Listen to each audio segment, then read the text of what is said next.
People experience sorrow and joy, separation and reunion. The moon waxes and wanes, and nothing in this world is ever perfect. Sister, I'm sorry. Chuyi lowered his head in shame. If it weren't for her, my sister wouldn't have been humiliated, and my mother wouldn't have been weeping so bitterly. Seeing Chuyi looking down in regret, the doll Chu Qingxuan gently pulled Chuyi's head, which was covered by a wig, into her arms. Chuyi did not resist. Feeling his sister's cool and delicate hands, Chuyi felt extremely at ease. Chuyi's head slowly approached the doll Chu Qingxuan's fair and delicate thigh, and just when it was about 10 cm away, bang! A deafening explosion rang out. Chuyi was careless and had not expected this situation at all. He did not dodge, and his head was instantly attacked from both above and below by the terrifying explosive energy. Under the powerful impact, Chuyi instantly turned into a wild horse, while Thomas flew out in a whirlwind, crashing into 3 trees before finally stopping. Her sister exploded. Ah! Chuyi roared hysterically in anger. She's fallen for it again. She's fallen for it again. 3 times in a row, each time he died from the same move. Chuyi was furious. Bastard Shen Junlin, you bastard. Ah! Countless curses of fuck you galloped through Chuyi's mind. After spending so many days together, Chuyi had been teased to the point of being crooked. But at the moment Chuyi cared about most, all of that disappeared. It hurts so much.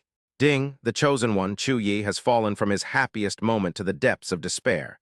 His mentality has collapsed, his beliefs have crumbled, and he is utterly hopeless.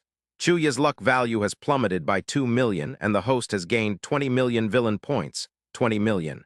Ding, the chosen one, Chuyi, has suffered a devastating blow to his heart. His Dao heart has shattered, his spirit has collapsed, he is extremely angry, and his mental state has been severely damaged. Chuyi's luck value has plummeted by 100,000, and the host has gained 10 million villain points. 10 million. Ding, the chosen one, Chuyi, belatedly realizes he's been tricked. His mentality explodes, he's heartbroken and filled with endless shame. His spirit is shattered, and Chuyi's luck value drops by 100,000. The host gains 1 million villain points. Even Shen Junlin, who was struggling to fight 4 opponents alone in Jiangbei, could feel the immense pain in Chuyi's heart from that sound. Chuyi's luck value continued to drop. 100,000, 300,000, 50,000. The price fluctuations are not large, but the quantity is large. Young Master Shen, what's wrong? Song Shiyu noticed that Shen Junlin had stopped attacking and looked up to ask softly. Shen Junlin smiled faintly. It's nothing, I just remembered something insignificant. Let's continue. Okay, Song Shiyu nodded gently, skillfully preparing herself to coordinate with Shen Junlin in dealing damage. Shen Junlin, I will kill you, I will kill you. Chuyi roared, his head thrown back. That was too ruthless and humiliating. Humiliation, anger, resentment, countless negative emotions instantly invaded Chuyi's consciousness. Chuyi, you're such a piece of trash. You're not even worthy of carrying Brother Wang's shoes. You cripple, why don't you take a piss and look at yourself? You're such a poor, pathetic person and you still want to run up your debts. Get lost. You idiot, if it weren't for you, how could our Qin family have suffered like this? Why don't you just die? Chuyi, I didn't expect you to have such a beautiful older sister. I'm very satisfied. I'll let you go this time, take her away, ha ha ha. Chu Wuji, aren't you so arrogant? See that pile of dog poop over there? Go eat it and we'll spare your life. Chu Wuji, you little punk, you call yourself a hero saving a damsel in distress. Ha ha ha, how laughable. Chu Yi, your sister is very copyright run. Chu Yi, why did you provoke Shen Junlin? Why did you hurt me? Chu Yi, I'm your good brother. Why did you treat me like this? Why? You unfilial son. You unfilial son. If it weren't for you, your mother wouldn't have been humiliated. Countless familiar figures launched a barrage of verbal attacks against Chuyi, relentlessly criticizing, mocking, and cursing him. Enough, stop talking. I didn't mean to hurt you. Get out, all of you, get out of here. I am the limitless, immortal emperor of the immortal continent. What right do you ants have to point fingers at me? Kill, ha ha ha. I'll deal with you all, I'll annihilate you all body and soul, ha ha ha ha. Chuyi let out a ferocious and terrifying laugh. Chuyi's eyes were bloodshot, his expression was distorted, he had a bald head, and he was wearing tattered pink clothes. From a distance, he looked no different from a real mental patient. Shen Junlin, it's all your fault. I'm going to kill you, I'm going to kill you. Demonic energy raged around Chuyi, with ruin, slaughter, hatred, jealousy. Countless negative forces like an octopus from the abyss, temporarily swallowing the last bit of Chuyi's rationality. At this moment, Chuyi's aura surged. progressing from early foundation establishment to mid-foundation establishment to late foundation establishment. In just over 10 seconds, Chu Yi, now completely demonized, broke through 3 minor realms, reaching the late stage of foundation establishment, just 1 step away from the peak of foundation establishment. Shen Junlin, Golden Core Cultivator, I'm really looking forward to seeing you kneel down and beg for mercy, ha ha ha. Chu Yi let out a ferocious and terrifying laugh. Amidst laughter, Chu Yi soared into the sky, transforming into a streak of crimson light and flew north. Chapter 268, Chu Yi is severely injured. The immortal gate opens. In Jiangbei, upon sensing Chu Yi's arrival, Shen Junlin and the others ended the game early and quietly soaked in the artificial hot spring on the 2nd floor to enjoy themselves. The women looked exhausted. The hot spring was very comfortable. After a long day of work, they were relaxed and didn't want to move at all. Shen Junlin, you old dog, come out and face your death. The women hadn't even had a few minutes to relax when a furious roar echoed through the sky, making their eardrums throb. The lights in the villas of the powerful figures in the distance, and even in the residential buildings further away, all lit up. Who is it? Why are you barking like a dog in the middle of the night? A hot-tempered resident started yelling, but Song Shiyu and the other ordinary people were too far away to hear. Completely possessed by demonic energy, Chu Yi coldly glanced at the ant in the distance who was cursing her. With a cold flick of her thin finger, a surge of powerful spiritual energy shot out. Bang! Chu Yi's attack had only flown a few meters when it crashed into an invisible barrier and vanished instantly. Shen Junlin would naturally lend a hand to anyone who was Chu Yi's enemy. Shen Junlin! Chu Yi coldly looked at Shen Junlin, who was soaking in the hot spring below. Chu Yi's eyes were bloodshot, filled with nothing but hatred. Even when he saw Song Shiyu and Chu Qingshuan in the hot spring, Chu Yi's face remained completely unmoved. Upon seeing the grotesque monster in the air that looked exactly like her son, Song Shiyu became agitated. Young Master Shen, please help us kill this villain.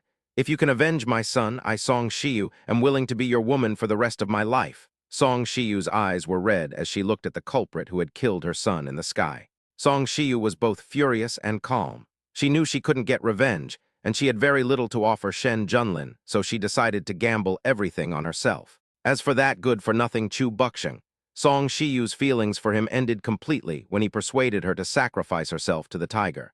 Chu Qingshuan glanced at Song Shiyu's reddened eyes and echoed, Young Master Shen, please kill that villain and avenge Xiao Yi. As long as you kill this man, I, Chu Qingshuan, will be willing to serve as your servant. Upon hearing Chu Qingshuan and Song Shiyu's remarks, Tang Mingli and Mo Qingwu, who were standing nearby, gaped in astonishment. They learned about Master Chu's killing of Chu Yi from the Martial Arts Forum, and they also knew why these 2 women had come here. Of the 4 of them, except for Tang Mingli, the other 3 all harbored hatred towards Shen Junlin, but being controlled by him, they had no choice but to let Shen Junlin manipulate them. Mo Qingwu and Tang Mingli were surprised that these 2 would make such a decision in order to get Shen Junlin to help that good-for-nothing Chu Yi get revenge. However, upon closer reflection, Chu Qingshuan and Song Shiyu's words made sense. Although Chu Yi was a good-for-nothing, he was still their family. They went to great lengths to finally get Shen Junlin's forgiveness and pardon Chu Yi's assassination attempt, only to have him killed just a few days later. Although Chu Yi initiated the trouble by challenging Master Chu of Jiangnan, from an emotional standpoint, Master Chu's actions were indeed excessive. Master Chu's strength was clearly far superior to that kid Chu Yi's, and he could have shown mercy in the final blow, but in the end, he still killed him with a single palm strike. It's one thing to be upset with other unrelated people, but Chu Qingshuan and Song Shiyu are Chu Yi's relatives, so it's only natural for them to feel angry. If Master Chu didn't cause trouble, Chu Qingshuan and Song Shiyu wouldn't have any way to deal with him. But now that Master Chu has fallen ill and come to their door to cause trouble and court death, Chu Qingshuan and Song Shiyu instantly saw hope for revenge. Good, Shen Junlin laughed wildly, and in a flash he appeared in front of Chu Yi. Shen Junlin was dressed casually in a white bath towel, completely unconcerned about Chu Yi's presumptuous attempt to teach him a lesson. Shen Junlin, take this! Chu Yi roared and attacked immediately. Having been ambushed by Shen Junlin so many times, Chu Yi has learned his lesson. Die! Chu Yi's eyes were filled with madness. Slap! Shen Junlin casually slapped Chu Yi, who was now 10 times stronger in his dark form, sending him flying backward. All the bones and meridians in his body were shattered, and his dantian was reduced to ruins. Chu Yi lay on the ground, his body convulsing. This slap had brought him back to his senses. Looking at Shen Junlin, who was completely unfathomable to even celestial beings, Chuya's eyes widened in fury, and he decisively burned his remnant soul. Shen Junlin is not someone you can defeat by force. She has to escape. Ding, the chosen one, Chuya was slapped to the brink of death by the host.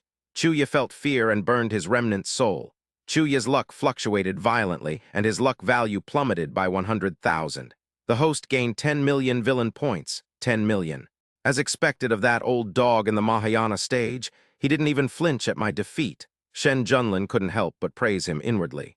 If Chuya hadn't been forced to burn his remnant soul this time, he probably wouldn't have lost any luck points at all. Victory and defeat are common occurrences in war. Having been taught a lesson so many times, Chuya had long since become accustomed to failure. Just then, a sudden change occurred. The space connecting Blue Star to the immortal cultivation star opened ahead of schedule, and a spatial passage suddenly appeared above Tianxing Manor.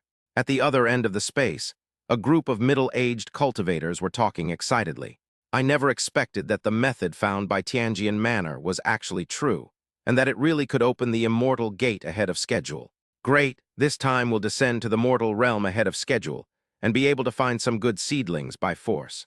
Ghost Dayazi, you can't try to take this from me this time. All right, I know you want to refine the myriad soul banner, I won't interfere, but you must let me choose a few good candidates first. Ghost Dayazi agreed. Ghost Dayazi, don't worry, I've already planned it out. There's an island nation on this abandoned planet with a population that should be enough to meet my needs. I won't go anywhere else, so I won't interfere with your recruitment of disciples or other operations. Soul Heaven Ghost, a Foundation establishment cultivator from the Myriad Ghost sect, explained with a smile. Since these words were spoken to guide Yazi, they were also meant for others. The others nodded, mentally ruling out the place that Hun Tiangui had mentioned. All right, everyone, the passage is stable, let's go, shouted the elder of Tianjian Manor. Whoosh, whoosh, whoosh. Thousands of figures rushed into the immortal gate passage in an orderly manner.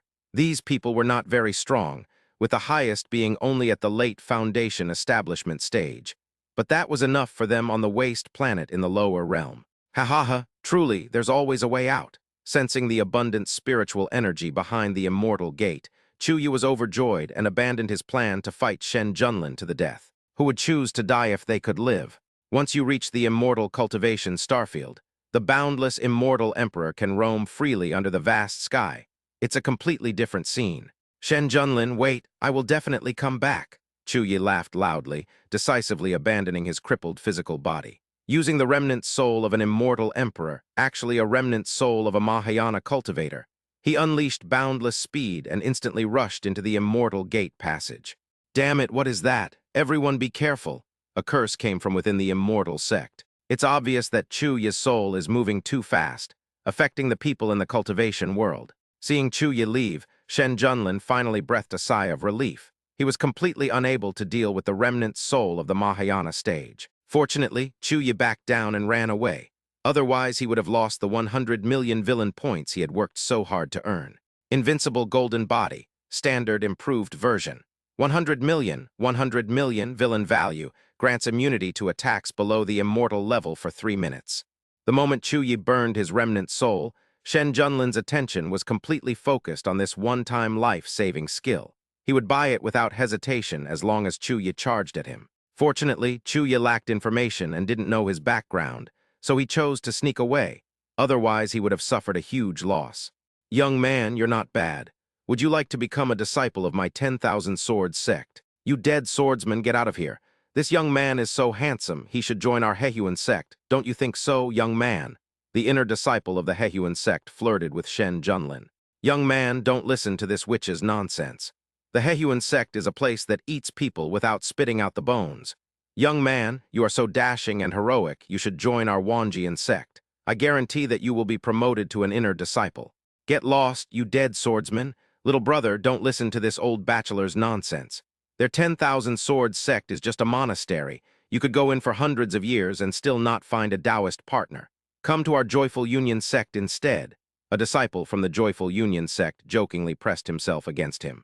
There are multiple locations connecting the Immortal sect to Blue Star, but only these two people have come to Tianxing Manor. As soon as the two of them came out, they saw Shen Junlin, whom they could not see through at all, standing in the void, and thus they had the idea of seeking talent. To cultivate to this level on a deserted planet, such a person would be a top-tier genius even on their Vermilion Bird star. Bringing him back would be a great achievement. If you befriend them first and receive their kindness, your future will surely be bright. Get out, Shen Junlin shouted coldly. His powerful spiritual pressure instantly covered the entire globe. Senior, please calm your anger. We had no intention of offending you. Please spare our lives. The two immediately knelt down and kowtowed. Such majesty is beyond even their ancestors' reach. They actually dared to try and deceive such a powerful being. They were courting death. Shen Junlin coldly glanced at the trembling man and woman before him and coldly ordered, "Summon everyone who has come to Blue Star to see me." "Yes, Senior," the two replied hastily.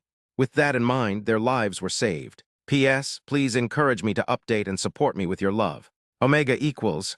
Chapter 269, Heading to Suzaku Star. 2.5 hours later, all the Vermilion Bird Star cultivators who had come to Blue Star stood in neat rows outside Tianxing Manor. The monks had solemn expressions. They wore different clothes, but all of them exuded an extraordinary and refined aura. The female disciple from the Hehuan sect was about to report to the manor. "Senior, all the cultivators from Vermilion Bird Star have arrived. Please, Senior." Before the female disciple could finish speaking, a surge of power entered the consciousness of all the cultivators, and a message appeared in their minds. "Abide by the rules within the Great Xia dynasty. Otherwise, you may arrange your own actions."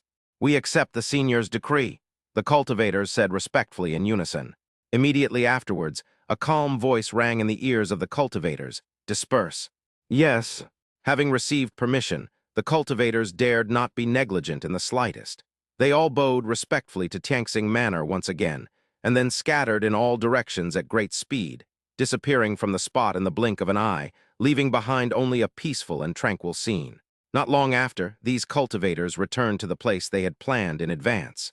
Because of this incident, the attitude of the Vermilion Bird Star cultivators towards the natives of Blue Star improved a lot. Although they still had some arrogant behavior, they were not as domineering as before. Within the Great Xia, the attitude of the cultivators underwent a complete 360-degree reversal, and they began recruiting any talented martial artists they discovered in the same way they had done on Vermilion Bird Star. Those cultivators who left the Great Xia also inquired about the general history of Blue Star before taking action again. In particular, the Soul Heaven Ghost, who needed to refine the Myriad Soul Banner, quickly resumed its actions after discovering that the place it had chosen was fine. The island nation was instantly shrouded in black mist again, becoming a forbidden zone. Cultivation Star, Vermilion Bird Star. "Ha ha ha, I'm finally back," Chuyi was overjoyed. Although Chuyi doesn't yet know which star region this cultivation star belongs to, as long as it's not on Blue Star, Shen Junlin will have difficulty finding his Chuyi's trail. Who dares to use the Wanjian Manor's grand formation to sneak across? The Golden Core Elder of Wanjian Manor at the teleportation node roared angrily. Chuyi glanced indifferently at the Golden Core Elders present, then transformed into a streak of light and departed gracefully.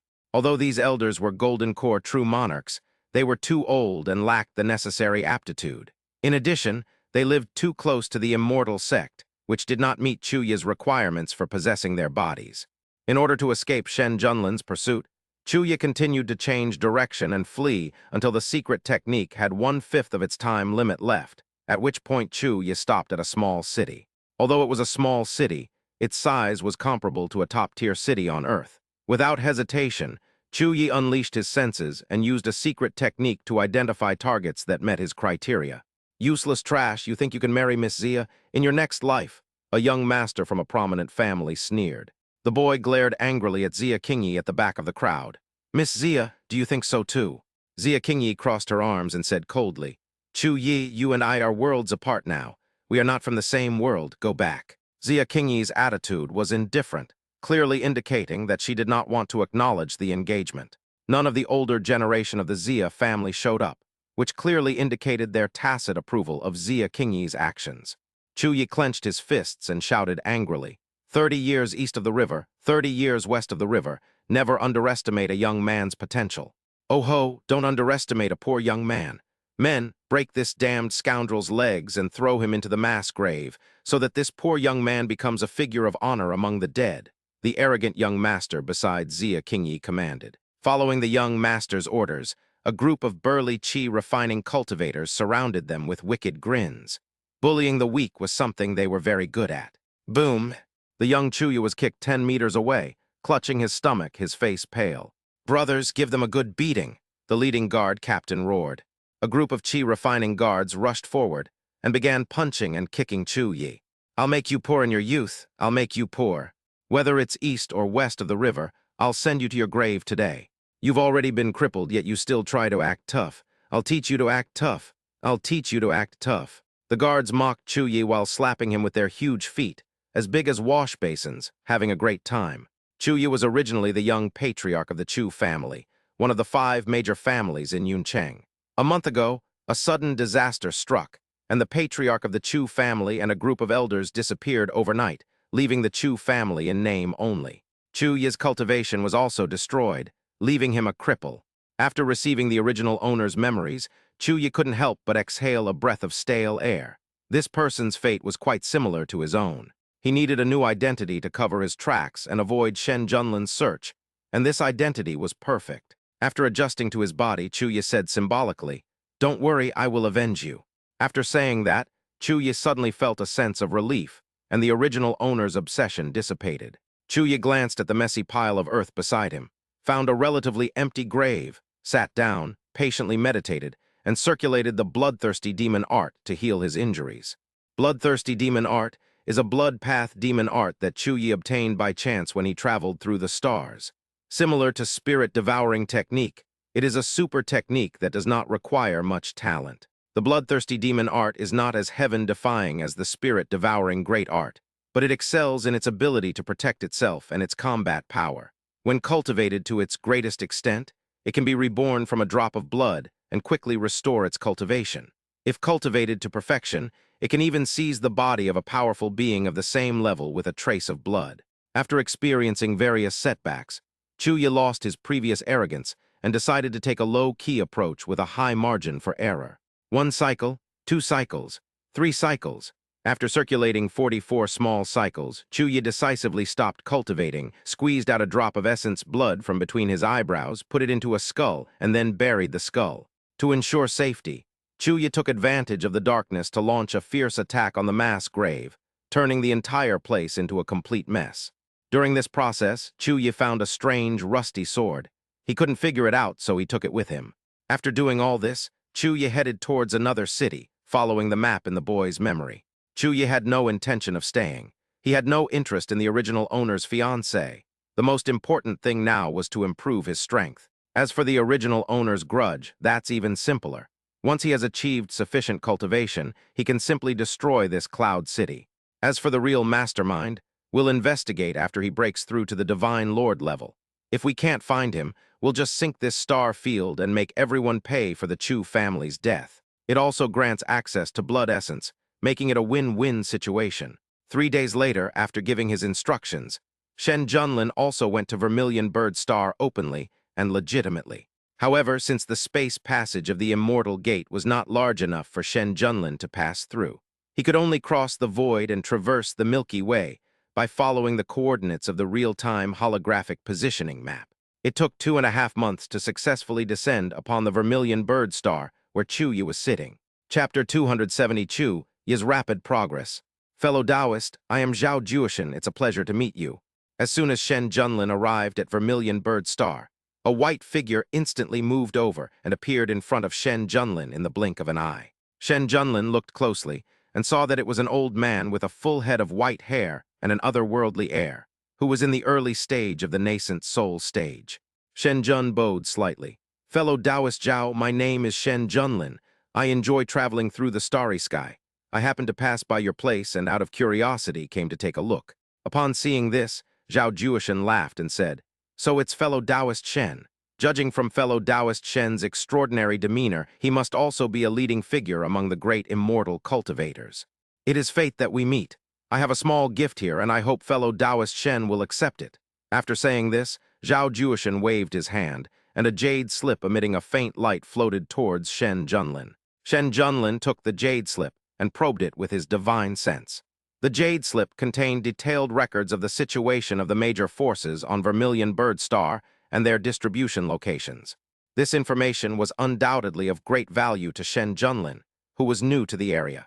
Shen Junlin looked at Zhao Juishan gratefully, clasped his hands, and said, "Thank you, fellow Taoist Zhao.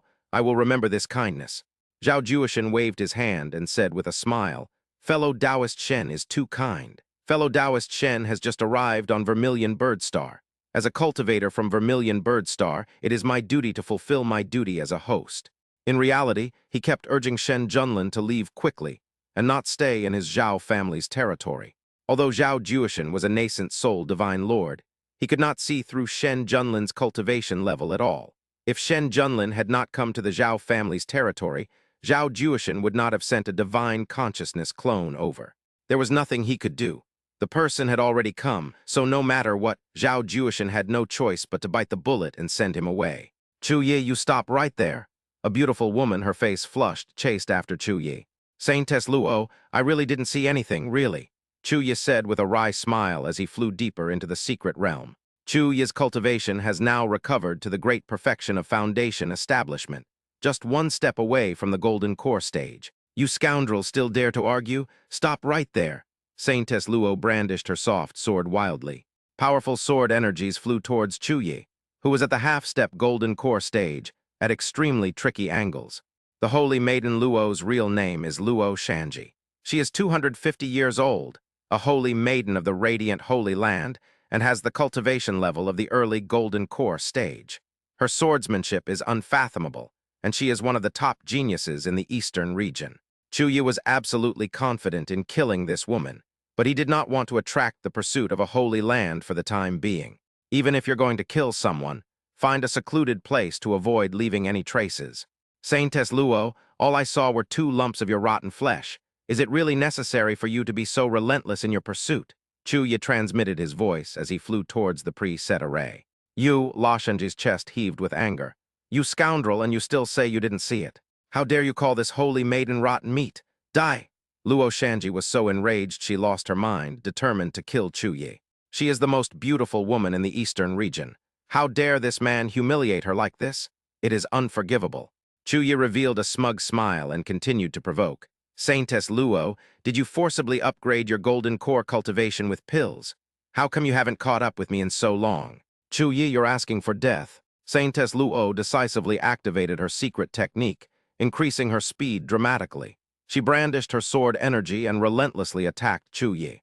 Chu Yi was like an eel, dodging left and right, and was never affected by Luo Shanji's sword energy. On the other side, seeing that Shen Junlin showed no sign of leaving, Zhao Juishan had no choice but to invite Shen Junlin to visit the Zhao family. "Shen Junlin, this is heavenly snow tea, harvested from the snowy plateau of the far north of Vermilion Bird Star. It ripens only once every 1,000 years, Zhao Juishan said with a pained expression.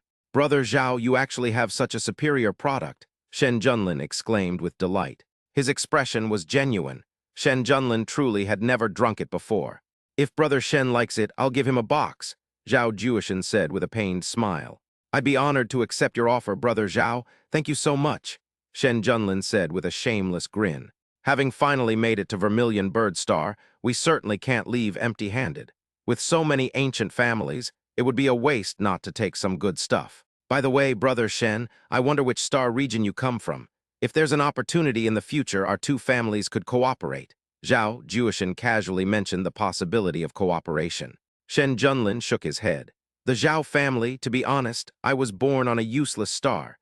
It was only because I was fortunate enough to have a mentor who taught me that I have this level of cultivation. Shen travels through the stars for 2 reasons. First, to make friends with people from all walks of life, and second, to find a place for his family to settle down and escape poverty." "I see," Zhao Juishan nodded, then asked, "Does Brother Shen have any place he's interested in?" Shen Junlin shook his head, still searching.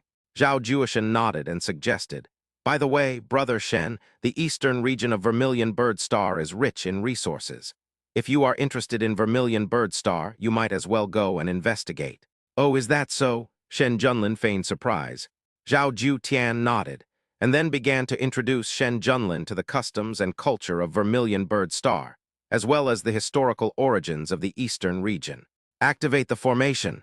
Chuya shouted coldly, and a complex formation instantly enveloped the two of them. A fourth-grade formation. Luo Shanji's face darkened. A fourth-grade grand formation, a protective formation that even small and medium-sized sects might not have. I never expected that this person would have set it up in advance. Chuya sneered, "How about it, Saintess Luo? The place I found for you is pretty good, isn't it? Chuyi, you are the holy maiden of the Radiant Light Holy Land. Aren't you afraid of incurring the wrath of the Radiant Light Holy Land for doing this?" Luo Shanji looked at Chuyi with a solemn expression. "Saintess Luo, don't you think it's wishful thinking to say that?" Chuya looked at Luo Shanji with great interest. "When you were pursuing me before, you called me a lecher all the time. Now that we're in the thick of things, why are you chickening out? I still prefer your arrogant and domineering demeanor from just now. Why don't you, Saintess Luo, revert to your old ways?" Chuyi, feeling playful, looked at Luo Shanji. The feeling of bullying the weak was indeed exhilarating. Luo Shanji was furious. But now she is the fish on the chopping block, and others are the butchers. La Shanji can only suppress her displeasure. "Tell me, how many spirit stones do you want? What kind of pills? As long as I can produce them right now, I'll give them to you." In this critical situation, Luo Shanji chose to compromise. Although it's infuriating to be robbed by an unknown guy, it's better than losing your life. "Ha ha ha, Saintess Luo, it seems you still don't understand the situation." Chuyi laughed wildly. The primordial yin and essence of a saintess are enough for him to condense a divine-level primordial core. With the imprisoning heaven and locking dragon formation in place, Chuyi was absolutely confident that he could erase all traces and leave the radiant Holy Land with no clues whatsoever. "Chuyi, do you really intend to be an enemy of my radiant Holy Land?" Saintess Luo still refused to give up. "Lawson, if you cooperate a little, maybe I'll consider sparing your life afterward."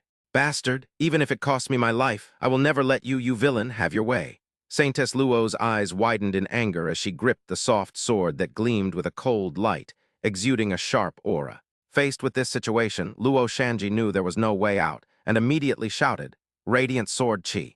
Before she finished speaking, the spiritual power within her body surged out like a raging torrent, all of it converging on the sword. A dazzling sword aura suddenly shot out, carrying a world-destroying force as it rushed straight toward Chuyi. Chuyi merely smiled coldly and uttered a soft command, "Shatter." The surrounding space trembled, and a terrifying power surged out from the great formation, quickly condensing into a gigantic hand that blotted out the sky. As soon as the giant hand appeared, it grabbed at the overwhelming sword energy that Luo Shanji had unleashed without hesitation. A deafening roar resounded, and the seemingly invincible radiant sword energy was crushed to pieces the moment it came into contact with the giant hand, turning into specks of starlight that dissipated into the air. Undeterred by her missed attack, La Shanji gritted her teeth and unleashed her ultimate technique, once more the lightning sword technique. In an instant, countless purple lightning bolts coiled around the sword, accompanied by booming sounds, like a ferocious thunder beast pouncing towards Chuyi. Chuyi remained unmoved. With a contemptuous wave of his hand, the invisible hand that had just crushed the dazzling sword energy roared out again, slamming down on Luo Shanji with overwhelming force. Luo Shanji had no time to dodge and was struck solidly by the palm. She flew backward like a kite with a broken string for dozens of feet before crashing heavily to the ground. Seeing that she was no match for Chuyi, Luo Shanji understood the consequences of being captured alive by Chuyi, and she made a shocking decision to self-destruct her Danshin, in order to perish together with the enemy. Chuyi's lips curled up slightly, revealing a cruel smile. "Want to expose yourself? Not so easy." With that, Chuyi quickly formed hand seals, and a continuous stream of array power surged wildly like a tide, instantly trapping Luo Shanji within it. "No," Rasen cried out in despair, but it was all too late. Luo Shanji was suppressed by the great formation, her spiritual power was sealed, and she was unable to move. "Chuyi, if you dare touch me, I'll haunt you even in death," Luo Shanji threatened angrily. Chuyi walked towards Luo Shanji with a wicked smile. Suddenly a bolt of lightning struck, shattering the formation instantly. Not good. Chuyi suppressed the backlash and decisively fled. Chapter 270, 100-Day Kill Order. Cough, cough. After a few breaths, La Shanji struggled to her feet. All around was quiet, with only the cold wind of the secret realm whistling through the air. "This junior, Saintess La Shanji of the Radiant Holy Land, thanks you for your timely rescue." Seeing that the person who had intervened had not yet appeared, La Shanji understood that the other party did not wish to reveal themselves, so she bowed to the void in gratitude. No answer. The surroundings remained desolate and silent, without any response, as if only Lashenji was there. Seeing that there was still no response, Saintess Luo bowed again, then took out a small flying boat, set the array to its maximum, and quickly left. Chuya spat out a mouthful of blood, his breath instantly plummeting to rock bottom, his face as pale as paper. Damn it, I never expected to encounter an accident despite all my calculations. Chuya gulped down spiritual energy. The backlash caused by the broken formation, and the backlash caused by forcibly activating the secret technique, were unavoidable even for Chu Yi, who was a reborn immortal emperor. Chu Yi hurriedly took out the array he had prepared in advance from his storage ring, and with a laborious wave, he instantly set up an isolation array and a defensive array to isolate themselves from the outside world and avoid being discovered. After setting up the formation, Chu Yi took out several bottles and jars of various shapes from his storage ring, poured out a handful of pills of different colors, stuffed them into his mouth, and quickly began to refine them. Once his injuries stabilized, Chu Yi took out a large handful of spirit stones he had stolen from the murder and began to recover his spiritual energy. It took Chu Yi 2.5 days to recover to his peak condition. I never expected that some shameless old geezer would sneak into this secret realm. What a miscalculation. Chu Yi gave a helpless, bitter smile. This secret realm, named Broken Mountain Secret Realm, was transformed from a small world of a Taoist abode created by a nascent soul heavenly lord. 1,000 years ago, 3 rogue cultivators accidentally discovered this place, which sparked a dispute and a great war, eventually making it a secret realm that is open to the public only once every 100 years. The Broken Mountain Secret Realm boasts a well-preserved ecosystem, forming its own world. Furthermore, the Dao Mansion world may contain the legacy and treasures left behind by nascent soul cultivators, leading to a continuous stream of cultivators exploring the Broken Mountain Secret Realm over the past millennium. Even the heirs of the major sects in the eastern region were unwilling to give up the opportunities in the Broken Mountain Secret Realm. Fortunately, my escape technique is superb, and that old thing didn't catch up with me. Otherwise, I'm afraid I would have returned empty-handed this time. Chu Yi sighed, cautiously releasing his divine sense. Everything outside was normal and safe. After ensuring there was no danger outside, Chu Yi waved his hand, dispelling the formation, put on a pig's head mask, and swaggered out. Now that he knows there are shameless old bastards infiltrating the secret realm, Chu Yi has become more cautious in his actions. That day, Luo Shanji escaped. The Radiant Holy Land probably knows about it now and has people lying in wait at the exit of the secret realm. For now, the best course of action is to increase our strength, Chu Yi thought silently, when he tripped over an unknown bronze object and fell flat on his face. Chu Yi got up with a dark face and looked at the thing that had tripped him. It was a bronze-colored protrusion, and Chu Yi could tell at a glance that it was no ordinary object. Chu Yi stepped forward and quickly dug out the thing that had tripped him up from the blue soil. After cleaning it with special techniques, a small bronze cauldron appeared in front of Chu Yi. The bottom of the small cauldron is engraved with 3 large characters: Qingshan Yaowang Cauldron. The medicine cauldron. Chu Yi couldn't help but be overjoyed. He happened to be looking for a high-level medicine cauldron, and it was like finding a needle in a haystack. With the medicine cauldron, as long as he finds the celestial medicine, he can refine a true celestial pill. Although the name Yaohuangding sounds a bit unpleasant, it is still a high-level medicine cauldron. So what if the name is unpleasant? As long as he doesn't say it, who would know what this medicine cauldron is called? Meanwhile, the long silent 100-day kill order has been updated with a new name: Chu Yi. Chu Yi, young master of the Chu family in Yuncheng, Qingshan County, Gamma Dynasty, with peak foundation establishment cultivation, capable of fighting opponents of higher levels. Bounty: 500,000 mid-grade spirit stones, 1 high-grade spirit weapon, and 1 breakthrough pill. Radiant Holy Land. Holy crap, did Chu Yi offend the Holy Maiden of Radiant Light? A rogue cultivator exclaimed. Probably, otherwise the Radiant Holy Land wouldn't have issued a 100-day kill order. Another rogue cultivator nodded in agreement. You're overthinking it. That Radiant Saintess is the daughter of the Holy Lord of the Radiant Holy Land. If Chu Yi really did something to her, the Broken Mountain Secret Realm would have been razed to the ground long ago. A portly, fat cultivator laughed. The others nodded in agreement, seemingly more convinced of the fat monk's statement. Then tell me, what did Chu Yi do? That goes without saying. He probably tried to take advantage of the Radiant Saintess, but failed, so she went home and complained to him. The fat cultivator shrugged. Whatever the reason, I'm going to kill this kid.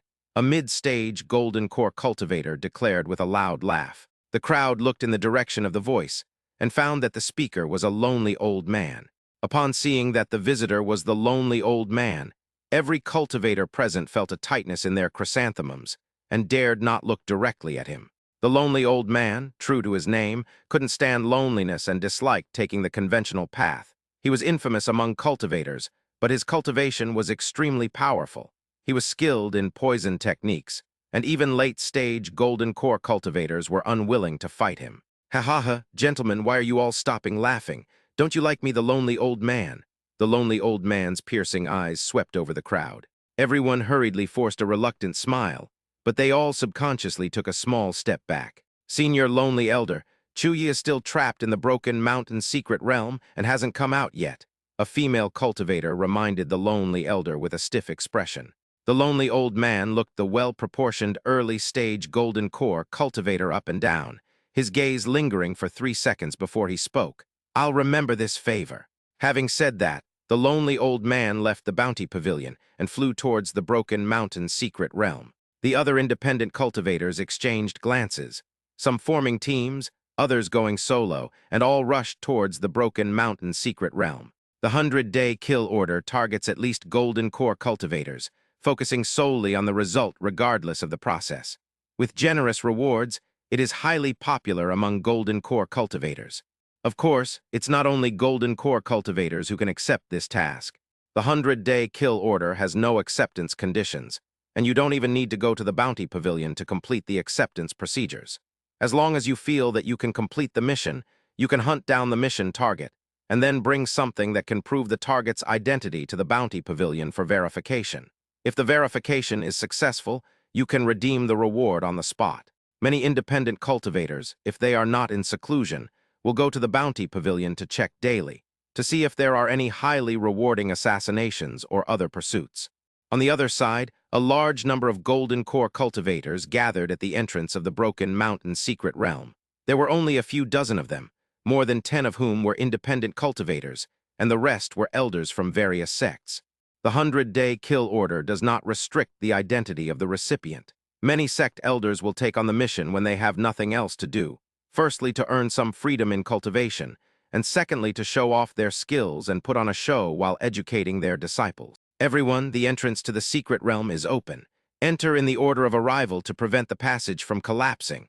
One of the mid-stage Golden Core cultivators guarding the secret realm called out. Elder Lee, rest assured, this isn't the first or second time. We understand the rules and will never harm unrelated individuals, replied the Poison Master True Monarch, a mid-stage Golden Core cultivator. Elder Lee nodded and returned to his position within the Great Formation. 51 Golden Core cultivators filed in, their faces filled with excitement, as if Chuyi was already theirs. Chapter 272, people are chasing Chuyi everywhere. You brat, don't you dare leave. Stay here and become this true lord. A furious roar echoed through the heavens.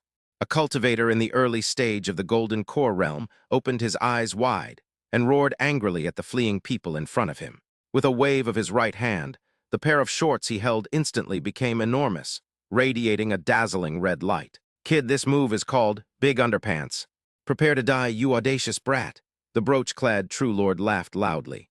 The red, oversized magic artifact shone even brighter, and a powerful sealing force surged forth from it, enveloping Chuyi. Faced with the unprecedentedly explosive magical artifact, Chuyi rarely showed shock. This was the first time he had ever been so speechless. Go, the brooch-clad True Lord shouted. The large-breasted magic weapon spun rapidly, unleashing countless attacks made of underwear of various colors.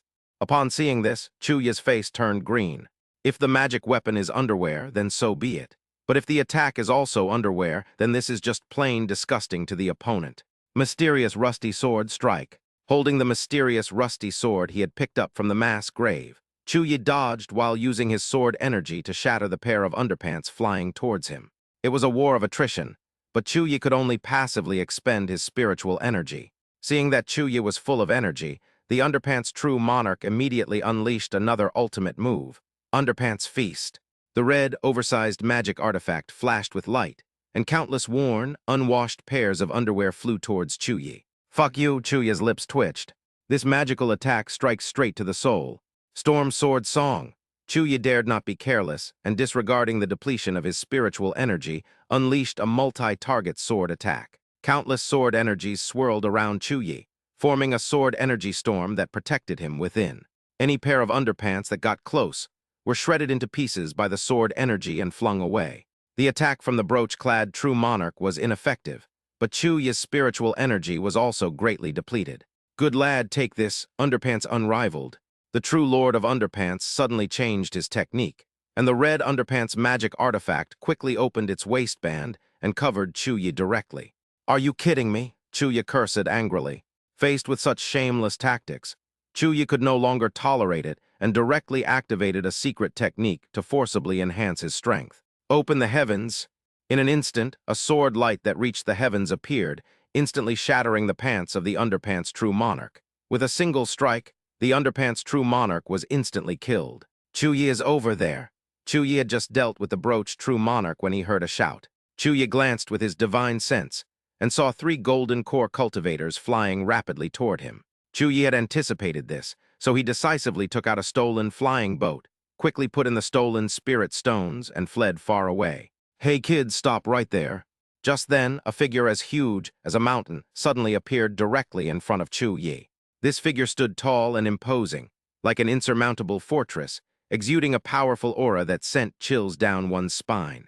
"Colossus True Lord, stop this brat," shouted a golden core cultivator behind Chuyi. Faced with this sudden turn of events, Chuyi's heart tightened, but he reacted extremely quickly. As the colossal palm of the Colossus True Lord descended like a mountain crushing an egg, Chuyi knew he had no way to avoid it. At the critical moment, Chuyi made a decisive move and leaped off the spirit boat he was on. Boom! With a loud bang, the spirit boat that Chuyi had managed to snatch was instantly destroyed. Chuyi had no time to feel sorry for his losses. As soon as his feet touched the ground, he unhesitatingly pulled out several swiftness talismans that shimmered with mysterious light from his pocket and muttered incantations. In an instant, the runes on the swift travel talisman burst forth with dazzling light, enveloping Chuyi entirely. Immediately afterwards, Chuyi's figure blurred, transforming into a streak of light and speeding away into the distance. "HMPH trying to run? Not so easy." The golden core cultivator snorted coldly, a ruthless glint flashing in his eyes. The other 3 golden core cultivators also gathered around, forming a pincer movement with the previous cultivator, firmly locking onto the direction Chuyi was fleeing. 4 golden core cultivators. This radiant holy land really thinks highly of me," Chuyi said with a wry smile as he fully activated the divine speed talisman. With his current cultivation level, it would be quite difficult for him to deal with the combined attack of 4 golden core cultivators at the same time. Even so, Chuyi felt no fear whatsoever. Instead, a strong fighting spirit surged within him. Just then, Chuyi suddenly felt a strong sense of crisis coming from his right side. Chuyi subconsciously turned his head to look, and saw an arrow, pure white and radiating a sharp, cold light, flying towards him like lightning. The arrow was incredibly fast, and in the blink of an eye it was already close to Chuyi. "This is bad," Chuyi thought to himself. Chuyi wanted to dodge, but there was no time left. Blood escape technique. Chuyi decisively used the secret technique, transforming into a ball of blood. Swoosh, the snow-white arrow instantly pierced through the blood. Chuyi's blood, taking advantage of the momentum, scattered in all directions, flying away rapidly. Upon seeing this, the 5 golden core cultivators had no choice but to choose a direction and quickly give chase. Little did anyone know, just as the arrow of light pierced Chuyi's blood mass, a drop of blood secretly dripped into the mortal valley. 2.5 hours later, Chuyi's figure reformed, his aura weakened, and his face pale. "Damn it, I didn't expect these guys to be so shameless, directly entering the secret realm to hunt us down." Chuyi clenched his fists. Having cultivated for so many years, this was the first time Chuyi had encountered such actions from forces in the cultivation world, directly sending people into the secret realm to hunt him down. It was defying the heavens. On this very day, Chuyi was pursued by 6 golden core cultivators in succession, especially the golden core True Monarch who secretly shot him. He was a mid-stage golden core cultivator. The radiant holy land really had a grand scheme to pull off. It seems there are at least a dozen golden core True Monarchs in this secret realm. Since it's a crisis, it's also an opportunity. If I can ambush and kill these golden core cultivators, I'll definitely be able to condense a saint-grade golden core and rise to the top, Chuya secretly planned. The Radiant Holy Land's actions did not frighten Chuya. In Chuya's view, these golden core true monarchs were all opportunities for him to condense a saint-grade golden core.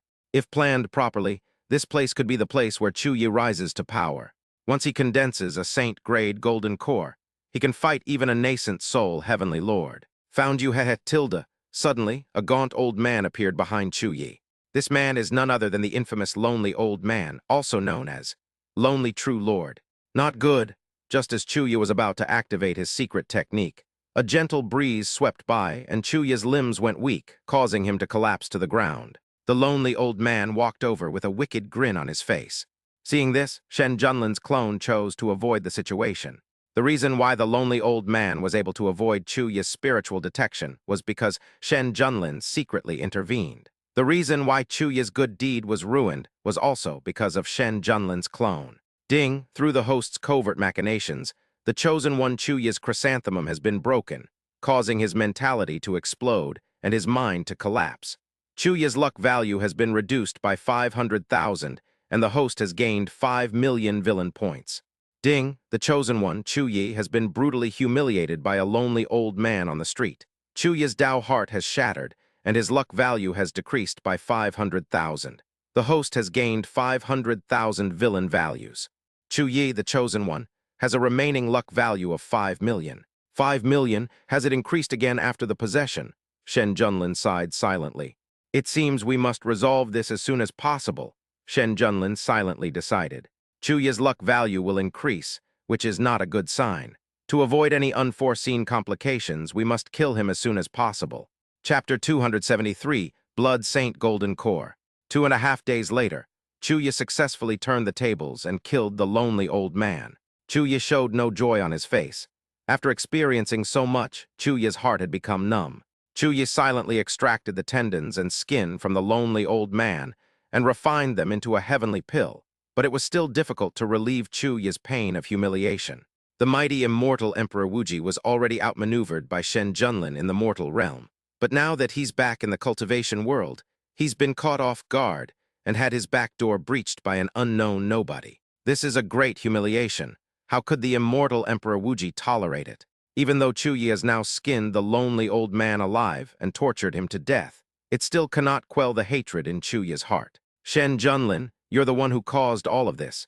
If you hadn't disrupted my cultivation plans, I wouldn't have suffered such humiliation. Wait, the day I break through to the Golden Core stage will be the day you die, Chuya secretly vowed in his heart. At this moment, Chuya could not tolerate this deep-seated grudge at all. Chuya meditated for a while, adjusting his state to the extreme, and then silently picked up the rusty sword in his hand. The hunt was about to begin.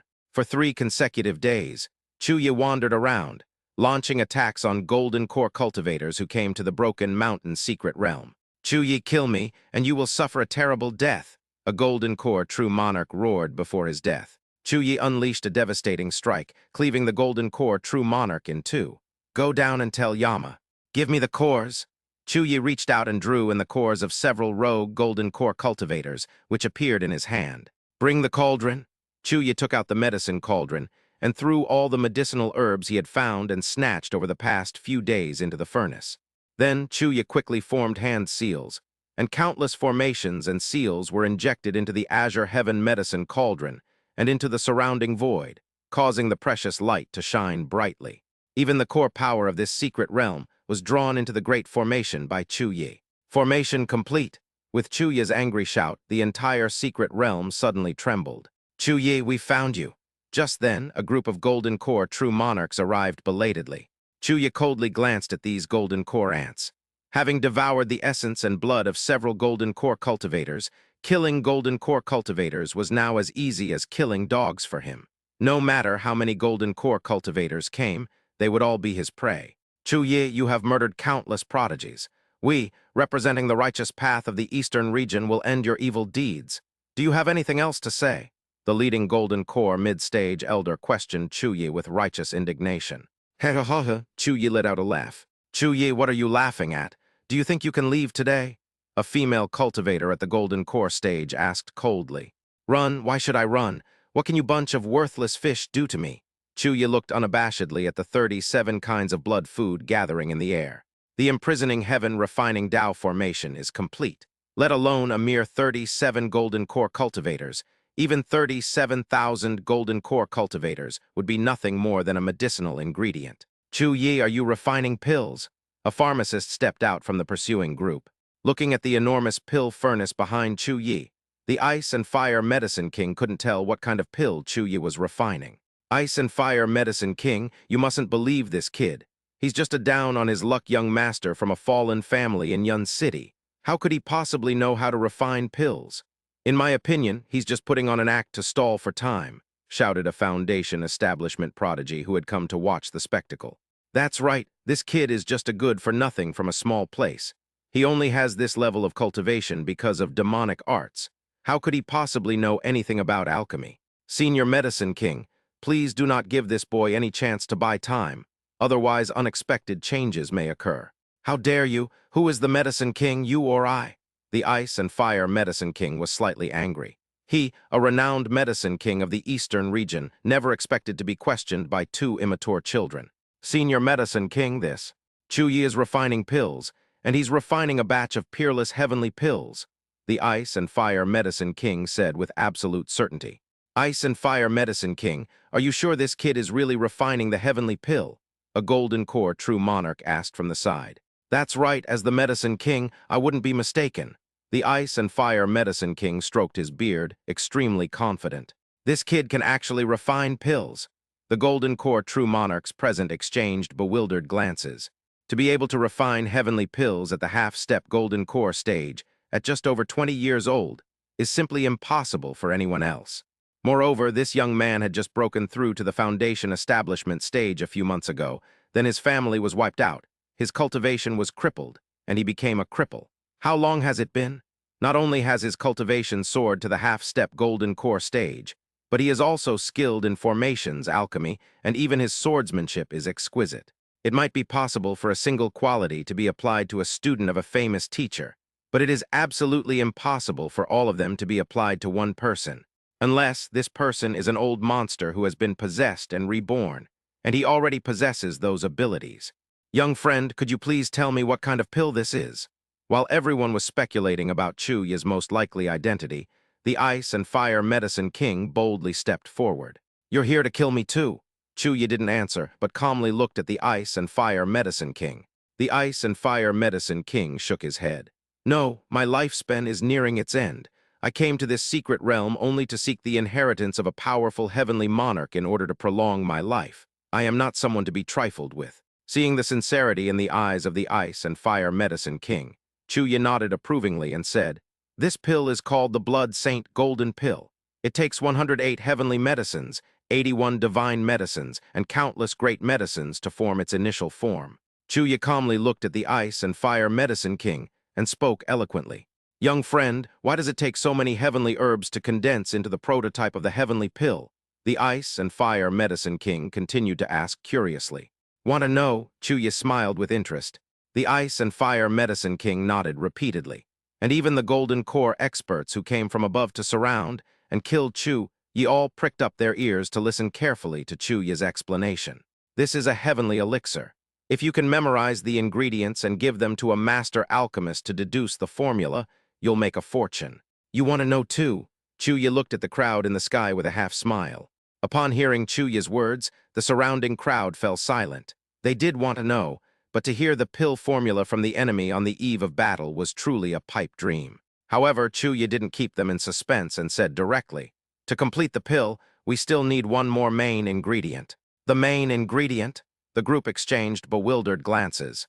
It's as if it's saying, Since there's no main ingredient, why are you even making chicken? You're kidding me.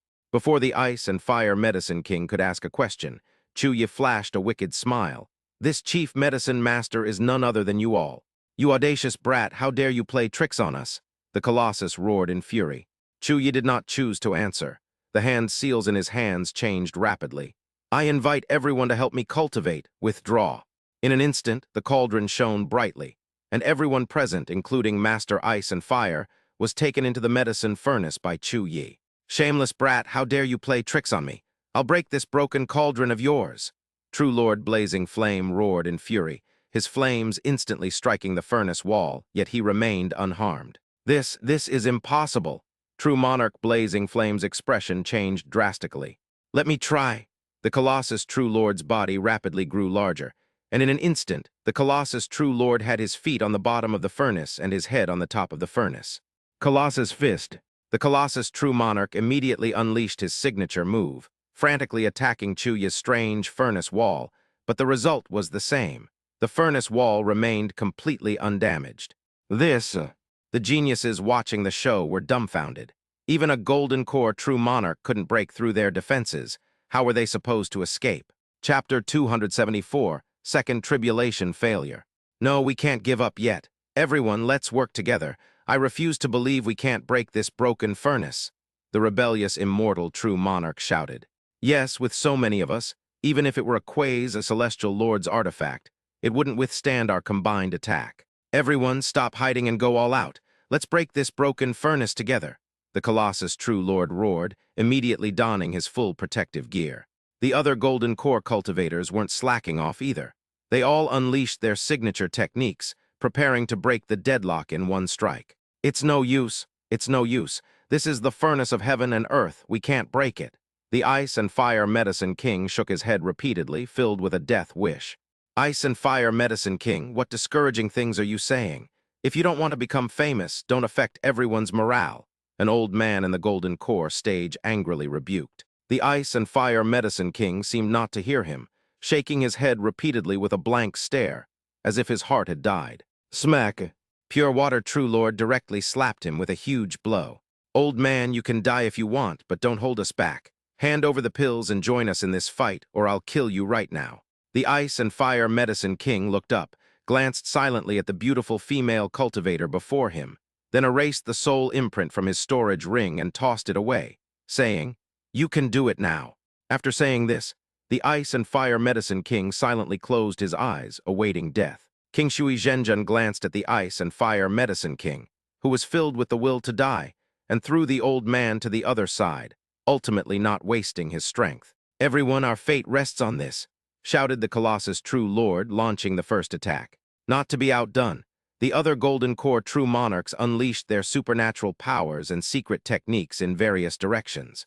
Chuya glanced at the scene inside the Azure Heaven Medicine Cauldron and sneered.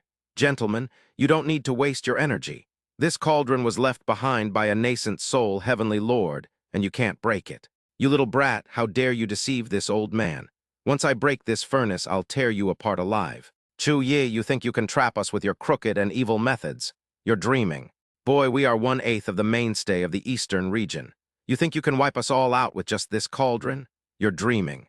The Golden Core True Monarchs inside the cauldron all cursed angrily, showing no belief in Chuya's sincerity. Of course, even if what Chuya said is true, they still have to resist.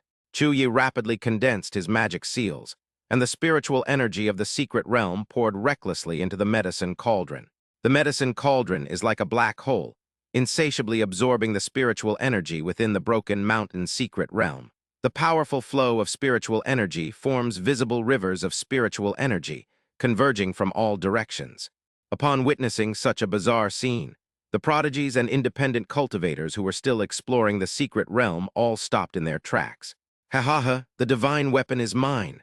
A rogue cultivator laughed wildly, using all his strength to fly desperately towards the point where spiritual energy gathered. "That guy is an idiot. He doesn't know that all the Golden Core experts are there, yet he still wants to seize the treasure. He's just asking for his own destruction. Senior brother, don't worry about it, let's continue." "Good.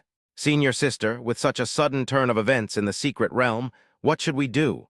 a female disciple asked the senior sister leading the group with great concern. After a moment of contemplation, the senior sister calmly said, "Junior sisters, an unknown event has occurred in the secret realm, and something serious may be about to happen. Junior sisters, please come with me to leave the secret realm and let the elders decide on this matter." "Yes, senior sister," the female disciples replied, bowing in unison. "Forget it, never mind. Such a major event in the secret realm is beyond the reach of someone as insignificant as me.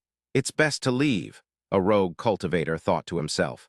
The cultivators exploring the Broken Mountain secret realm were filled with anxiety. Some ignored it, some left decisively, and others, eager to see the drama unfold, all headed towards the point where spiritual energy gathered. "Refine," Chuyi roared. In an instant, the Azure Heaven medicine cauldron shone with a brilliant azure yellow light, and the surrounding spiritual energy vanished completely, transforming into the power source of the Azure Heaven medicine cauldron. The spiritual energy was still insufficient, so the Azure Heaven medicine cauldron continued to absorb it, forcefully stripping away everything belonging to the framework of the secret realm. Chuyi stood in the void, watching all of this indifferently. He used the Tao Palace opened by a nascent soul heavenly lord as a grand sacrifice, and the essence of 37 golden core cultivators as a blood sacrifice to refine an unparalleled elixir.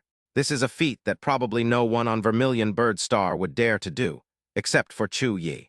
Once this Blood Saint Golden Pill is refined, he will be able to rise to the top within 3 months and form the legendary Saint Grade Golden Pill. Shen Junlin, the day I achieve the Saint Grade Golden Core will be your death day, Chuyi secretly vowed in his heart. After arriving on Vermilion Bird Star, Chuyi learned a lot of information, especially related to the Immortal Sect. After comparison, Chuyi discovered that the time flow rate on Vermilion Bird Star was significantly different from that on Blue Star. 10 years on Vermilion Bird Star would only be 1 year on Blue Star. On Vermilion Bird Star, the Immortal Gate opens once every 3,000 years. In Earth's timeframe, that's 300 years. Currently, it will be 13 years before the Immortal Gate truly opens on Vermilion Bird Star, which is a little over a year in Earth's timeframe. Since Shen Junlin didn't come along, they could only wait until a year later on Blue Star, which is 13 years on Vermilion Bird Star. Of course, Shen Junlin could also rely on his cultivation to traverse the star field, but with the snail's pace of the Golden Core stage, even if there were no unexpected delays along the way, it would still take nearly 1,000 years. With the lifespan of a Golden Core cultivator, even if he flew non-stop until he died of old age, he would not be able to reach Vermilion Bird Star. This is still the case that Shen Junlin knows the exact location of Vermilion Bird Star. However, the fact that Shen Junlin knows him means that Shen Junlin is also a cultivator from the Immortal Gang Continent. Cultivators from Vermilion Bird Star have no idea that the Immortal Gang Continent exists, so it is absolutely impossible for Shen Junlin to know where Vermilion Bird Star is. Based on all the factors, Chuyi concluded that he was safe for the time being. As long as Chuyi is unwilling, no one can find him on this vast Vermilion Bird Star. This is the confidence that comes from the Immortal Emperor. This was also the source of Chuyi's confidence to continuously attack and kill the prodigies of major powers after his demonic transformation. That's how Chuyi had gotten through the previous few months. At first, those small sects sent people to hunt him down and issued kill orders, but as soon as his cultivation level increased, those small sects suddenly fell silent. Those wealthy and powerful sects all ended up in Chuyi's pocket. Murder and arson bring wealth and honor, truly an undeniable truth in the world of cultivation. After a long while, the sounds of explosions in the furnace gradually stopped, and Chuyi understood that they were close to success. Although self-exposure will result in some loss of one's own essence, it is still sufficient with so many Golden Core cultivators combined. Next, we just wait for the pill to be completed. Half a month later, the Broken Mountain secret realm reached its critical point and began to collapse and crumble. Chuyi glanced at it indifferently, then set up several more large formations and continued to patiently refine pills. Another month passed, and the Broken Mountain secret realm finally succumbed to its strain, collapsing completely. Chuyi stood firmly within the formation, drifting along with the swirling spatial turbulence, and finally, a month later, the pill was completed. Boom! The tribulation arrived as scheduled. Without hesitation, Chuyi swallowed the pill, preparing to undergo 2 tribulations in succession. Chuyi wasn't crazy. He planned to use the lightning tribulation to refine his body, cultivate both physical and magical techniques, lay an unparalleled foundation, and at the same time use the lightning tribulation to cleanse his body, making this body completely his. "Come on," Chuyi silently chanted in his heart. Boom! The lightning struck instantly, tearing Chuyi's clothes apart, leaving him hairless and his entire body charred black. "Haha, that's awesome." Again, Chuyi did not back down and charged straight into the thunder. While Chuyi was still enjoying the blissful moment, the lightning tribulation intensified 10,000-fold in an instant. With a snap, Chuyi was gone again. With the main objective achieved, the lightning tribulation slowly dissipated. The tribulation clouds dispersed, and a familiar figure appeared not far from the center of the lightning tribulation. This person was none other than Shen Junlin, who had bid farewell to Zhao Juoshan. When Chuyi rushed into the tribulation clouds, Shen Junlin decisively rushed into the center of the tribulation clouds, which intensified the heavenly tribulation. As a result, Shen Junlin did not stop him, and then the arrogant Chuyi was inexplicably cleaved into dust. Chapter 275, Map Wide Coverage. In the chaotic graveyard of Yuncheng, the drop of essence blood left by Chuyi emitted a scarlet halo, and a few minutes later, a humanoid creature slowly solidified. Not long after, a pale but powerful hand emerged from the ground, and as the mound of earth burst open, Chuyi, completely naked, crawled out. Chuyi spat out the soil from his mouth and nose. "You'd better not let me find out who you are, or I'll make you wish you were dead," Chuyi swore angrily. Chuyi's cultivation level plummeted after failing the tribulation. Not only did his saint-grade golden core vanish, but his cultivation level dropped to the 14th level of Qi refining, and his blood and Qi were severely damaged. Ding, the chosen one, Chuyi, was disrupted by the host during his tribulation. His physical body perished under the heavenly tribulation, his cultivation level plummeted, and his vital energy weakened. Chuyi's luck value dropped by 2 million, and the host gained 20 million villain points, 20 million. Ding, the chosen one, Chuyi, has failed his tribulation once again, losing all his treasures and becoming furious. His mental state is shattered. Chuyi's luck value has decreased by 500,000, and the host has gained 5 million villain points, 5 million.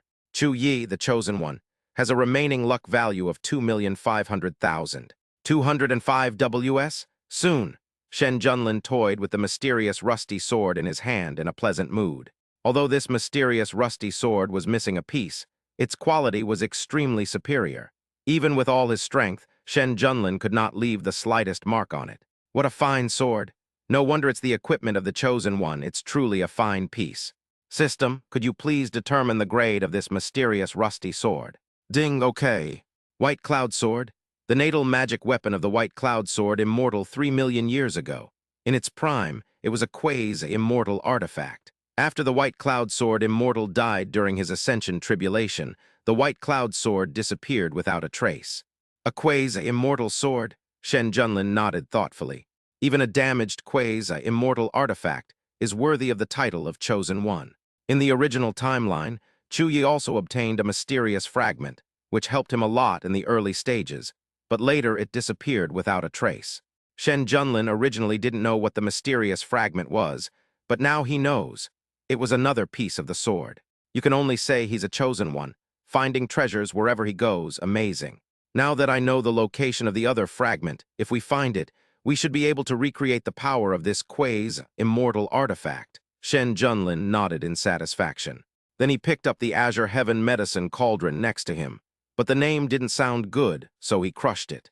Next, Shen Junlin erased the traces of his presence, and then took out a peculiar bow and arrow that he had bought from the system shop for 2 million villain points. The cloud-piercing bow has an extremely long range and is known as the cloud-piercing arrow, capable of summoning thousands of troops. It is an incredibly powerful signal-emitting weapon. Its advantages are that it can shoot extremely far and has a powerful armor-piercing effect, and can pass through most restrictions, formations, and barriers. Its disadvantage is that its attack power is very low among magic weapons of the same level. However, it's enough to deal with Chuyi now. Without hesitation, Shen Junlin tore open the void, used the real-time holographic positioning map to aim, and then fire. A powerful and conspicuous arrow shot out, and the nascent soul experts of Vermilion Bird Star all extended their divine senses, only to find that there was nothing unusual about the launch location. Seeing that it was a signaling artifact and not aimed at their homeland, these powerful figures withdrew their divine senses and continued to lie in bed. Boom! A huge explosion rang out in the mass grave of Yuncheng. The city lord of Yuncheng immediately led his men to the scene. Upon closer inspection, he saw that the mass grave had turned into a huge crater. Was the mass grave bombed? Lord of Yuncheng, Cloud City Elite Guard Team, the belated arrival of the powerful figures from various families of Yun City. You're sitting at home when disaster strikes out of nowhere. You open your eyes and the mass grave is gone. It's outrageous. Lord of the city, what should we do about this? The Luo family member asked wisely. If this kind of attack reaches Yuncheng, we will have no way to stop it. We will report to the dynasty that Yuncheng has been attacked by an unknown force, and the cause is unknown. The city lord is brilliant, the Gao family patriarch exclaimed in praise. The city lord of Yuncheng waved his hand, indicating that everyone should go about their business, since they couldn't interfere with this kind of thing anyway. Meanwhile, in a dilapidated cave in a remote, desolate mountain wilderness, Chuya's body slowly solidified once again. Damn it, I didn't expect to run into an accident. This is so unlucky. Chuya gave a wry smile, seemingly unaware of the seriousness of the problem. Fine, losing a body isn't a big deal. Once I find out who it was, I'll make sure you're riddled with arrows and die a horrible death, Chuya silently made a vow. The next second, whoosh.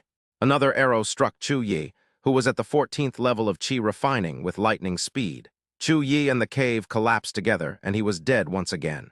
In the blink of an eye, a crimson light flashed, and a familiar figure quickly materialized.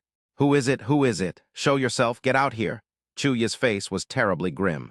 After this second instance of mishap, Chuya finally realized that he was being targeted by an unknown cultivator. Unfortunately, there was no response from the surroundings, and the environment was completely quiet, with nothing suspicious. Completely clueless about who the enemy was, Chuya was so angry that he got a backache. Ding, the host used the cloud-piercing arrow to kill the physical body of the chosen one, Chuyi. Enraged, Chuya lashed out, reducing his luck value by 500,000.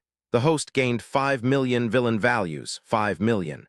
Ding, the host used the cloud-piercing arrow to launch a surprise attack on the chosen one, Chuyi, causing Chuya to lose his life, saving resurrection armor twice. Chuya belatedly realized what had happened and was furious, but he couldn't even figure out who the enemy was. Chuya's luck value has decreased by 200,000, and the host has gained 2 million villain points, 2 million. Ding, the chosen one Chuya's luck value has fallen below 10% of his total luck value, meeting the conditions for a perfect kill. Host, please kill him as soon as possible. After firing 2 shots, Shen Junlin received another huge sum of 700,000, 7 million, proving the effectiveness of the method. After resting for a while and waiting for Chuyi to recover more or less according to the real-time monitoring, Shen Junlin fired another arrow. Chuyi was prepared and was about to dodge when, with a loud boom, he was blown to bits again. Chuyi is resurrected once again, and Shen Junlin launches again. Chuyi revives piercing arrow, Chuyi explodes, Chuyi revives piercing arrow, Chuyi explodes, Chuyi revives piercing arrow, Chuyi explodes. With each piercing arrow, Chuyi's hidden resurrection methods were lost time and again, and his luck declined until it reached 0, causing his destiny halo to crack. Every time Chuyi tried to dodge, he failed each time and could only split open in resentment, only to be resurrected again. Who is it? Come out, get out here! Chuyi roared frantically, standing still. Since arriving in this world, Chuyi has offended many people, but most of those he offended have died. Apart from the so-called Radiant Holy Land, the only survivors are his friends and relatives who are Golden Core cultivators and the bastard Shen Junlin from Blue Star CTM and CTJ. Based on the timeline, Shen Junlin couldn't possibly be on Vermilion Bird Star right now. His relatives and friends who are Golden Core cultivators simply don't have that kind of power.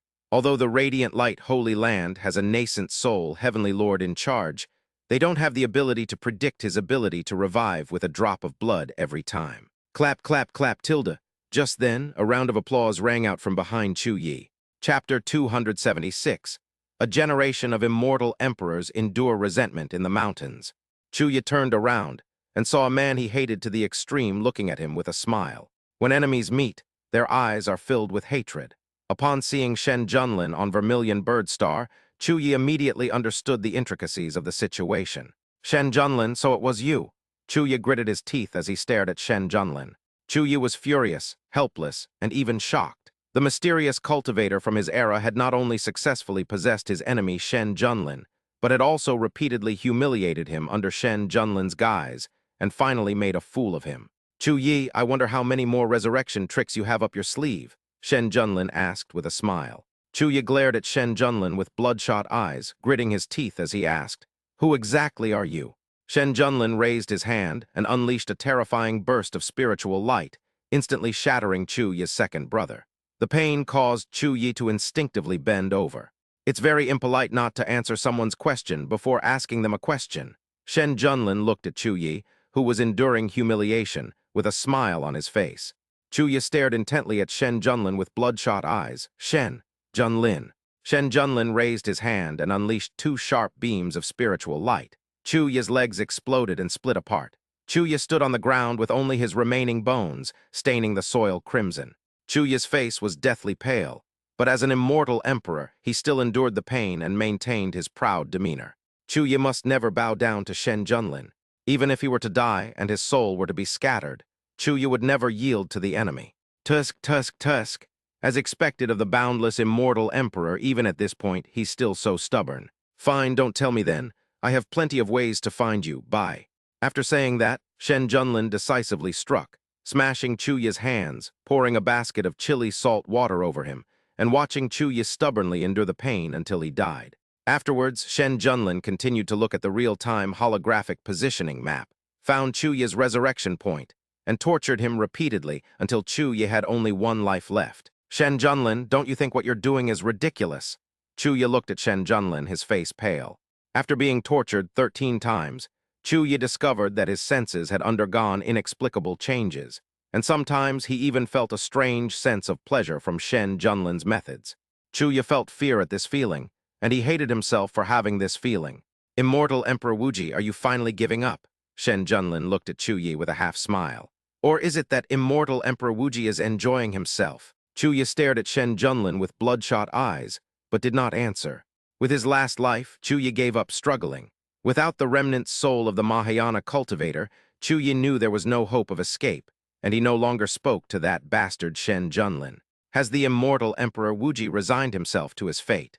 Or is it that the Wuji Immortal Emperor has no means of escape, and doesn't want to save his parents and sister from this predicament? Shen Junlin continued his teasing in good spirits. Chu Yi looked calmly at Shen Junlin. Now that I'm in your hands, you can do whatever you want with me, do whatever you want with me. You don't need to provoke me anymore. Chu Yi felt desperate, regretful, and even a little remorseful, but most of his remorse stemmed from regret over his fate. Rebirth, it was as if God had played a joke on him. Not only could he not change anything, but he even ended up in a worse situation. With his sister and mother humiliated, the Chu family was likely to be wiped out, and even those who had helped him were likely to fall victim to Shen Junlin's cruelty. Most importantly, he no longer even has the chance to take revenge, which is both tragic and lamentable. Seeing that he was still being stubborn at this point, Shen Junlin stopped talking nonsense. He directly grabbed Chu Yi's broken and weak soul, smashed it to pieces, destroyed his 3 souls and 7 spirits, and prevented him from ever being reborn. Ding, the host has successfully killed the Chosen One, Chu Yi. Main quest complete. The host has received a Chosen One kill gift pack. Host's villain value: 153,565,000, 153,565,000. Villain value. Main quest completed. System about to be unbound. Unbinding countdown, 2:30:00. Please use the villain value quickly, host. System, are you leaving? Shen Junlin asked perfunctorily. Ding, host, all good things must come to an end. With this matter settled, it's time to part ways. Shen Junlin nodded, then quickly opened the system store and began to browse. Up to now, Shen Junlin only has cultivation level, but no cultivation techniques, spells, or supernatural abilities. The only magic weapon he has obtained is the White Cloud Broken Sword. It wouldn't be an exaggeration to call him poor. However, before using the villain value, Shen Junlin decided to use the kill gift pack first. System, use the Destiny level kill gift pack. Ding, the Destiny level kill reward pack has been successfully used. Congratulations, host, you have obtained the Great Compendium of Cultivation ×1. Top grade Ancient Treasure, Soul Slaying Bow X1. Top grade Ancient Treasure, Blood Demon Ancient Armor X1.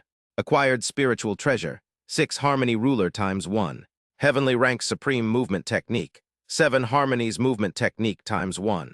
High-grade Earth Rank Divine Ability, Ancient Emperor Fist ×1. Mid-grade Heavenly Rank Divine Power, Great Wilderness Imprisoning Heaven Finger ×1. Top-tier Pupil Technique, Yin-Yang Pupil X1. Top-tier Immortal Cultivation Technique, Heavenly Demon Immortal Scripture ×1. After using the Destiny level kill pack, Shen Junlin began to select items he might need in the future.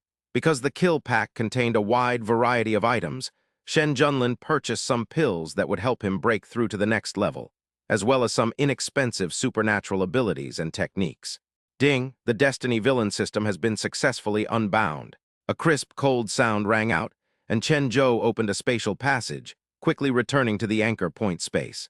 Shen Junlin stood atop the vermilion bird star with an inscrutable expression, his feelings somewhat complicated. "System, may your future be bright," Shen Junlin sincerely wished. The next second, the Destiny villain system invites murderers and arsonists with golden belts, Shen Junlin, to join the group chat. I charged in and out of Changbin Slope 7 times, Zhao Zilong. Oh, finally I see someone. I've been waiting so long the flowers have withered. Withered flowers JPG. A person crying, he chunk you. Cough cough newbie, there's a virtual world link above, you can come see me one last time. Final scene JPG. Unable to cultivate like others, he chunk you grew old with the passage of time, and his life gradually entered its final countdown. He chunk you is 77 years old this year and is still in good health. However, He Chunk Yu knows that he is not far from being buried. Now, He Chunk Yu spends his days taking his wife around and occasionally enters the world of primordial era infinite myths at night to experience youth. He has no regrets about the rise and fall of his family. Chu Yangtze visited He Chunk Yu's world once and spent a week there. There was nothing special about it, except that she spent several hundred million of He Chunk Yu's money and took away some local specialties. Due to regulations, Chu Yangtze could not offer He Chunk Yu items at prices exceeding the limit, and He Chunk Yu did not mind. He had no desire for cultivation. He Chunk Yu was content with knowing about other worlds and witnessing different lives. Shen Junlin glanced at the link, Primordial Era, Infinite Myths above, and replied, "Okay." A person crying, "He Chunk Yu. Good brother, let's meet in 3 days." The arsonist who wears a golden belt, Shen Junlin. "All right, see you in 3 days." Shen Junlin, "Are the other brothers coming?" Lai Zhenjun, Li Feiyu, the savior from suffering, of course I've come. Even nicknames are being fought over, Jun Yixian. Zhao Zilong, let's have a spar. I charged in and out of Changbin 7 times, Zhao Zilong. Come on, whoever chickens out is a coward. Heavenly Emperor Chu Luoli, Chu Yangtze. Is 3 p.m. okay for the group chat? My mission is in a different time zone, and 3 p.m. is exactly 10 p.m. here. West Heaven War Emperor, Wang Heianen, count me in. Starry Sky Ice Queen, Chu Ci's widow. I'm fine with anything. Fellow Taoist, please wait, Ao Yuan. It's settled then, I just finished my training. Chapter 277. Extra chapter of the Immortal Emperor's Rebirth. Simple follow-up to the Shen Junlin chapter. After unbinding himself from the Destiny villain system, Shen Junlin carefully disposed of Chu Yi's material residue and traces of destruction, then settled his affairs and spent a few days playing on Vermilion Bird Star, receiving some gifts. 3 days later, all the hosts gathered together for the first time in the past few days, which was also the first welcome party for Shen Junlin's arrival. At the gathering, everyone selectively talked about their previous tasks and various interesting anecdotes from their lives afterward. Of course, everyone was more interested in Zhao Zilong and Chu Kishwang, the only couple among them who were inseparable. Zhao Zilong and Chu Kishwang kept declining, saying that they had been brought together by their elders in their families, and that they would not discuss anything else seriously. Everyone expressed disbelief, but there was nothing they could do. It was a matter between the young couple, and they couldn't interfere if they didn't speak up. Then came the sparring session, but Chu Yangtze and Chu Kishwang weren't interested in it, and didn't want to ruin their image in front of these guys, so they didn't participate. The others were fighting fiercely, with Zhao Zilong and Jun Yixian being the most ruthless. Jun Yixian accused Zhao Zilong of messing things up, causing the price of the practical training kit to rise, while Zhao Zilong felt that he was conducting normal experiments and that the item was expensive to begin with, so it had nothing to do with him. Both of them had their own reasons, and they fought many times because of it. No one could do anything about it and could only let the two of them act up. Despite the fight, Jun Yixian didn't expose the messy affair between Zhao Zilong and Chu Kishwang. When the two had free time, they would go to the game Primordial Era, Infinite Myths to spar, and they even stipulated that whoever had a level could not fight, so they would fight using the original, ordinary methods. To this end, Galaxy Heart even set up a special fighting arena for the two, allowing them to engage in a 1v1 duel at level 0, with 100% sensory input. After the gathering, Shen Junlin returned to Vermilion Bird Star. With the cultivation experience shared by Chu Yangtze, Ao Yuan, and others, Shen Junlin's cultivation became twice as effective with half the effort. He quickly mastered part of the main cultivation technique, and then began learning various supernatural abilities and techniques to strengthen himself. After cultivating on Vermilion Bird Star for a full 10 years, Shen Junlin, who could basically summon skills with a flick of his wrist, happily returned to Blue Star. During the year they hadn't seen each other, Chu Qingshuan had given birth to 2 children for Shen Junlin. When Shen Junlin returned, Chu Qingshuan didn't say anything. Her feelings for Shen Junlin were somewhat complicated. She gave birth to the children because she discovered the problem late and was worried that making decisions on her own would anger Shen Junlin, so she let nature take its course. Shen Junlin was quite happy about the twins, a boy and a girl. It was extremely difficult for cultivators to conceive children, and Chu Qingshuan was the one who was first born on the first day. With the arrival of these 2 little lives, the relationship between the Chu family and the Shen family has improved considerably. Perhaps the only one who is saddened is Chu Buxiang. But Chu Buxiang was completely unimportant. After that day, Song Shiyu broke ties with Chu Buxiang and refused to see him again. After enjoying a few days of leisure at Tianxing Manor in Jiangbei, Shen Junlin returned to the Shen family and recounted his experiences on Vermilion Bird Star over the years, proposing to lead the Shen family into the world of cultivation. Upon learning of such a world, no one in the Shen family objected, and some members of the Tang family also benefited from the change.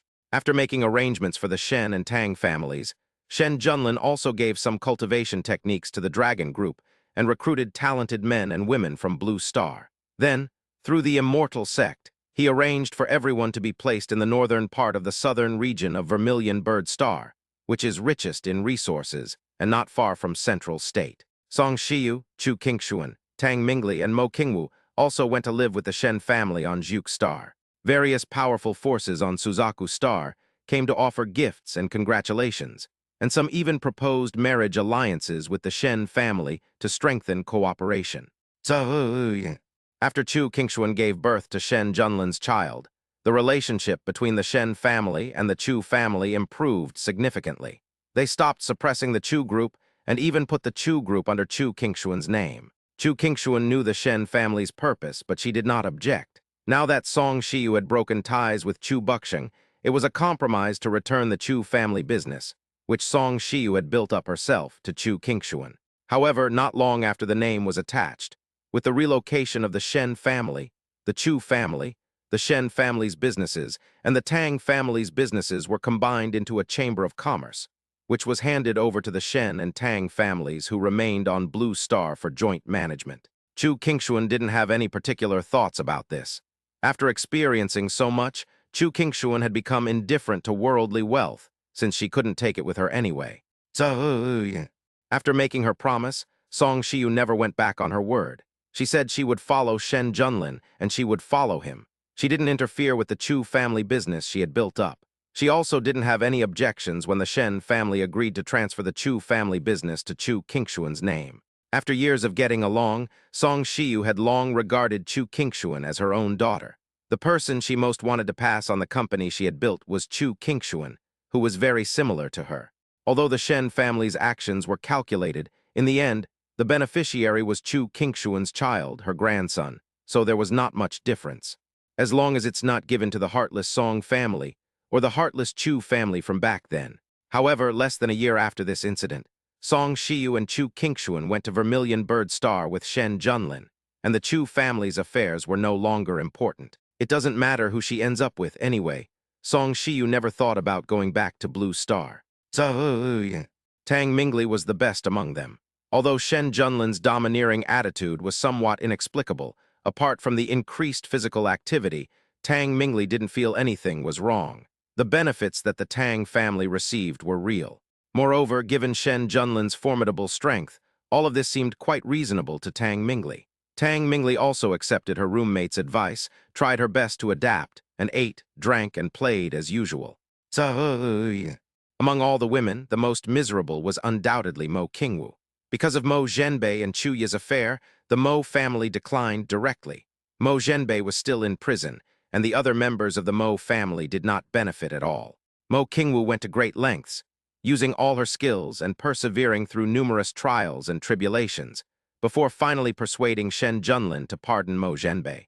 However, Mo Zhenbei did not go to Juk Star in the end, but stayed on Blue Star to live a normal retirement life. After the Shen family left, the Dragon Group, aided by the low-level cultivation techniques left behind by Shen Junlin, greatly increased in strength, becoming the true leader of the Blue Star martial arts world and cracking down on all kinds of evil sects. 3 years after the Shen family left Blue Star miraculously began to recover its spiritual energy. Because of the cultivation techniques left behind by Shen Junlin, the number of cultivators in Great Xia increased dramatically, making it the overlord of Blue Star. The Tang and Shen Chambers of Commerce also became the #1 Chamber of Commerce on Blue Star.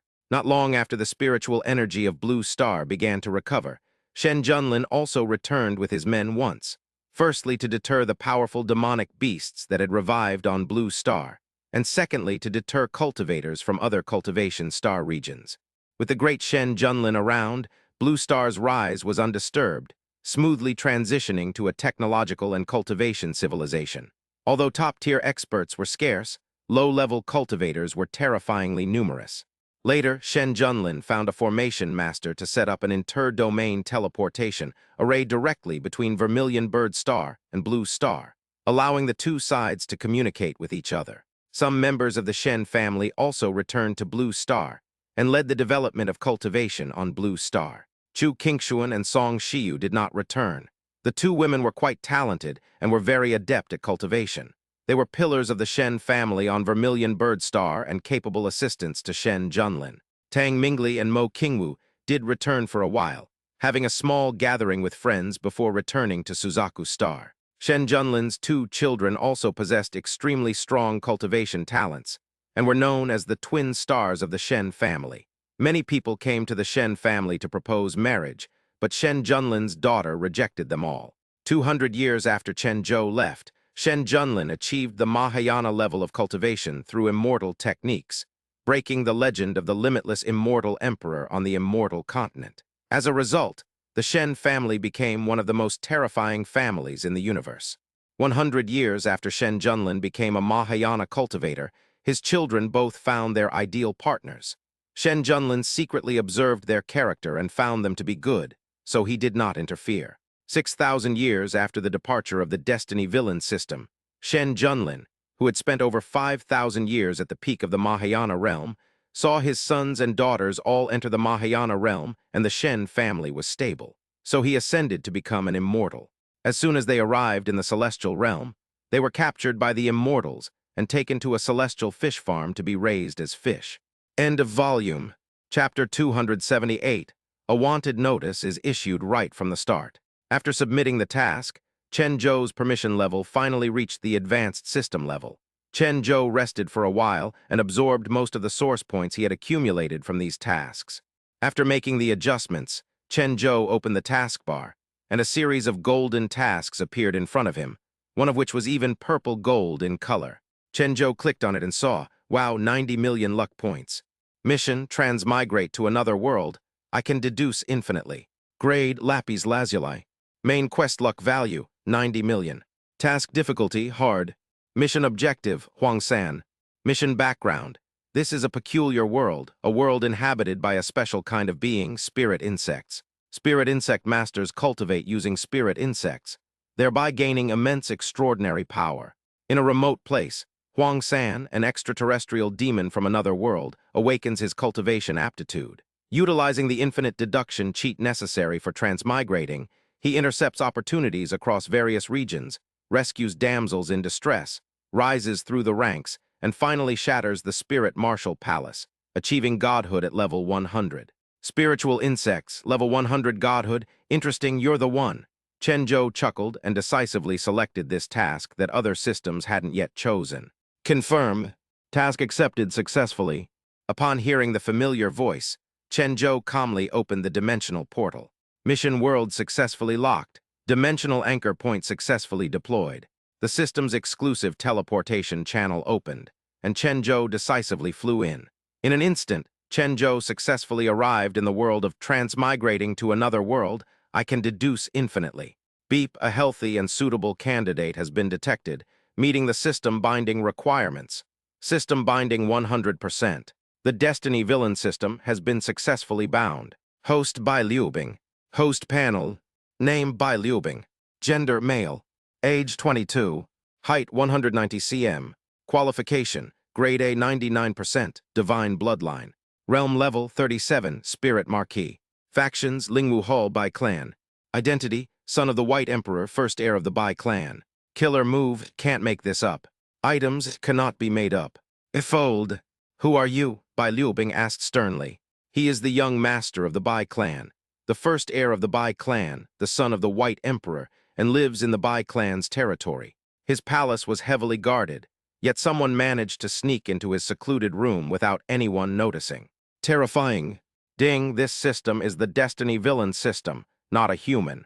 Chen Zhou coldly replied, and then directly transmitted the future trajectory and some information related to the villain system into Bai Liubing's mind. 16 years ago, Qian Misheng, the deputy hall master of Lingwu Hall, was carrying out a mission assigned by the Bai clan to capture immortal insects.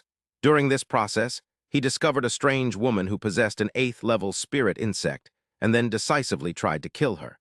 However, he was severely injured by a level 90 Spirit Emperor Gold. When the Lingwu Hall came knocking, the Golden Sect expelled them from the sect and compensated the Lingwu Hall with a large sum of resources, and only then did the matter end. 16 years later, Huang San, the Golden Sun and extraterrestrial demon who had been hiding in a remote corner of the Lingwu continent, awakened his cultivation aptitude and rose rapidly. He repeatedly disrupted the Lingwu Palace's plans and later led his subordinates to destroy the Lingwu Palace. Finally, he successfully stepped into the realm of the Spirit God Emperor, defeated the White Clan chief Bai Tiandi in a battle, and then ascended to the upper realm, leaving behind a chaotic mess on the Lingwu continent. Huang San, a terrifying killing intent flashed in Bai Liubing's eyes. Through these glimpses of the future, Bai Liubing made a preliminary guess about the existence of the system. The system comes from outer space. It's not from this world, and it's shrouded in mystery. Huang San was a lowly scoundrel from a second-rate underground force in an urban world. Under the guise of robbing the rich to help the poor, he stole from the royal family and was killed on the spot. I didn't expect to die, and instead transmigrated to the Spirit Martial continent. After learning the ins and outs of the matter, Bai Liubing gained a general understanding of it. The Destiny Villain system is a great entity that helps people like him to fight back against the Chosen Ones and the Chosen Ones. The system's purpose is likely the so-called luck value embodied in the Chosen One.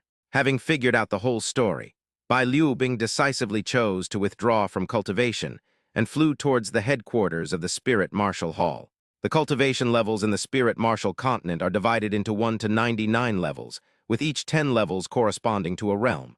There are a total of 9 realms: Spirit Apprentice, Spirit Master, Great Spirit Master, Spirit Marquis, Spirit King, Spirit Emperor, Spirit Sect Master, Spirit Venerable, Spirit Saint, and Spirit Emperor. Above the Spirit Emperor, there is also the Spirit God Emperor. But the Spirit God Emperor has always been a vague and ethereal figure, a legendary god. It is said that the gods reside in a place called the Heavenly Spirit Land, but no one knows whether this is true or not, because it cannot be verified. The Lingwu continent is divided into 5 major regions: the Eastern Wilderness, the Southern Ridge, the Northern Plains, the Western Desert, and the Central State. The southern frontier is the richest in resources, followed by the Eastern Wilderness and the Central State, then the Northern Plains, while the Western Desert is the most barren. Among these, Jiangsu is the most developed, has the best cultivation environment, and is home to numerous powerful forces, including 1 palace, 3 sects, 6 pavilions, and 9 major clans. Above these are the ancient forces of those reclusive overlords, mysterious and unpredictable, and exceptionally powerful. Young master. Upon seeing the newcomer, the guards of Lingwu Hall hurriedly bowed. Bai Liubing nodded, indicating that she understood, and then went inside. The lord of the Lingwu Hall is Bai Liubing's uncle, Bai Jing, a level 95 Spirit Emperor, known as the Daytime Spirit Emperor, who is extremely skilled in using the power of light. Bai Liubing passed through the outer hall and the heavily guarded passageway to reach the inner hall. Luo Bing, what brings you here? Sensing Bai Luo Bing's presence, Bai Jing, who was drinking, teleported and appeared directly in front of Bai Luo Bing. Uncle, I need your help with something, Bai Liubing said seriously. Bai Jing showed a hint of surprise. Oh, It should be noted that Bai Liubing is the young master of the Bai clan and the only person who will speak for the Bai clan in the future. For Bai Liubing to leave the Bai clan to speak here is clearly not a good thing. Uncle, don't be nervous. It's just a small matter, a mere order to you. Bai Liubing quickly interjected, cutting off Bai Jing's chance to refuse. As long as it's not about me catching some strange or unusual spirit insects or beasts for you, everything is negotiable, Bai Jing emphasized seriously. His nephew has never been a proper guy. Besides cultivating, he always likes to do fancy things, such as strange and unusual spirit insects, spirit beast delicacies, and some fancy and strange killing moves. He never has a good idea. The latter is fine, you can just grab a few rogue cultivators. But the former is much harder to find. The spirit insects and spirit beasts are not only time-consuming and laborious, but also troublesome. Uncle, don't worry, this time it's not those. I'll just let you issue a warrant for the arrest of someone named Huang San, Bai Liubing said with a smile, stating her request. Huang San, what kind of guy is he? I've never heard of him before. Uncle, don't worry about this. This is his sketch. You just need to issue the arrest warrant. Bai Liubing took out Huang San's sketch and handed it to her uncle, Bai Jing. Bai Jing glanced at it and laughed. This is it. My Lingwu Hall can send out any one of its spirit kings and guarantee that this novel will be reduced to ashes. Uncle, this person is quite special, extremely lucky. Don't let your guard down, Bai Liubing emphasized hurriedly with a serious expression. Bai Jing waved his hand and said domineeringly, Nephew, your uncle understands. If the Spirit King is not suitable, then it will be the Spirit Emperor or the Spirit Sect. If the Spirit Emperor or the Spirit Sect is not suitable, then it will be the Spirit Venerable or the Spirit Saint. Bai Liubing nodded and did not object anymore. Issuing a warrant for Huang San's arrest was only the first step. Bai Liubing did not intend to deal with Huang San by outsourcing projects. It would be enough to make Huang San a pariah. He'll handle the rest himself. P.S. The grading system after reaching the gold level is as follows. Blue gold, platinum, purple gold. Chapter 279, Huang San's Talent. Gold, today is the annual enlightenment ceremony again. Are you going or not? Enlightenment, this isn't something that happens only once a year. What's so special about it? I'm not going. I'm not going. The carpenter, Huang Jin, waved his hands repeatedly when asked. Enlightenment is an important ceremony in the spirit martial continent for testing cultivation talent. Many forces attach great importance to it. Those who possess cultivation aptitude can become noble spirit insect masters and be revered by thousands. Huang Jin, today is the most important day of your son's life, and you're not going. Neighbor Old Man Niu glared angrily at the disheveled man who was engrossed in drinking. What's the point of going to a little test? Do you think my talent will improve just by going? Gold retorted nonchalantly. You, sigh. Old Man Niu sighed in exasperation, then warned sternly. If you won't go, I will. Listen to me carefully. Zio-san is going to school later and you can't delay his studies. Golden nodded unsteadily. Hiccup. I get it. It's just a spirit insect master. What's so great about it? It's better to be a carpenter. Grandpa Niu shook his head and called into the house. Little San, it's about time. Come with me to the enlightenment ceremony. I understand, Grandpa Niu. Huang San responded loudly, put away the compass in his hand and strode out. Little San, today is the most important day of your life. This matter concerns your future, so you must take it seriously, Grandpa Niu earnestly advised. Huang San nodded and replied calmly. I understand, Grandpa Niu. I will try my best. Good, good, good. The youngest is much more obedient, unlike your drunkard father who only knows how to drink. Grandpa Niu laughed with satisfaction. Grandpa Niu, let's go, Huang San said calmly. Huang San already knew the outcome of the enlightenment ceremony, and going through the ritual was the best choice for him now. Huang San is not from this world. He comes from a modern urban world. He is an orphan who has been stealing chickens and dogs since he was a child. When he grew up a little, he joined a gang called Jiangyang Thieves and followed these people to steal chickens and dogs everywhere. He later retired from the criminal life and went solo, becoming a notorious thief known as the Phantom Thief's Hand. However, he was later killed on the spot by royal guards for stealing from royalty. When Huang San opened his eyes again, he found himself transformed into a child. Like the protagonists in those novels, Huang San had also awakened a cheat ability. It can predict Huang San's life for a period of time in the future based on his choices. It can be used 3 times a day. After the prediction, Huang San adapted to this new identity very smoothly. Huang San's aptitude is not high. only at the Ding level, making him the weakest among the spirit insect masters. Li Ergu, I heard your brother was diagnosed with a grade C aptitude last year. I wonder how much talent you have, hahaha. Hindsight is 2020, don't look down on me. I am the #1 genius in the Li family. I can definitely test for a second-class aptitude. But you must have had a rough time falling into the cesspool yesterday. The hindsight expert, was speechless with anger, unable to refute anything, because he had indeed slipped and fallen into the cesspool yesterday. If no one had discovered him, he would have drowned in the cesspool. Huang San walked through the crowd, walked to an inconspicuous spot, and sat down expressionlessly.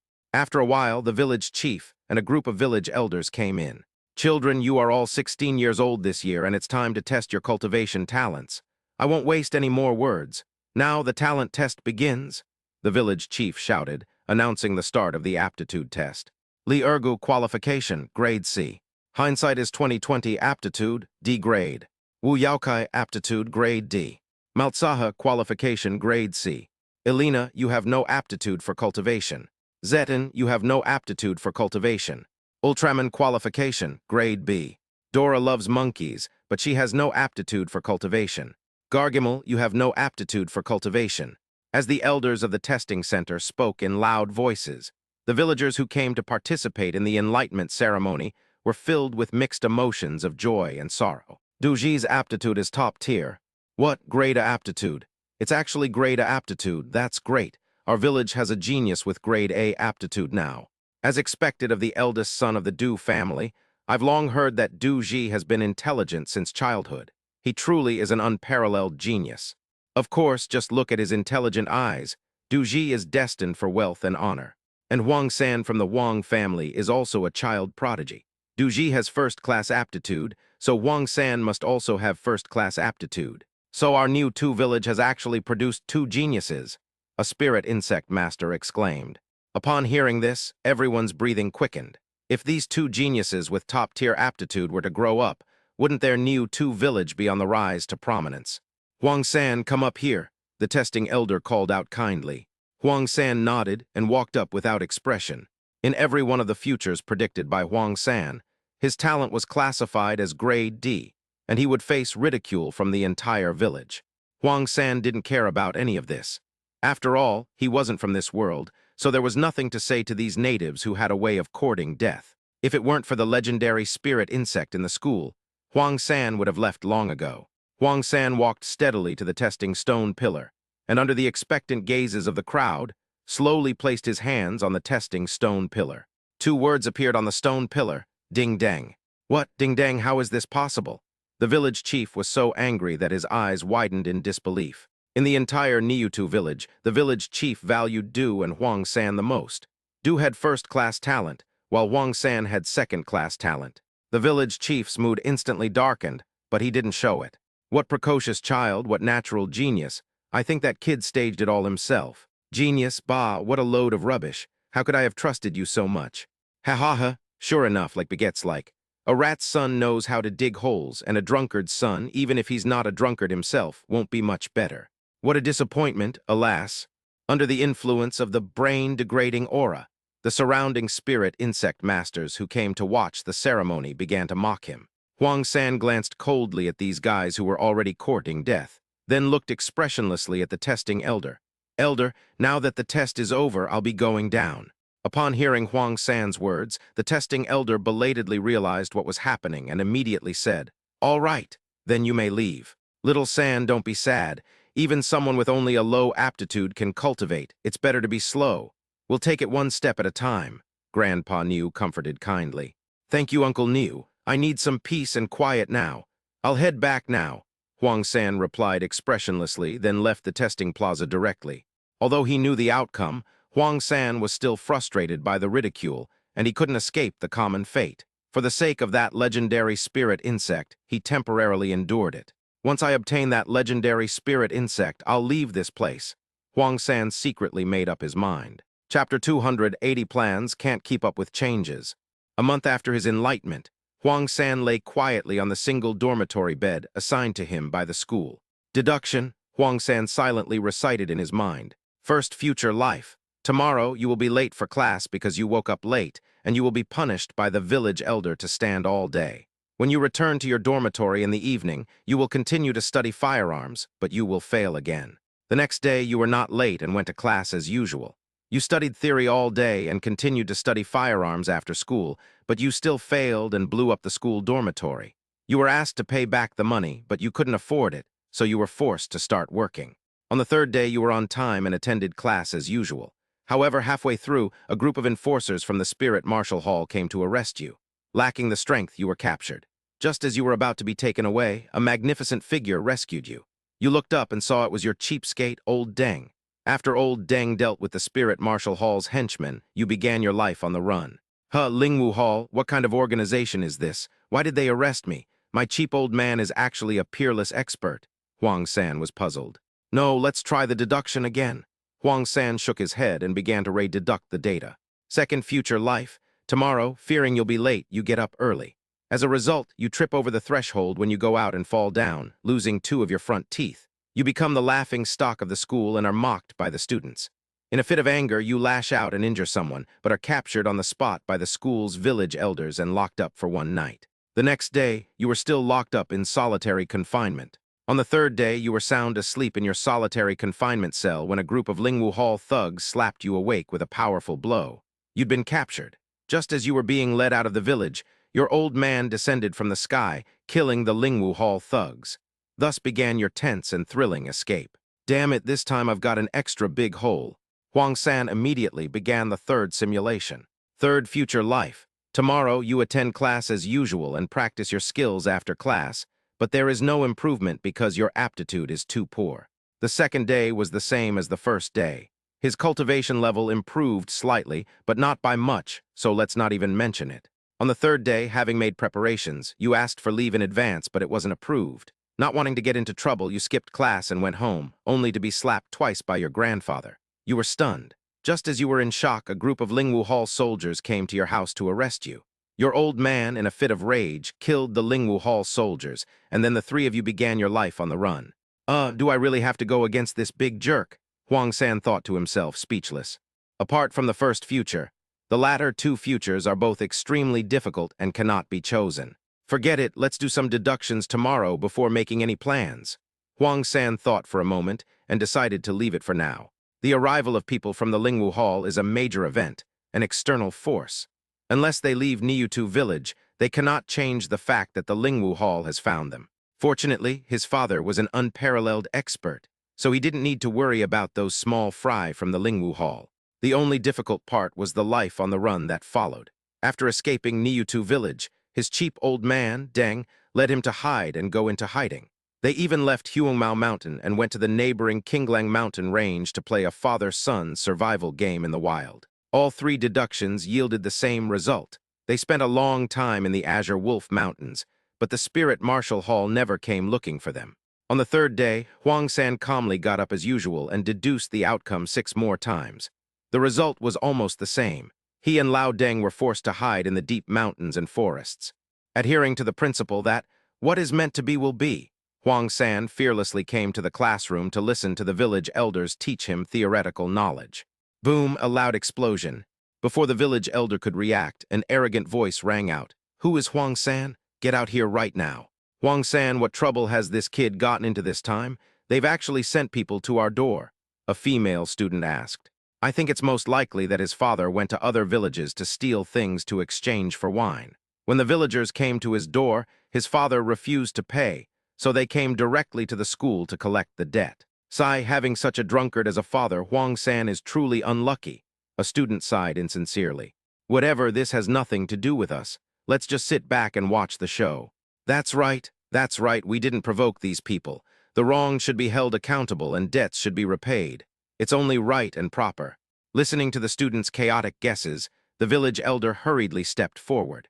When he saw the stranger at the door with an incredibly profound aura and elegant, clean clothes, the village elder was dumbfounded. For the sake of the village elder of Zudeng village braced himself and asked, Gentlemen, may I ask who you are? Smack, a lowly soldier from the Lingwu Hall slapped the village chief of the academy to the ground. Who do you think you are, daring to inquire about our identities? You don't want to live. one of the Lingwu Hall's unofficial soldiers arrogantly accused. All right, third brother, don't waste time talking to these ants. Quickly finish the orders given by the palace master. The leader of the Lingwu Palace's unofficial soldiers ordered sternly. Yes, big brother. The other unofficial soldiers of the Lingwu Hall responded and quickly took out the wanted poster sketches to compare. Huang San boldly stepped forward and said, I am Huang San. What advice do you all have for me? Upon seeing Huang San's reckless answer, the students immediately fell silent, watching him court disaster. Oh, you're Huang San. Under the influence of the intelligence-lowering aura, the leader of the unofficial henchmen became unusually talkative. Absolutely genuine, Huang San said neither humbly nor arrogantly, his gaze fixed directly on the Grand Spirit Master. Good lad, you've got guts. The squad leader laughed loudly, and two other soldiers behind him stepped forward and shoved two solid groins into his groin. Snap, snap. Two crisp sounds rang out in the classroom, and two clear handprints instantly appeared on Huang San's face. Huang San was stunned. Based on his many calculations, he knew that as long as he was caught in class, he wouldn't get a big slap. He was even prepared to say, "Don't touch me, I can walk by myself." But things didn't go as planned. These people didn't play by the rules and came at this 16-year-old boy with two big slaps. How's it going, kid? Feeling good? The henchman captain grinned lewdly at Huang San. Upon arriving here, he received orders from above to give Huang San a good beating. The order was strange, but since the leader had spoken, he couldn't very well refuse. Since it's not like I'm hitting myself, there's nothing to hesitate about, just do it. Huang San clenched his fists, constantly wondering which part of his actions had gone wrong and caused the butterfly effect. Huang San had noticed this change before, because his choice differed from the predicted future, and the future would be subject to a certain degree of deviation and change. Imagine a glass of water on a table. The surface is initially still, and it will remain still if you don't disturb it. But if you touch it, the surface will change. If the impact is light, the water surface will change very little, and the water will not spill out of the cup. If the impact is strong, the water will spill out. To keep things under control, Huang San used all three simulations last night to simulate being caught in the classroom, all to avoid getting into big trouble. As a result, after thinking about it all night and making careful plans, things still didn't go as planned, and I still couldn't escape those two big traps. Give them a good beating, the henchman captain shouted. The spirit masters and soldiers of the Spirit Martial Hall immediately raised their fists, each the size of a sandbag, and began to punch and kick Huang San. Stop, no, please stop hitting me. I was wrong, I'll never show off again. Huang San cried out in pain, clutching his head and begging for mercy. Just then an angry roar rang out. You scum of the Spirit Martial Hall, how dare you humiliate my son? Die. Chapter 281 Huang San Gets Hard. Dad, Huang San jumped up excitedly. After waiting for so long, old Deng finally arrived. Sanner, are you all right? Huang Jin walked past the crowd, who were immobilized by the imposing presence, and stood before Huang San. It's nothing, Dad, just some superficial injuries. I'm very strong, Huang San said, patting his chest to prove he was a man. The trainees stared at Huang San in disbelief. They had never seen anyone so shameless and stubborn before. He was just begging for mercy with his hands on his head after being beaten, and there were two clear handprints on his face and footprints all over his body. And he's still pretending. Huang Jin nodded in satisfaction. As expected of his eldest son, he had 3/10 of his former spirit. However, despite his boldness, his eldest son was injured, so he might give up easily. He couldn't beat those old fogies from the Lingwu Hall. But how could he and his son put up with such humiliation as a few lowly members of the Lingwu Hall? Who are you? The Lingwu Hall's unofficial captain asked with difficulty, maintaining his authority. Who am I? Ha ha ha. Does the Spirit Martial Hall not even recognize me now? Golden laughed wildly, his voice savage as he roared. My Lingwu Hall has too many things to do. Why should I, the captain, remember someone as insignificant as you? The captain of the unofficial grunts arrogantly rebuked. Old man, I advise you to be sensible. Kneel down and kowtow to us a few times, then come back to the Lingwu Hall with me to confess your sins. Perhaps then I can show leniency and barely forgive your grave disrespect. Otherwise, Huang Jin was immediately enraged. Suddenly, all the unofficial soldiers of the Spirit Martial Hall felt a surge of pressure on their bodies. Ordinary Spirit Master soldiers were forced to the ground, and even the only soldier captain with the cultivation of a great Spirit Master was forced to the ground. Or what? Golden looked down at the struggling members of the Spirit Martial Hall, his attitude undeniably arrogant. Faced with these lowly soldiers who were at most grand spirit masters, the dignified level 92 Spirit Emperor Gold Saint certainly had the right to be arrogant. Old man, I advise you to release me. Otherwise, even if you are a Ninth Revolution Spirit Emperor, you will not escape the punishment of my Spirit Martial Hall. I think you should be aware of the power of the Lingwu Hall. If you don't want to die, you'd better finish your cultivation, then kowtow to me a few times and clean toilets in the Lingwu Hall for 3 years. Otherwise, the Lingwu Hall will definitely raze your wretched mountain village to the ground. Under the influence of the brain-degrading aura, the squad leader continued to perform steadily, spouting arrogant remarks and completely disregarding Emperor Ling. The Spirit Martial Hall. I never expected these people to be officials from the Spirit Martial Hall. It's over. Huang San's father has offended the Lingwu Hall. What are we going to do with Niu Tu village? It's all Huang San's fault. If it weren't for Huang San, how could our Niu Tu village have offended the Lingwu Hall? A student said angrily. Hearing this student's words, the others also began to feel indignant. Huang San, why aren't you making your father kneel down and apologize to the officials of the Lingwu Hall right now? Huang San, if you want to die, don't drag us into it. Quickly have your father apologize to the elders of the Lingwu Hall. Your family caused all this trouble. Your whole family is a jinx. Get out of the village. Yes, get out of the village. We don't welcome you. Get out, get out. The trainees' voices were deafening. Huang San heard them and clenched his fists. These opportunists had already chosen their own path to death. Shut up, why should I, Huang San, explain my actions to ants like you? Having reached his limit, Huang San roared, and the school instantly fell silent. Huang San, the Lingwu Hall is more powerful than you think. I think you should persuade Uncle Huang to humble himself, apologize to the Lingwu Hall, and clear up this misunderstanding. Madame Niu, the class beauty, whispered in Huang San's ear. The Lingwu Hall is incredibly powerful. Not only in the central continent, but also in the other 4 regions, there are branches of the Lingwu Hall. It is said that those who offend the Lingwu Hall are eventually beheaded and their skin and tendons are pulled out. She didn't want Huang San to die because of this. Nor did she want Huang San's relatives and friends in Niu Tu village to be implicated because of Huang San's father's momentary anger. Shut up, you two, Huang San roared furiously. The Lingwu Hall bullied him, and now even these natives want to kick him while he's down. Do they really think Huang San is a stupid idiot who can be bullied by everyone? It was one thing to not know the strength of Old Deng before, but now that he has the Spirit Emperor Old Deng, if he is still bullied, then his transmigration was for nothing. Huang Jin nodded in satisfaction. As expected of his eldest son, he had backbone, a clear sense of right and wrong, and never acted impulsively. Ah, Wang, do you see this? This is our eldest son. I haven't let you down. Our third son has grown up now. Huang Jin felt very gratified. This is the son he raised. He's got guts. Dad, let me handle these people, Huang San suggested earnestly.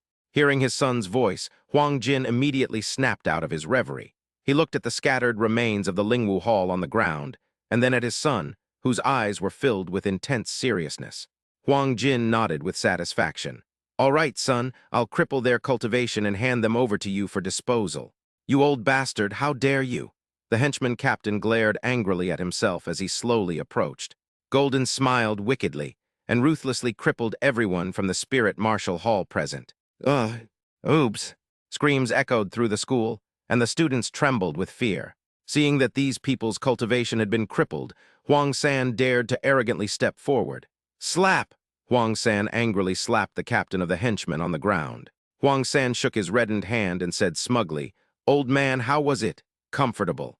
Boy, you won't be so smug for long. The Spirit Martial Hall won't let you get away with this. They will avenge me, the squad leader roared furiously.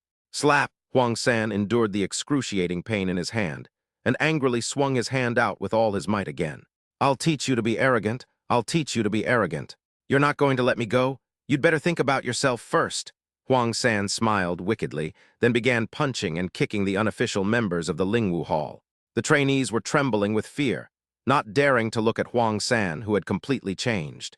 Previously, Huang San was just a quiet person, even though he didn't know how to play with them.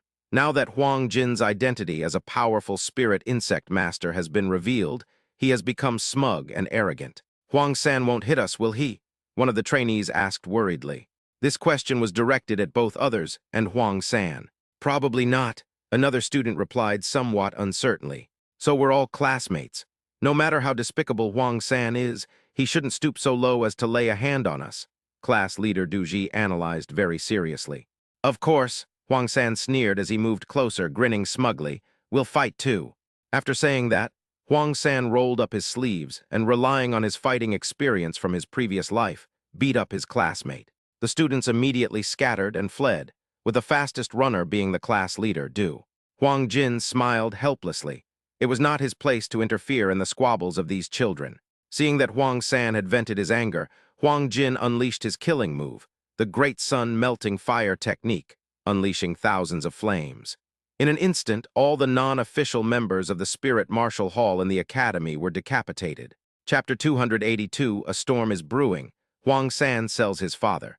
Not long after, Huang San returned to the classroom after tidying up his classmates. Dad, what should we do now?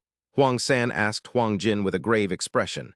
Huang San didn't know why the Lingwu Hall sent people to arrest him, but judging from his father's appearance just now, it seemed that he had a grudge against the Lingwu Hall. Huang San was well aware that Lingwu Hall was the #1 power on the Lingwu continent. 1 hall, 3 sects, 6 pavilions, and 9 clans represented the power of Jiangsu and also determined its ranking. The first hall refers to the Lingwu Hall, whose influence spans the entire Lingwu continent. It hunts down spirit insects everywhere and teaches others how to behave. The 3 sects are Wanhuo sect, Liyun sect, and Mingwang sect. These 3 sects are second only to Lingwu Hall and belong to the top forces in Jiangsu. Below the 3 sects are the 6 pavilions, which are located in the 6 directions of the central plains in the orientation of a 6-pointed star array, and are known as the guardians of the central plains. Following the 6 pavilions were 9 prominent families in Jiangsu, widely known for their large populations and powerful influence. Although there are similar forces in the other 4 regions, none of them can compete with the Spirit Martial Hall. After a moment of contemplation, Huang Jin said with a serious expression, Third son, now that the Lingwu Hall has discovered our whereabouts, Niu Tu Village is no longer safe. It's time for us to leave. Dad, what does this mean? Did you have some kind of grudge against the Lingwu Hall before? Huang San deliberately feigned urgency, looking intently at Huang Jin with a serious expression. Sigh, Huang Jin sighed and said, Sanner, you're all grown up now, and it's time for your father to tell you some things. Huang Jin paused for a moment, then continued. It was a dark and windy night 20 years ago. At that time, I was still a genius who had just entered the Spirit Saint realm. At that time, I was the holy son of the Flowing Cloud sect. I was young and impetuous. I happened to be out on a training trip when I encountered a strange spirit being chased. Seeing that she was pitiful, I decisively took action and eliminated those scum of the human race. That strange woman is your mother. Your mother is a beautiful mermaid named Yi Wang. Your mother was captivated by my heroic spirit and asked to stay by my side to repay the life-saving grace. At that time, I thought it was reasonable, so I agreed to leave get out of class. After that, your mother and I traveled together, fell in love, married, and then you were born. Upon learning of this, I plan to take your mother back to the clan to report, and then go to the Mermaid Kingdom to propose marriage. Who knew that on the way back, a spirit insect of the 8th rank was attracted by you, who was still in my womb, and flew over to recognize me as its master. Your mother and I were overjoyed. But what we never expected was that this spirit insect was actually the prey of Mo Zayu, the branch hall master of the Northern Plains Spirit Martial Hall. As soon as your mother refined the spirit insect, Mo Zayu, the branch hall master of the Northern Plains Spirit Martial Hall, led his men to kill you. He recognized your mother's identity as a member of the Mermaid Kingdom royal family at a glance and had evil intentions. Your mother and I did not want to cause trouble, so after repelling the unfounded accusations, we left. Who knew that the treacherous villain was still not dead, and framed me and your mother for taking things from their Lingwu Hall and injuring them. The main hall of the Lingwu Hall in Jiangsu was furious and sent Qian Misheng, the deputy hall master of the level 92 Ling Emperor, to hunt us down. Although I was already a level 89 peak spirit saint at that time, your mother and I were still no match for Qian Misheng, and could only flee in panic and hide. I thought I had escaped a calamity, but your birth triggered strange phenomena. I was careless and unprepared. Qian Misheng and his men found me. With no way out, I had no choice but to fight to the death. But Qian Misheng is incredibly powerful. The difference of 3 levels is an insurmountable chasm. Your mother is weak after giving birth and cannot fight back. In addition, she has to protect you. We have absolutely no chance of escaping. Just when I decided to self-destruct to fight for a chance of survival for you and your mother, I never expected that your mother would burn her bloodline and activate the secret technique of the mermaid clan, sacrificing her life to help me become the Nine Revolutions Spirit Emperor. Although I ultimately defeated Qian Misheng and severely injured him, your mother also fell into a deep sleep due to the depletion of her bloodline. Later, your father took you and your mother to the Mermaid Kingdom. Fearing retaliation from the Spirit Martial Hall, the Mermaid Kingdom only allowed your mother to enter. Knowing that I could not save your mother, I could only let the Mermaid Kingdom take her away. After saying this, Huang Jin's face was covered in tears. Dad, don't worry. If I have the chance in the future, I will definitely go to the Mermaid Kingdom to seek justice and rescue Mother. Huang San deliberately put on an angry look. The Mermaid Kingdom, as mentioned by the village elder before, is said to be inhabited by women who are daughters of the sea. The pure-blooded mermaid royal family possesses the mysterious power to turn decay into magic, but no one knows where they live. If I have the chance in the future, I must visit the Mermaid Kingdom. Otherwise, how can I live up to the mermaid blood in my veins? Huang Jin nodded, touched, and said happily, Sanner, it's enough that you have this thought. The Lingwu Palace is unfathomable, backed by the Bai clan, the most mysterious of the 6 ancient clans. Huang Jin's voice grew softer and softer, until it finally turned into a sigh. Seeing his father like this, Huang San also fell silent. This old man Deng has offended such a powerful enemy. If it weren't for the fact that he's still useful now, Huang San would have loved to slap him to death. Not only did he make enemies everywhere, but they also brought him to remote mountain villages. He never used any good resources growing up. He finally grew up, and now his enemies are coming to seek revenge. What a joke. Fortunately, he has the cheat code of life simulation, which allows him to simulate life 3 times a day. Otherwise, it would have been a real disaster. Simulation. Huang San silently recited in his mind, beginning to mentally contemplate his future life. First future life. Tonight, under your tyrannical power, the village chief had no choice but to take you to the village treasury to select treasures, and you obtain the legendary Spirit Insect Blood Rebirth. Tonight, 6 9th-rank Spirit Emperors from the Spirit Martial Hall arrived with a Spirit Insect warship. To protect you, your cheap old man was no match for them and died on the spot. You were also captured by the Spirit Martial Hall and became their test subject. You bit off your tongue and committed suicide. What? I'm dead. What the hell? No, continue the simulation. Second future life. You now ask your old man to let you see the village's treasure vault. Your old man agrees, and under his tyrannical power, you successfully obtain the legendary Spirit Insect Blood Rebirth. After being reborn from the blood, you asked your cheap old man, Deng, to let you go out of the village for training. Deng disagreed, so you decided to sneak away in the middle of the night. Deng caught you and was heartbroken by your act of betraying your father. He slapped you and knocked you unconscious. You awaken again, having successfully arrived at the Lingwu Hall laboratory. Because you possess the bloodline of the Mermaid Royal Clan, you are made a test subject. Unable to bear the humiliation, you are humiliated to death. Huang San was utterly speechless. No, I can't just sit here and wait to die. I need to continue the simulation.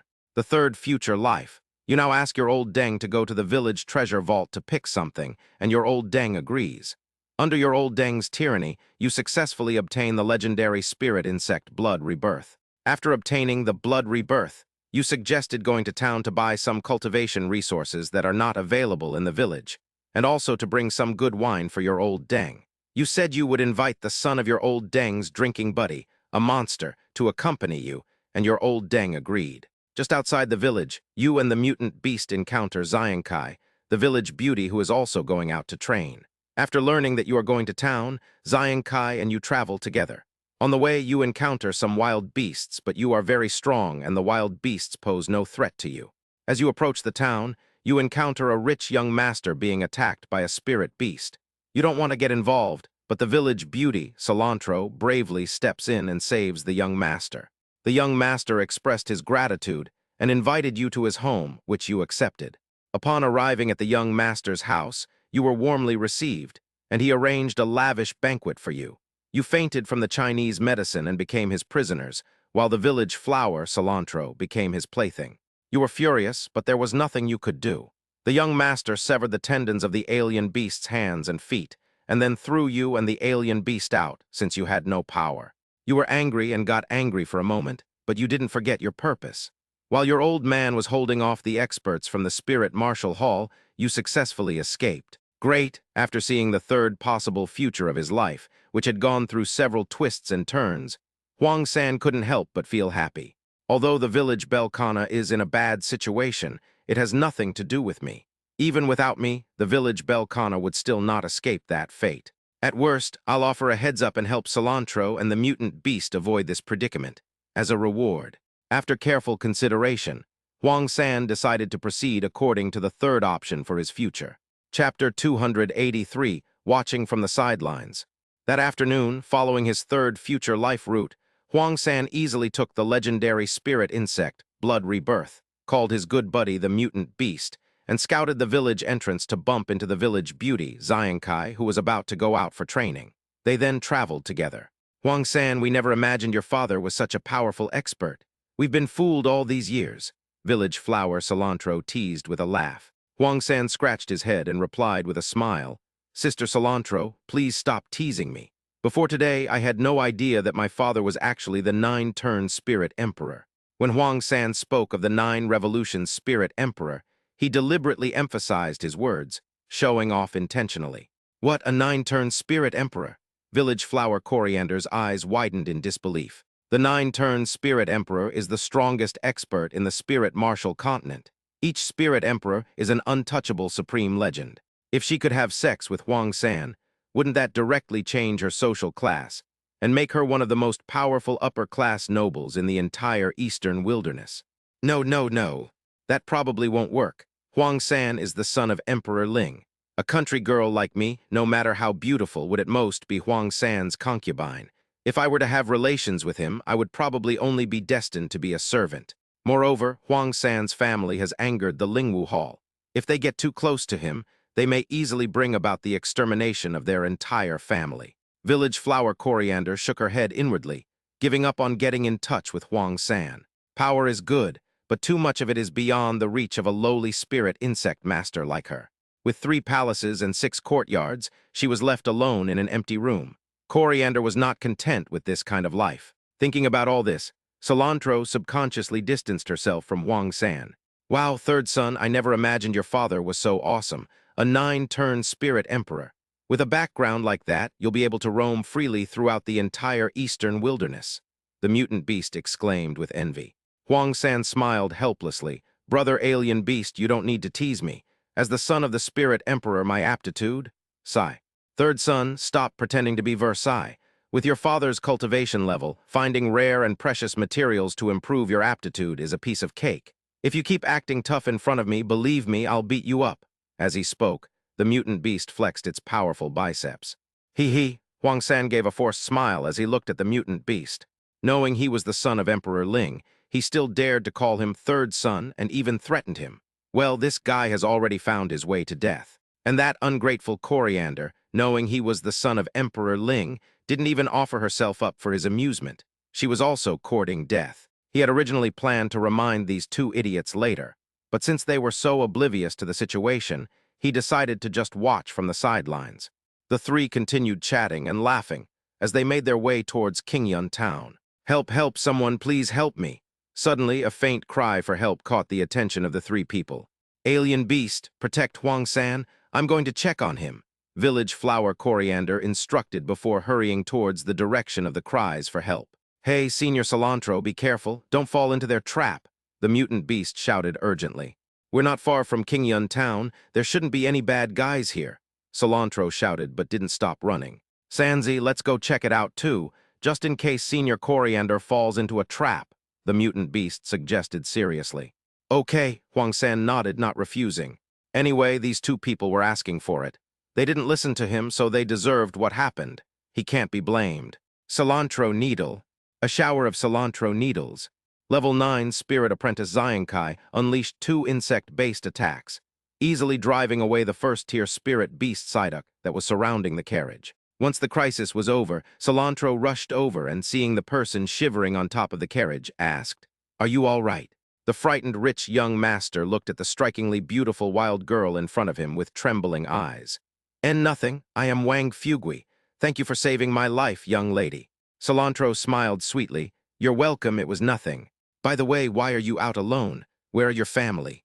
Cilantro looked curiously at the somewhat handsome young man in front of her.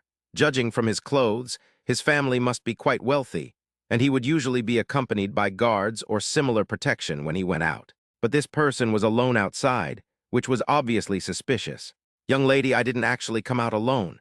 I came out with my master, steward, but about 15 minutes ago he suddenly had diarrhea and told me and the coachman to wait here. Suddenly a few Psyducks appeared, and the two coachmen, being cowards, abandoned me and ran away. I had no choice but to hide on the roof of the carriage and scream for help. I hope Uncle Fu can hear me and come back to save me." Young Master Wang hurriedly recounted his ordeal, tears streaming down his face. Hearing the boy's words, Cilantro believed most of them. It turned out that the butler had diarrhea, which allowed the spirit beast to take advantage of the situation. It was just bad luck. "I see. Be careful in the future. It's not safe outside." Cilantro didn't know what else to say, so she just offered a casual word of comfort. "Thank you, young lady." Young Master Wang thanked her politely again. "Young ladies, judging from your attire, are you heading to town?" Young Master Wang asked with an air of wisdom.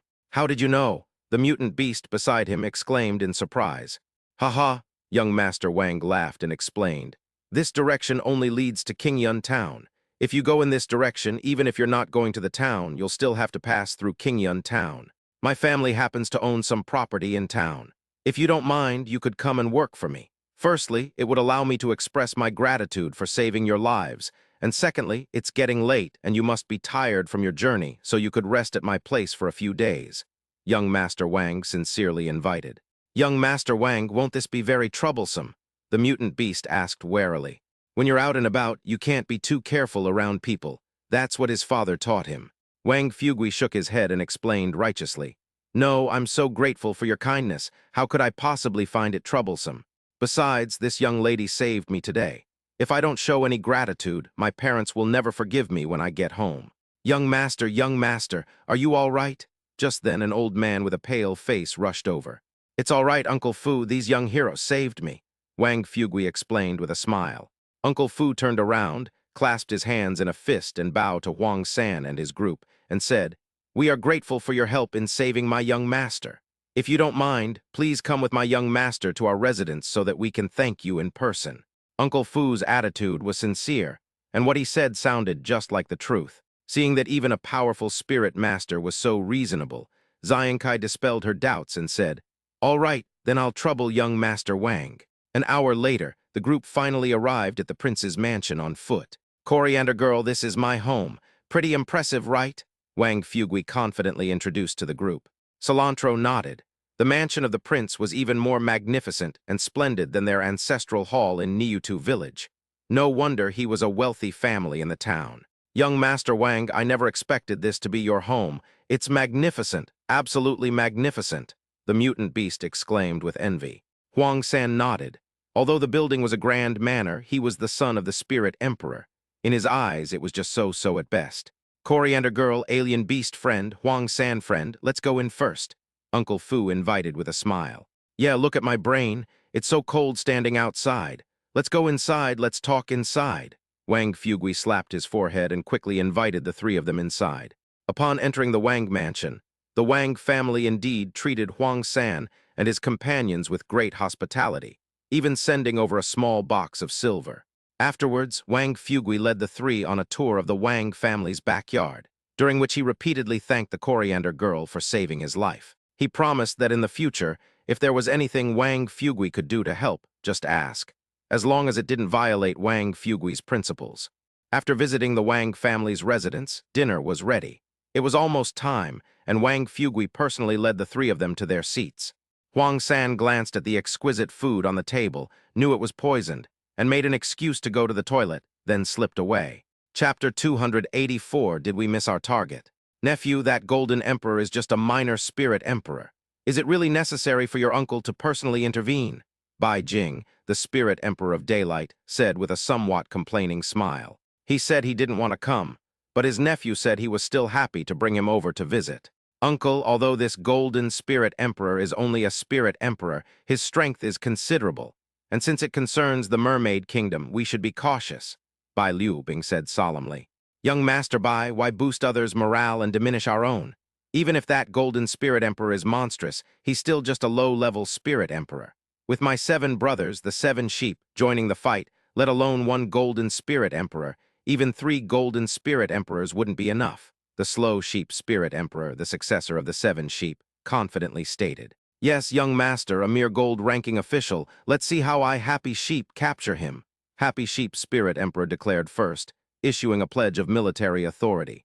Bai Liubing nodded without speaking. She was well aware of the strength of the 7 sheep brothers. These 7 sheep brothers are all spirit emperors, with exceptional beast-taming skills. When they join forces, they can unleash a 7-in-1 battlefield killing move called Green Grassland. Even a level 95 spirit emperor would have to think twice before facing the 7 sheep brothers.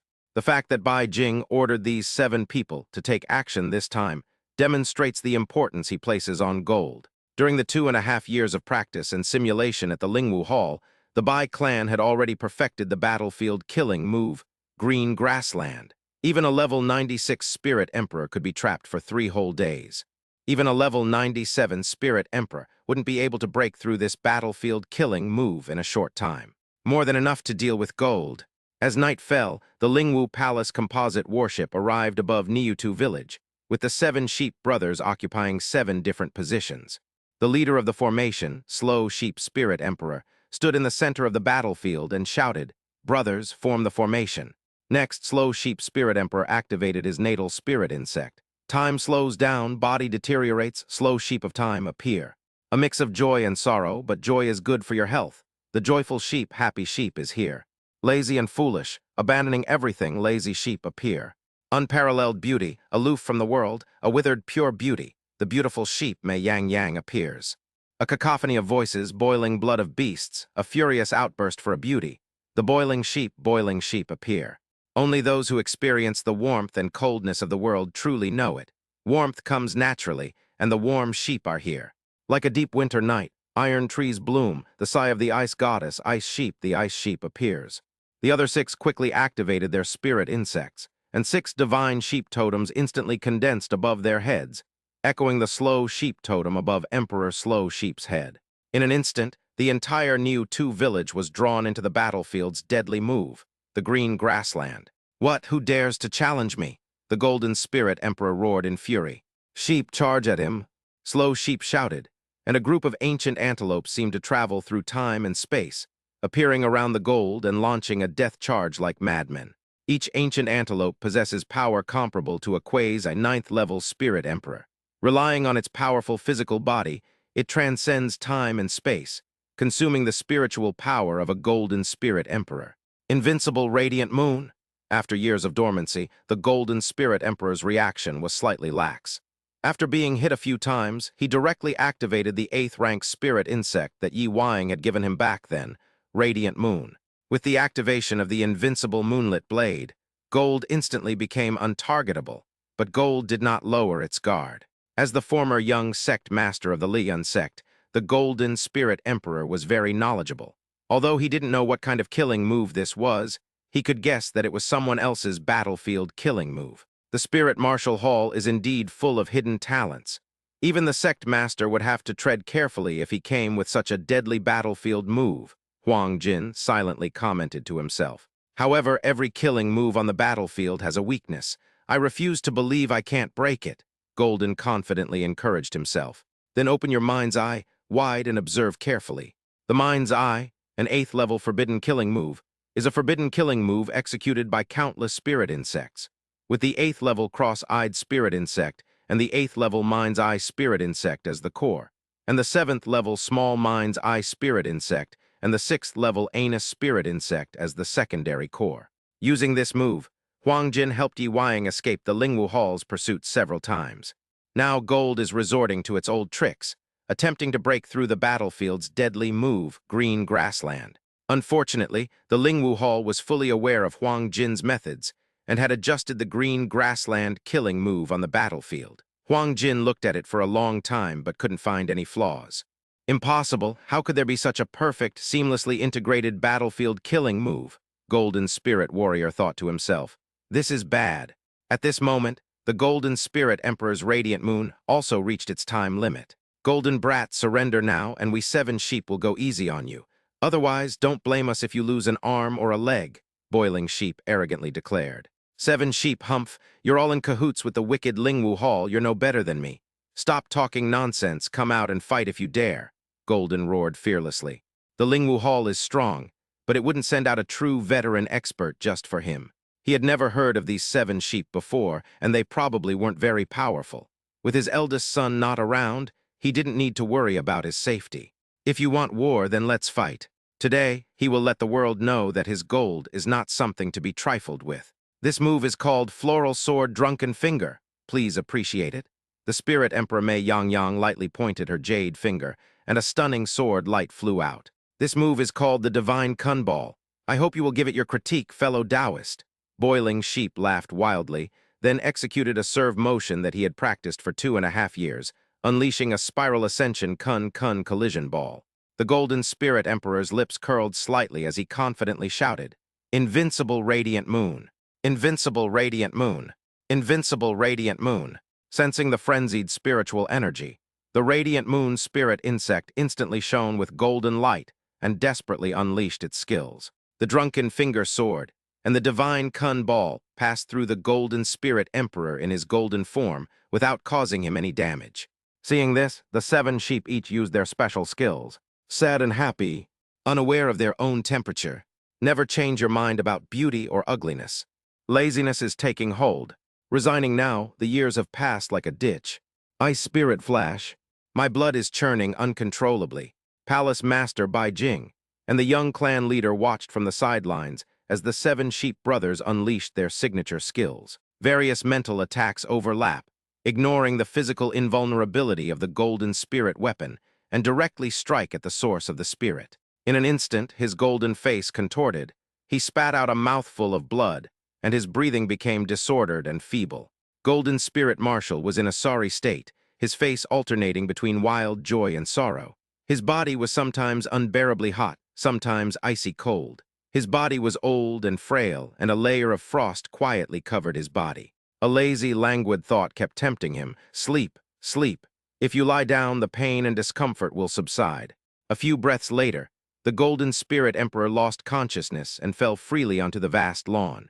Pleasant Goat took out the 9-turn binding spirit iron lock, specially made for Lingwu by Lingwu Hall, and used it to lock up the Golden Cultivator. He then bound the Golden Cultivator tightly and brought him to Bai Jing and Bai Liubing.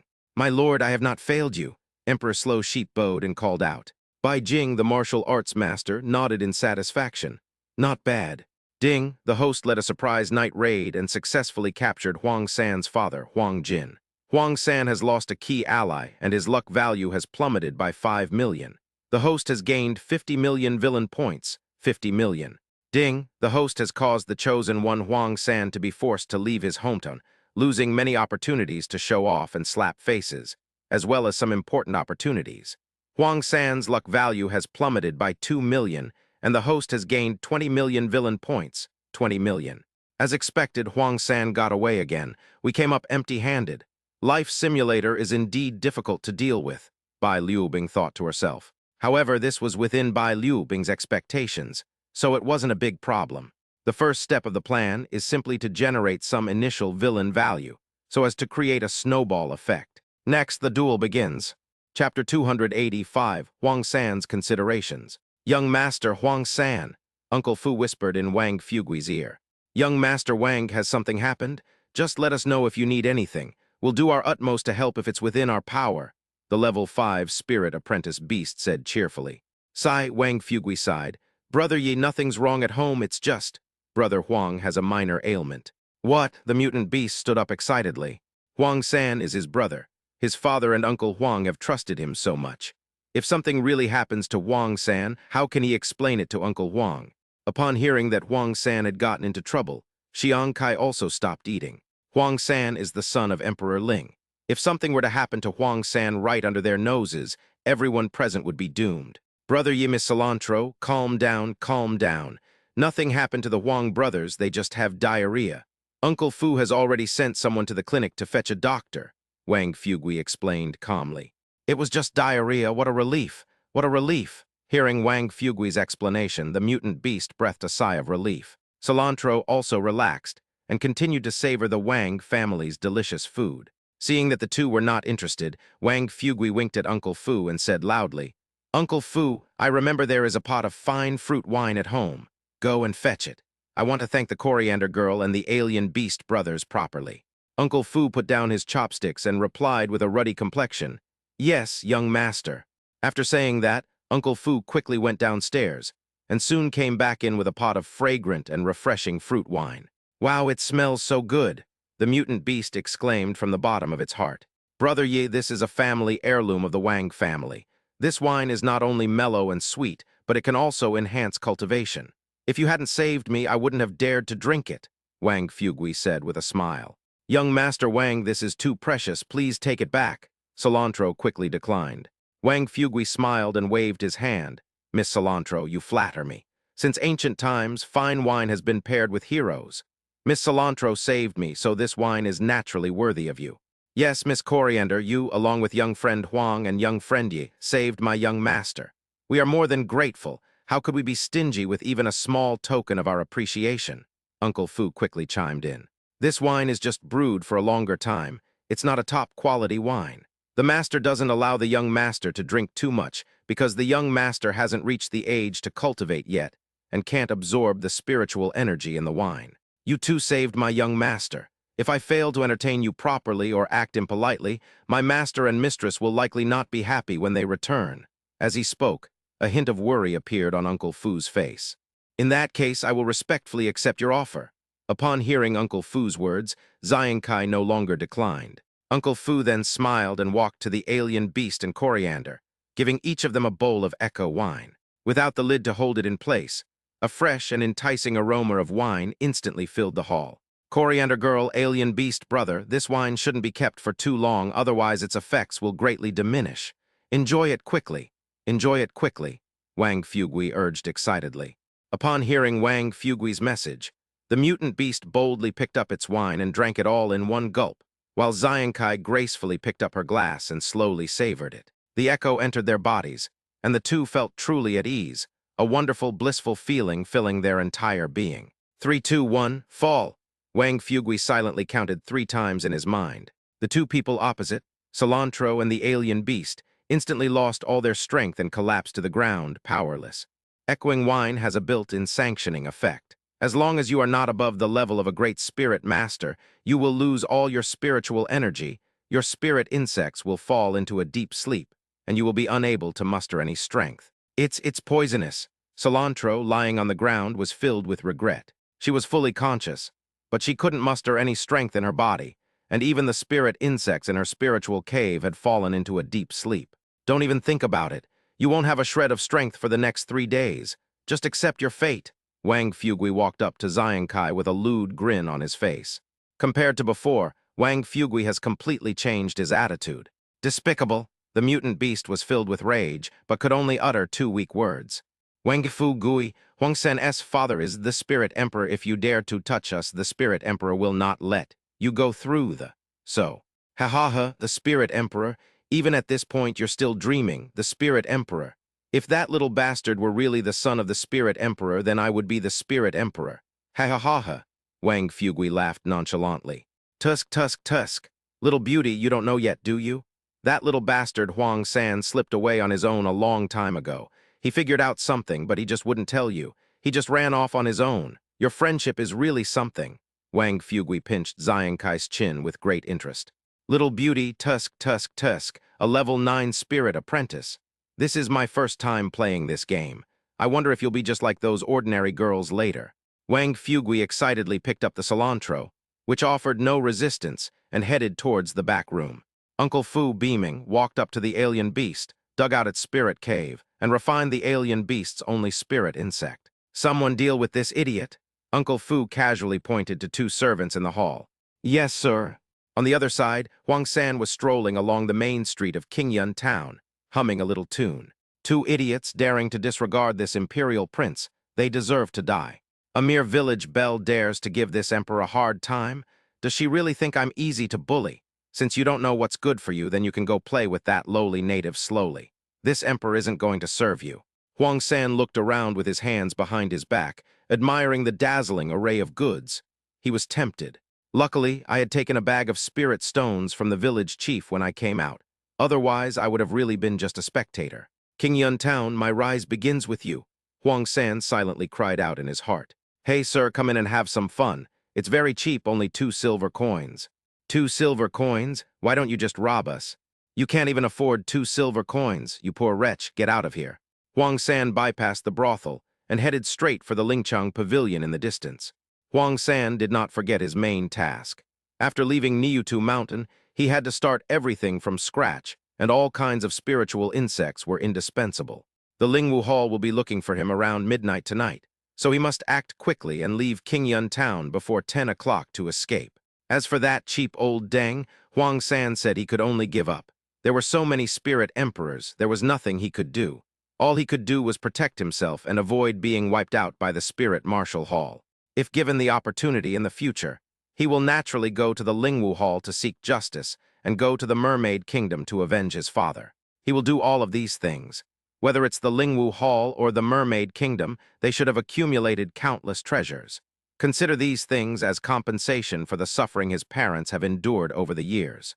Lost in thought, Huang San swaggered into the Spirit Insect Pavilion and asked, "Boss, what kind of spirit insects do you have here?" Chapter 186. What? 3,000 spirit stones. The boss looked up and felt that the person in front of him looked familiar, but he just couldn't remember who it was.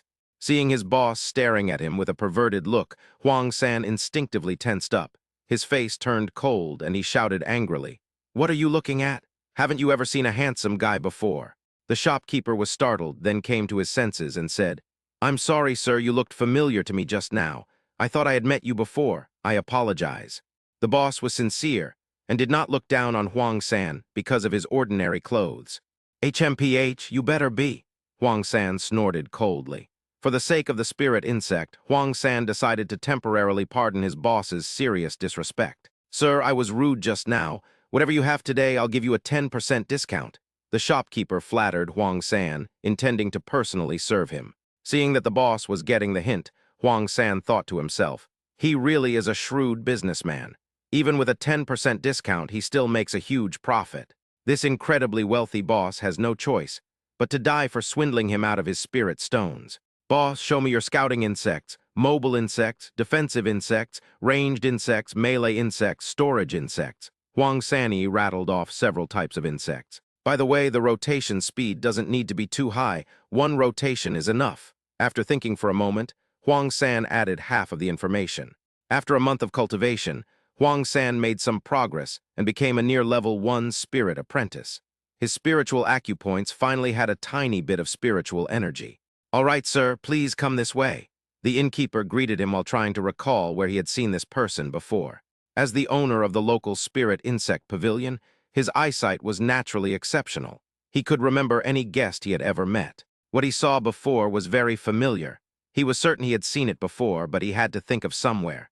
Huang San followed the boss to a place where mobile spirit insects were kept. 1 spin and it's a tiger spirit bug. 1 spin and it's a rolling spirit bug. 1 spin and it's a running spirit bug. 1 spin and it's a sprint spirit bug. 1 spin and it's a marathon spirit bug. Looking at the dazzling array of moving spirit insects before him, Huang San was momentarily at a loss for what to choose.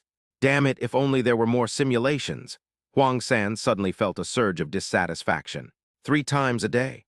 I didn't feel anything when I was in Niutu village, but now that I'm being chased and have to run away to cultivate myself, 3 life simulation attempts aren't enough. If there were no limit to the number of life simulations, and we could simulate each choice before making it, and then pick the best option, that would be great, Huang San sighed inwardly.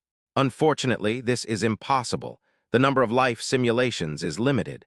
This is the conclusion drawn from Huang's experiments over the past 30 years. Huang San shook his head and continued walking forward. Suddenly, Huang San felt an intuition that this is the one came to him. Huang San stopped and looked up. The wandering earthworm spirit insect is still at the 2nd stage. The wandering earthworm is a kind of agile-moving spirit insect. It consumes very little energy and has a moderate speed, but its disadvantage is that it lacks stamina and cannot last long.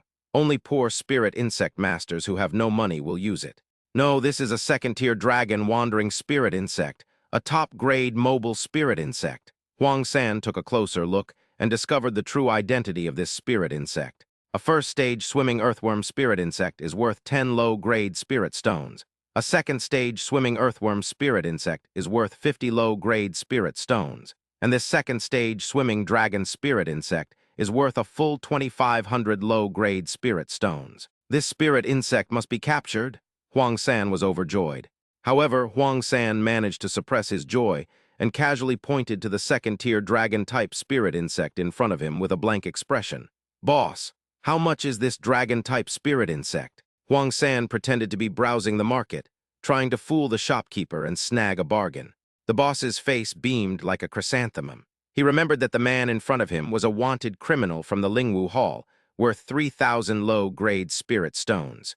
With shiny spirit stones delivered to his doorstep, how could the boss not be happy? Ahem, the boss coughed twice, suppressing his excitement as he said seriously, 3,000. What, 3,000 spirit stones? Why don't you just rob someone? Huang San glared at the shopkeeper in exasperation. Could it be that this old thing knows this is the wandering dragon spirit insect and is deliberately trying to trap me? No, that's not right. The market price for Yulong Tianxia is only 2,500 low-grade spirit stones. Even if this old guy deliberately raises the price, even if he offers a 10% discount, it's still worth 2,700 low-grade spirit stones, which is 200 low-grade spirit stones higher than the market price. No normal person would buy this. The shop owner probably doesn't know it's a rare and powerful insect. Huang San shook his head, completely clueless about what tricks the boss was up to. Extortion? No, it's not worth it. If they played these games for a few spirit stones, the shop would be ruined. Scammers and con artists? That's not right either. A spirit insect master who can recognize Yulong Tianxia knows the market price of Yulong Tianxia like the back of their hand. If they can't recognize it, they simply won't buy it. What exactly is it? Guards, the boss roared, and several fierce-looking thugs surrounded Huang San, completely blocking his escape route. What do you want to do? Huang San looked at the group of burly men in front of him in horror. What are you doing? Heh. The boss stared at Huang San with burning eyes as if he were looking at some rare treasure. You guys, if you don't come any closer, I'm going to yell. Huang San trembled with fear at the sight of his boss's sinister smile. Scream, even if you scream your lungs out today, no one will help you, the boss roared. Then he turned to the other spirit insect masters who had already looked and shouted loudly. Everyone, this person dared to steal spirit insects right under my nose. Now the evidence is conclusive, and I urge you all to see the truth. So it was just a petty thief. Upon hearing that it was a petty thief, the crowd paid no further attention and continued selecting spirit insects. Having fooled these people, the boss waved his hand and said, "Take them down." The boss gave the order, and the thugs immediately took action, capturing Huang San, who was almost a level 1 spirit apprentice in no time. 3,000 spirit stones, what a steal. The shopkeeper's eyes lit up. Unexpected windfall, awesome. No, this kid is worth 3,000 low-grade spirit stones now. If I keep him locked up for a while, the Spirit Marshal Hall won't be able to find him and will definitely raise the price. Then I can offer him up, not only making more money but also gaining favor with the Spirit Marshal Hall. Wouldn't that be wonderful? The shopkeeper suddenly had a great idea. All right, that's settled. The boss nodded and ordered the clueless thug, "Take this kid to the dungeon. I'll punish him myself later." "Yes," the thug replied, dragging the defiant Huang San out. Because Huang San did not encounter a life or death crisis. The 9 revolutions killing technique that Huang Jin left on Huang San was not activated. "Let me go, you swindler. You'll die a horrible death. My father is the Spirit Emperor. If you dare to touch me, I will never let you get away with it. You bunch of bastards. Wait until my dad comes, I'll make you pay." Huang San kept struggling. Unfortunately, Huang San is only a quasi-level 1 spiritual disciple now, not even a formal spiritual disciple. With his thin arms and legs, he can't resist at all. Chapter 187. Huang San has actually been arrested. System, is there anything that can counter Huang San's life simulation? Beep, real-time holographic positioning map, capable of pinpointing the location of the chosen one Huang San in real time, leaving him nowhere to hide. Real-time holographic positioning map. 10 million villain points, covering all regions of the entire Lingwu continent, including all secret realms and wondrous places, locking onto the location of the chosen one Huang San in real time, and updating the most detailed map information according to Huang San's location. 10 million? That's so expensive. Bai Liu Bing was taken aback upon seeing the price. Ding, host, there's a reason why it's expensive. 10 million detailed maps and information about the entire Lingwu continent. You won't lose out. Bai Liu Bing pondered. If the map of the entire Lingwu continent really included those locations, then 10 million villain points would indeed be worthwhile. With a map, family plans can begin in advance. Bai Liu Bing nodded. System, exchange for a real-time holographic positioning map. Ding, host's villain value has been successfully deducted. Congratulations, host. You have obtained a real-time holographic location map. The location of Huang San, the chosen one, has been marked. If the host wishes to mark someone they know, it will cost 1 million villain points. Having obtained Huang San's location, Bai Liu Bing quickly opened the map to check Huang San's current position. You wouldn't believe it until you look, and what you find is astonishing. Huang San's current location is actually in Qingyun town, 30 miles away from Niutu village, and he's even in the dungeon of an ordinary force called Lingchang Pavilion. It's truly astonishing and regrettable. Bai Liu Bing activated the real-time monitoring function, and Huang San, disheveled, seemed to appear before her eyes. Bai Liu Bing felt as if she were watching an image saved by a recording insect, but in real time. In the scene, Huang San has a stinky rag stuffed in his mouth, and his limbs are tightly bound together with ropes, hanging upside down in mid-air. Perhaps to prevent Huang San from escaping, a thin string is also tied to his penis. If Huang San dares to escape, he will probably have to sacrifice his second brother's life and fortune. Ding, Huang San, the chosen one, is wanted by the Spirit Marshal Hall. While passing through the Qingyun town branch of the Spirit Insect Pavilion, a top-tier force in the eastern wilderness, his identity is exposed by the branch owner who forcibly detains him. Feeling humiliated, Huang San's mental state explodes, and his luck value decreases by 1 million. The host gains 10 million villain points, 10 million. Ding, the chosen one wanted by the Spirit Marshal Hall, has become a caged bird, a mere cannon fodder, suffering endless humiliation. He has lost some of his future opportunities. Huang San's luck value has decreased by 500,000, and the host has gained 5 million villain points, 5 million. Ding, the chosen one Huang San's wealth has been forcibly taken away by a group of minor characters, leaving him destitute and without even clothes. Huang San's luck value has decreased by 500,000, and the host has gained 5 million villain points, 5 million. Ding, Huang San, the chosen one, has lost his main trump card in an instant. The blood rebirth spirit insect is gone. Huang San is furious and enraged. His luck value has decreased by 1 million, and the host has gained 10 million villain points, 10 million. The 3-sound system broadcast sounded, and Bai Liu Bing's villain value instantly soared to 90 million. 90 million. Let me see what the system shop has, Bai Liu Bing silently decided. Now that we know Huang San's exact location, it's time to get involved ourselves. System, open the system store. Ding, system store activation requires 3 million villain points. Host, do you wish to activate? 3 million? Bai Liu Bing exclaimed in surprise. He had hardly ever spent money growing up, and now he had to spend villain points for everything, which he was finding a little hard to adjust to. However, there's nothing that can be done about it. The system comes from outer space and can know the past and future and change the predetermined future. The Bai people are completely useless to the system. Okay, system, I'm sure I'm activating the system store. Ding, host's villain value has been successfully deducted. Congratulations on unlocking the system shop, which is compatible with the Lingwu continent system.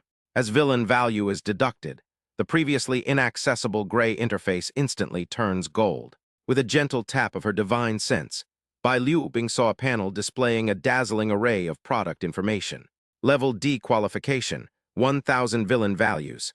Grade C qualification, 10,000 villain points. Grade B qualification, 100,000 villain points. Grade A qualification, 1 million villain points. 10 ultimate skills, random, 8 million villain values. Innate spirit insect body, 50 million villain values. Peak spirit apprentice cultivation, level 9, 100,000 villain values. Peak level 19 spirit master, first reincarnation, 200,000 villain points. Peak second-tier Grand Spirit Master Cultivation, level 29, 1 million villain value. Peak cultivation of a third-tier Spirit Marquis, level 39, 2,500,000, 2,500,000 villain value. Peak fourth-rank Spirit King Cultivation, level 49, 6 million villain value. Peak 5th rank Spirit Emperor cultivation, level 59. 12 million villain value. Peak 6th rank Spirit Master cultivation, level 69. 80 million villain value. Peak 7th rank Spirit Venerable cultivation, level 79. 300 million villain value. Peak 8th rank Spirit Saint cultivation, level 89. 200 million, 20 billion villain value. Peak 9th rank Spirit Emperor cultivation, level 99. 700 billion villain value. Peak cultivation level of a 10th rank Spirit God Emperor. 9,999,999,999. 999,999,999 villain value. 8-turn auspicious heavenly spirit insect, 60 million villain values. 5th tier Dragon King spirit insect, 500,000 villain values. 7-turn wealth spirit insect, 10 million villain points. 7-turn divine speed insect, 10 million villain values. 6th tier substitute spirit insect, 5 million villain values. 3rd tier stinky bullet spirit insect, 80,000 villain values. Faced with a dazzling array of items, Bai Liu Bing found it difficult to make a choice, especially that Spirit God Emperor who has nearly 1 trillion villain points. That's a joke. You couldn't even raise that much money by killing 1,000 Huang Sans. Are you sure this isn't just something you're hanging up for fun? It's so expensive, as if he can afford it. Enough, I'll just continue my cultivation slowly. Bai Liu Bing shook her head repeatedly. Nephew, what's wrong? Is there anything you're not satisfied with? Bai Jing asked with concern. Bai Liu Bing shook her head and smiled. It's nothing, uncle. I just want to train alone in the eastern wilderness for a while. What? Bai Jing looked at his nephew Bai Liu Bing with surprise.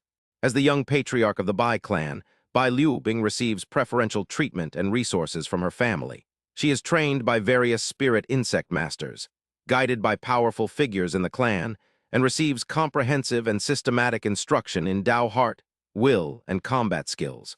Going out for training now would be a complete waste of time, and of no use to Bai Liu Bing.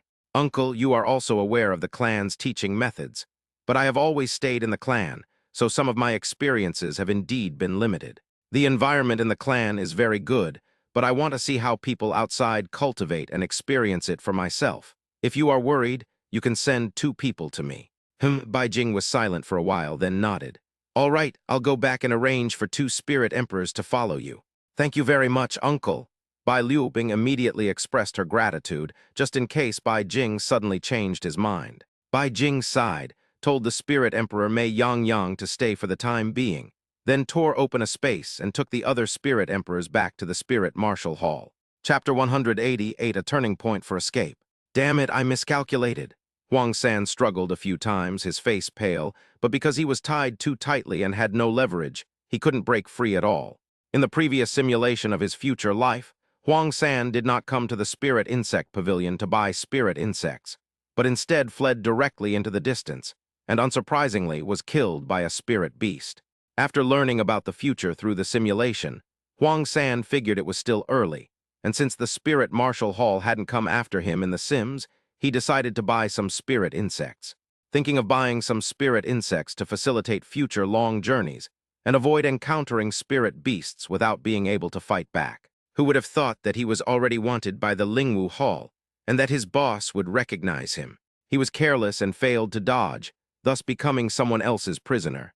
Now that the coriander and the alien beast are in Wang Fugui's hands, and old Deng is being held back by the Lingwu Hall, what should I do? Damn it, am I really going to get killed by some random nobody like this?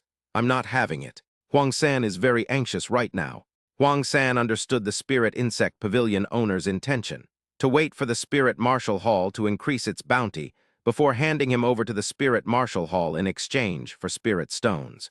Whether he will be alive or dead at that time is of no concern to the owner of the Spirit Insect Pavilion. Time is running out for Huang San. Huang San kept trying different methods of needle insertion, but faced with an exceptionally strong rope, his needle insertion was completely ineffective. Huang San still couldn't come up with a solution even after midnight. There's no other way.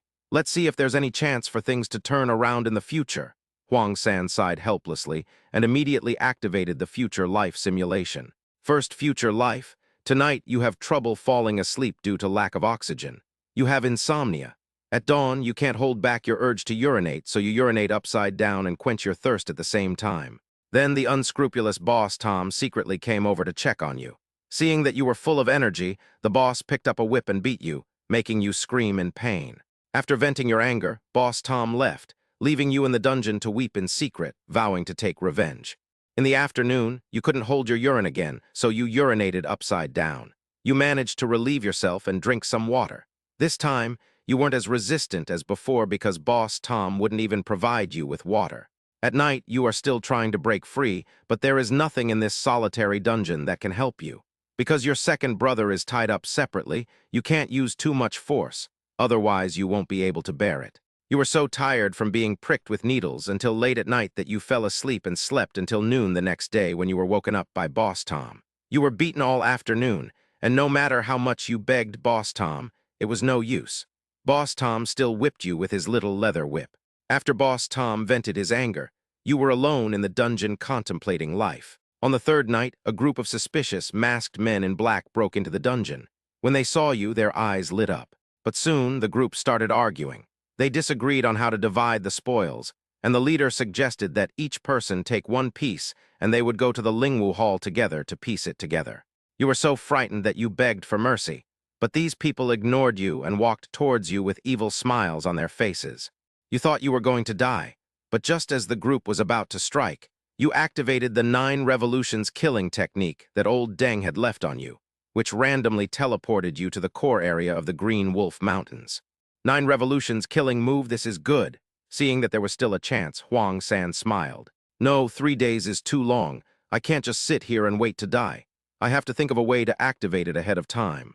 With this in mind, Huang San activated his second life simulation opportunity. Second future life, tonight you prick yourself with needles as usual, but it's useless. You can't sleep.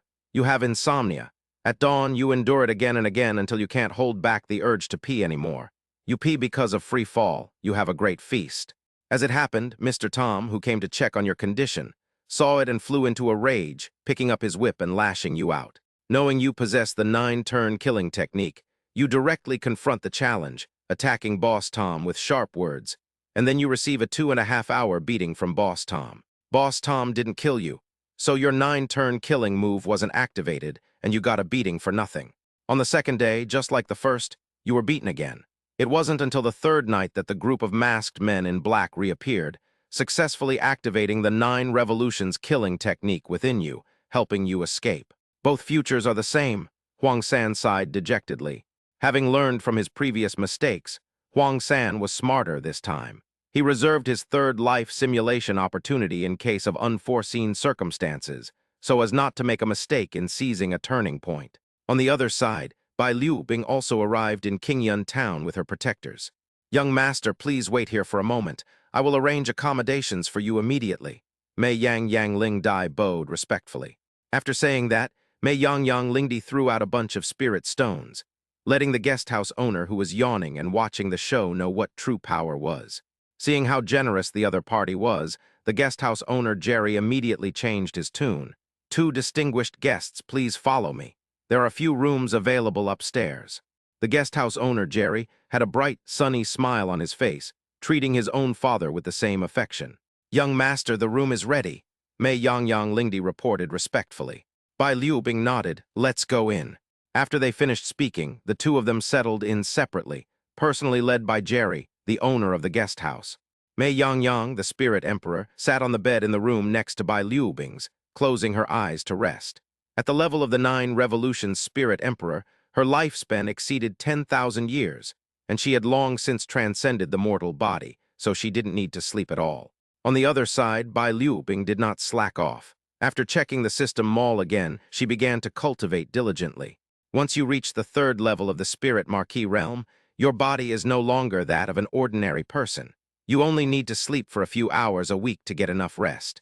Nothing more was said that night. The next morning, Bai Jing arranged for Bai Liu Bing's team of protectors to be waiting for his nephew in Qingyun town. 2 9th-rank spirit emperors, one at level 92 and the other at level 93. 5 8th-rank spirit saints, all above level 85, and all of them are beautiful female cultivators. This is only the visible protector. In the shadows, Bai Jing himself remains hidden. However, Bai Liu Bing was unaware of this. Mei Yangyang Lingdi has left. As one of the 7 sheep, a core force of the Lingwu Hall, the 7 sheep usually stay together to avoid being assassinated by the opposing forces and defeated one by one. Last night, it was only Mei Yangyang and Lingdi left on the surface. But in reality, the other 6 of the 7 sheep did not leave. Now that Bai Jing's escort team has arrived, the 7 sheep naturally return to the Lingwu Hall's secret realm to continue their cultivation. Young Master Bai Zhu, a level 92 9-turn Spirit Emperor, greets you. Young Master Bai Linger, a level 93 9-turn Spirit Emperor, greets you. As Bai Liu Bing came out of the room, 2 beautiful female Spirit Emperors from other branches of the clan bowed politely to her.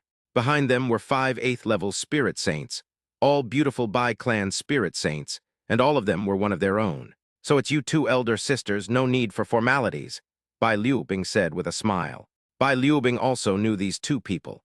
They were twin stars in the clan, exceptionally talented, and had both reached the 9th rank realm at just over 600 years old. Although she relied on the resources of her clan, she had already reached the 9th revolution at the young age of over 600, making her a peerless genius among the top talents in the spirit martial continent. Even the youngest 9-turn Spirit Emperor in public before took a full 250 years. Yes, young master, Bai Linger and Bai Zhu responded quickly. Who are these women? Bai Liu Bing asked curiously, looking at the other 5 women. Chapter 189, The Moling Clan. 3 days later. Bai Lu, how did things go? Young master, the news has already spread, Bai Lu replied respectfully, bowing. She didn't understand why the young master would go to such lengths to scheme against a rat in the gutter, but there must be a reason for his orders. All they needed to do was carry out his commands.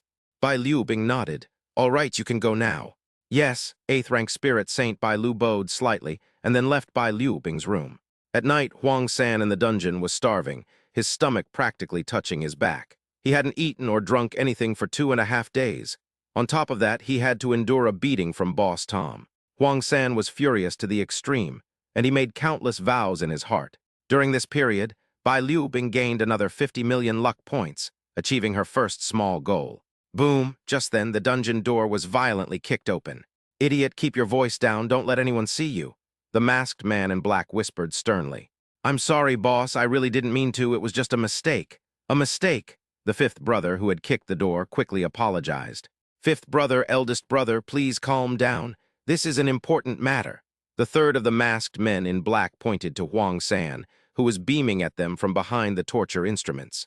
The masked man in black was startled when he saw that the target was staring at them with shining eyes.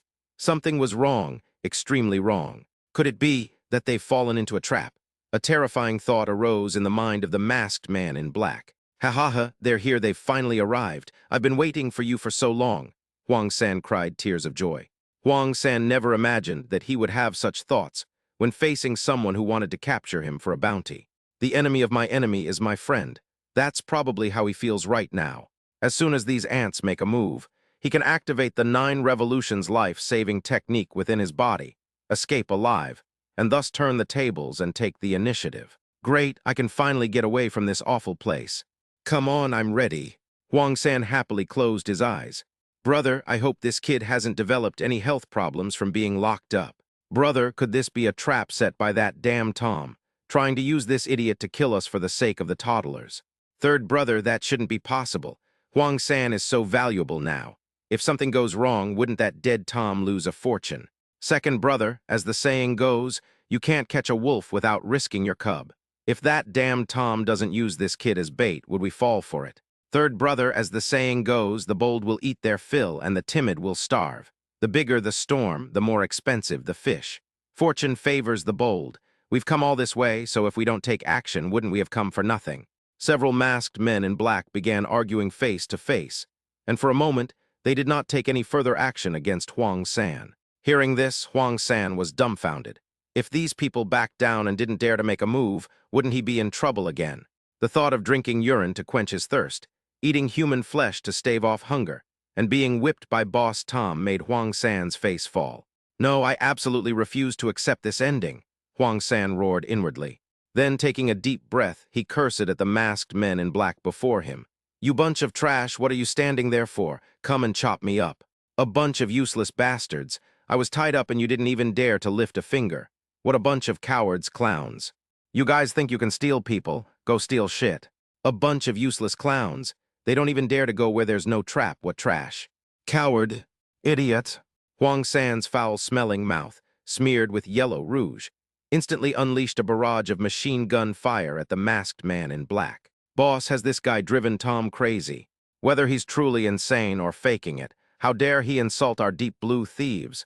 We must teach him a lesson. Yes, second brother, third brother is right. If we return empty-handed, wouldn't we be ridiculed by the world? Big brother, give the order. I'm going to kill this kid today." "Yes, brother, give the order." The masked man in black nodded, then growled angrily in a low voice, "Let's get him." "All right." 8 men in black attacked simultaneously, unleashing a barrage of skills. Just as these attacks were 0.01 centimeters away from Huang San, a bright yellow light shone from his body, and with a whoosh, Huang San vanished instantly. The next day, Huang San opened his eyes groggily. This is Peach Blossom Spring." Huang San was overjoyed. After several simulations, Huang San already knew his future after escaping. As the saying goes, those who survive a great calamity are destined for good fortune. After successfully escaping the dungeon of the Spirit Insect Pavilion in Qingyun Town, Huang San unexpectedly arrived at a hidden secret place deep within the Qinglang Mountains, Peach Blossom Spring. Peach Blossom Spring is a secluded place for the Mo Ling clan.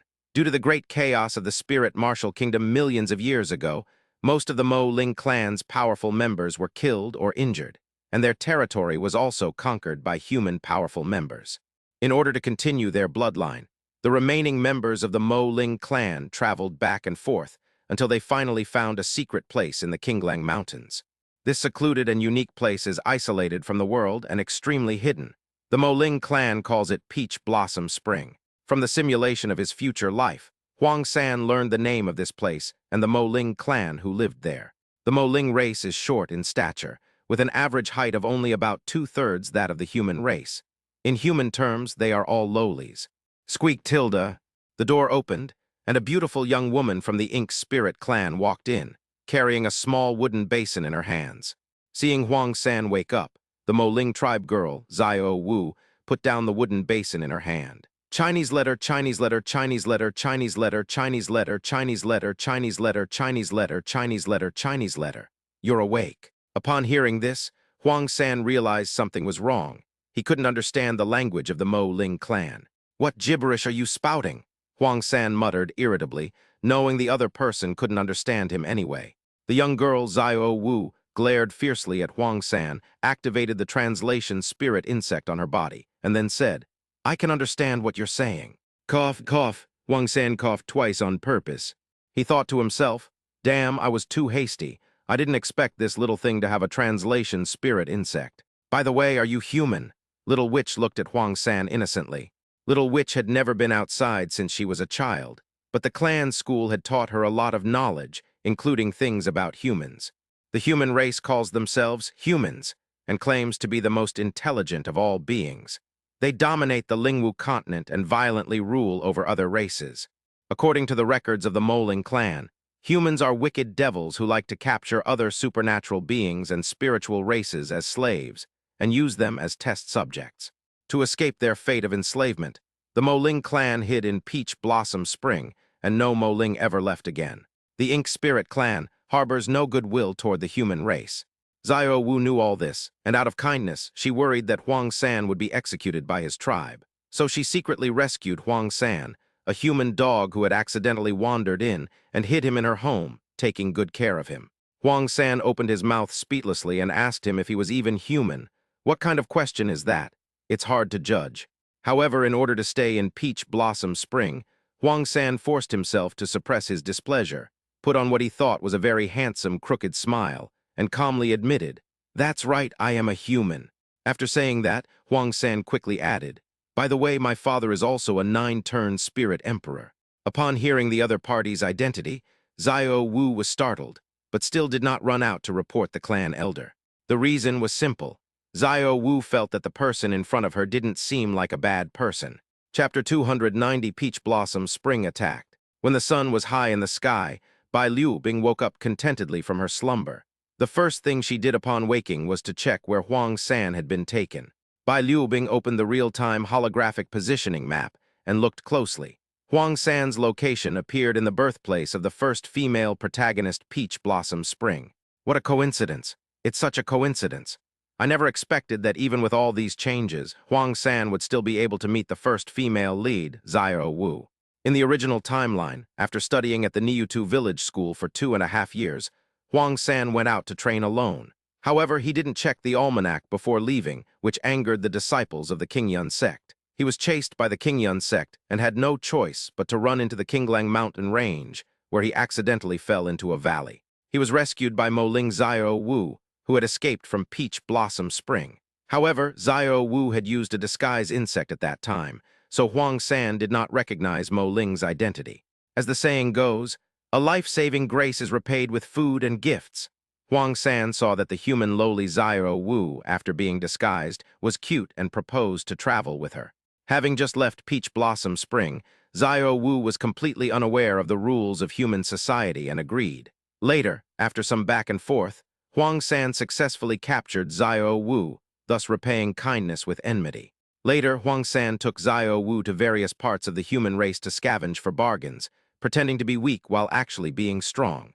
During an exploration of the spirit sect's immortal cave, Xiao Wu's identity was exposed, and she was killed in public by a powerful spirit venerable from the spirit martial hall. Seeing that he was no match for her, Huang San ran away. Lingwu Hall sent people to capture him.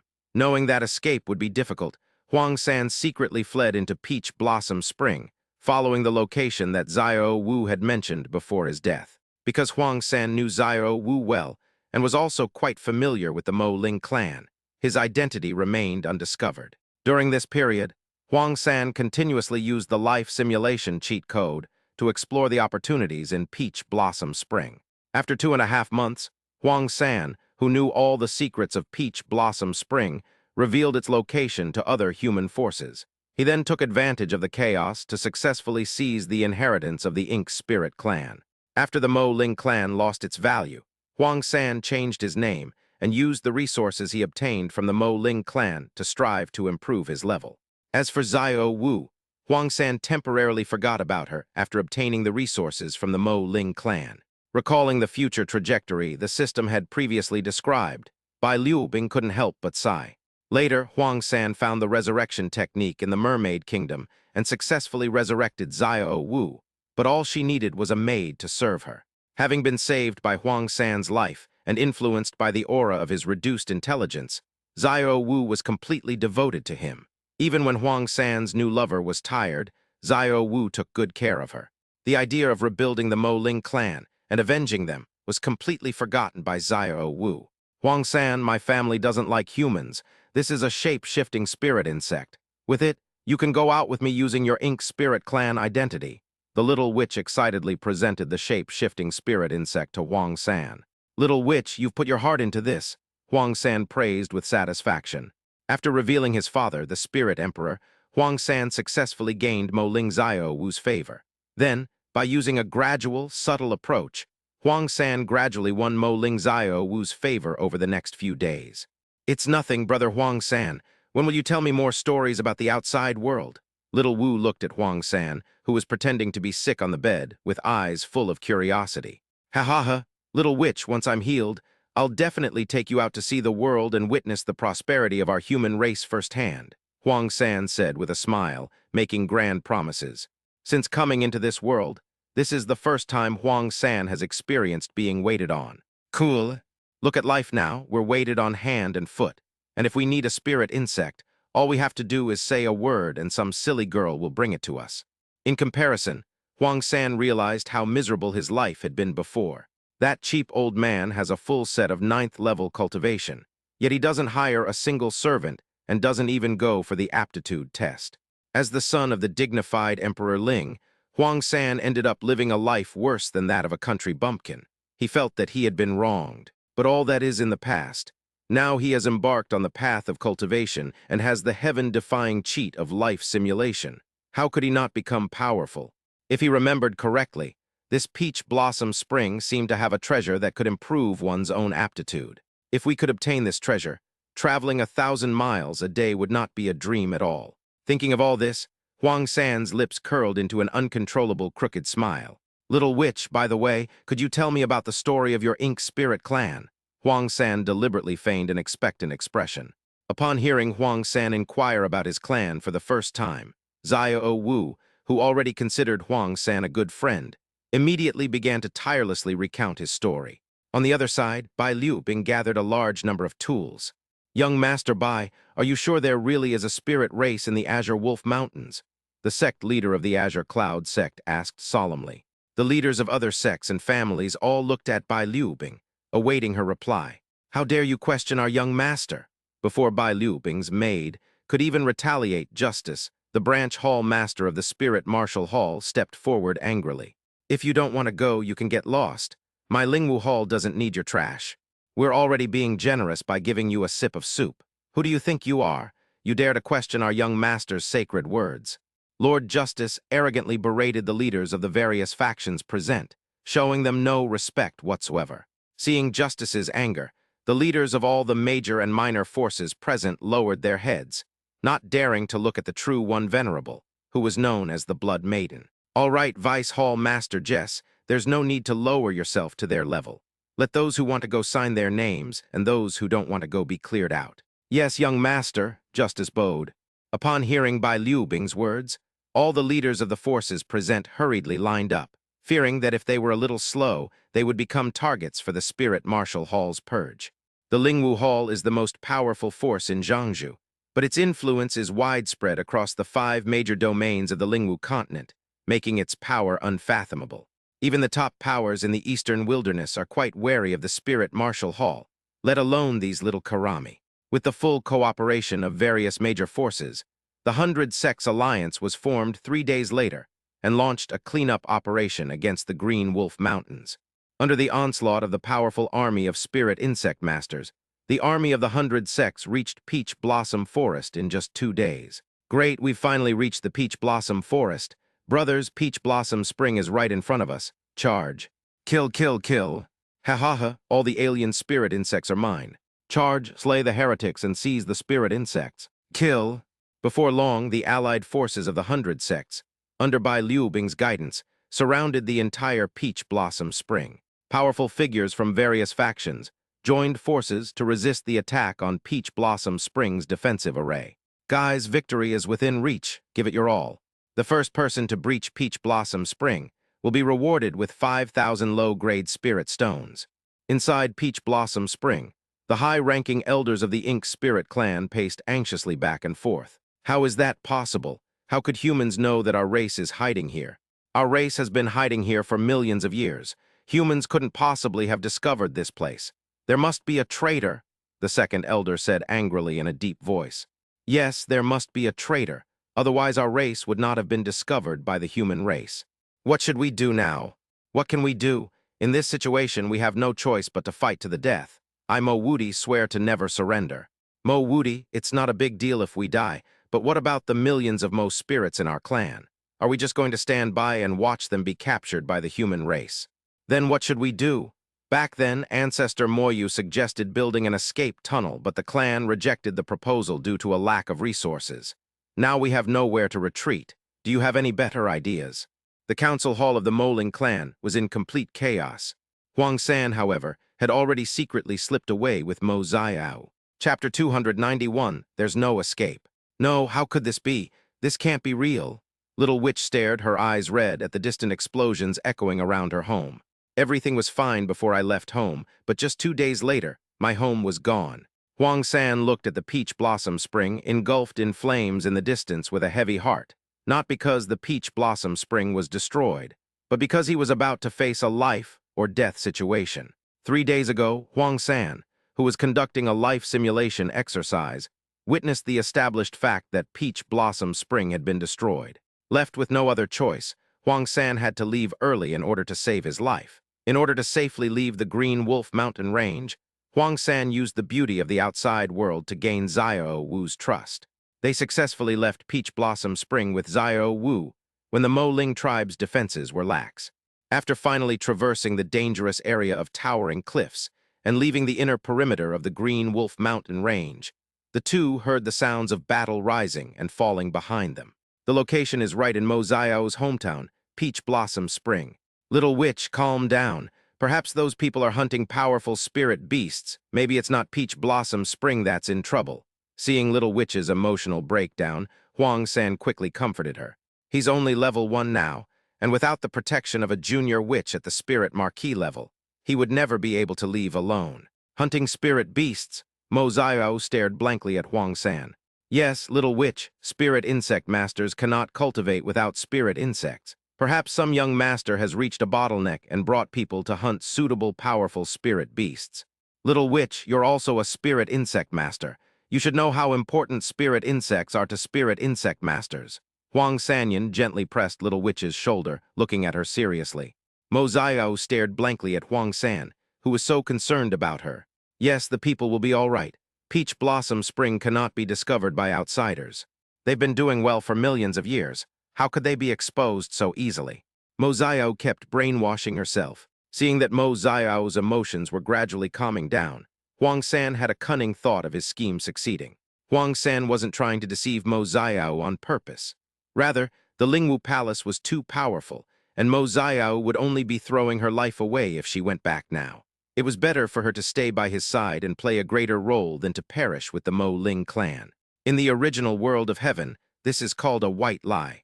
Little Witch, the Green Wolf Mountains are too dangerous right now. We should hurry up and leave, Huang San urged anxiously.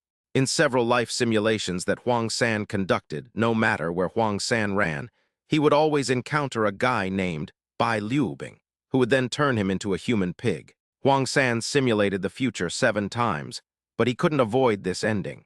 Now that Mo Xiao is in trouble, Huang San is extremely panicked, fearing that if too much time is wasted, that person named Bai Liubing will come to kill him. There's one last simulation today. I hope we can avoid that madman, Huang San prayed silently. After successfully advancing to level 1 spirit apprentice, Huang San's number of life simulation attempts also doubled. Simulation, the 6th future life. With your comfort, the Mo Ling girl recovered, and then you began a new round of escape. You knew Bai Liubing was coming, and you kept urging Mo Xiao to hurry up. Mo Xiao didn't understand why you were in such a rush, but out of trust in you, she didn't object and followed you as you raced through the Green Wolf Mountains. You hadn't run far when a beam of light forced you to stop. Bai Liubing, the young patriarch of the Bai clan, arrived. You didn't know why the other party was targeting you, but you didn't want to sit and wait to die. You tried to provoke the other party into a one-on-one fight at the same level as you, but the other party retaliated by giving you the big slap you liked the most. Seeing Bai Liubing's ungrateful attitude, you suppressed your anger and offered to give Mo Xiao to her. She readily accepted and told Mo Xiao that it was you who told him about Peach Blossom Spring. You are speechless and unable to prove your innocence.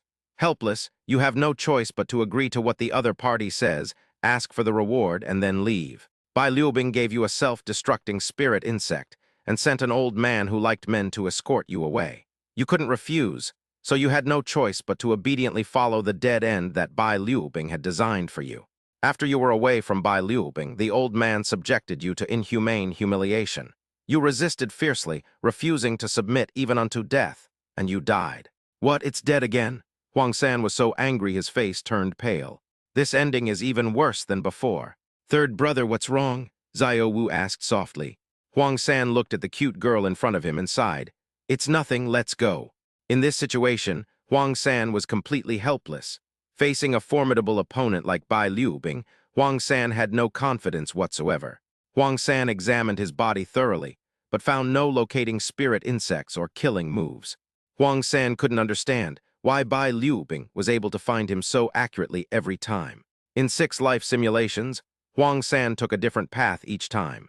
In each choice, he deliberately acted obsequious and submissive, but Bai Liubing never let him off the hook. It was as if Bai Liubing was deliberately tormenting him to death. Deliberately? Wait, does Bai Liubing have a system? Huang San instantly had a terrifying thought. Bai Liubing was bound to a system. The system task is still to eliminate him. If that's the case, then it all makes sense. Villain system. Huang San had read similar novels when he was a thief in his previous life. The villains in the novels are bound to the villainous novels, and then they begin to harvest the protagonist's luck. However, there are usually restrictions. They cannot forcibly kill the protagonist, otherwise they will be devoured by the protagonist's luck. In other words, as long as he keeps his luck level from collapsing, Bai Liu Bing can't do anything to him.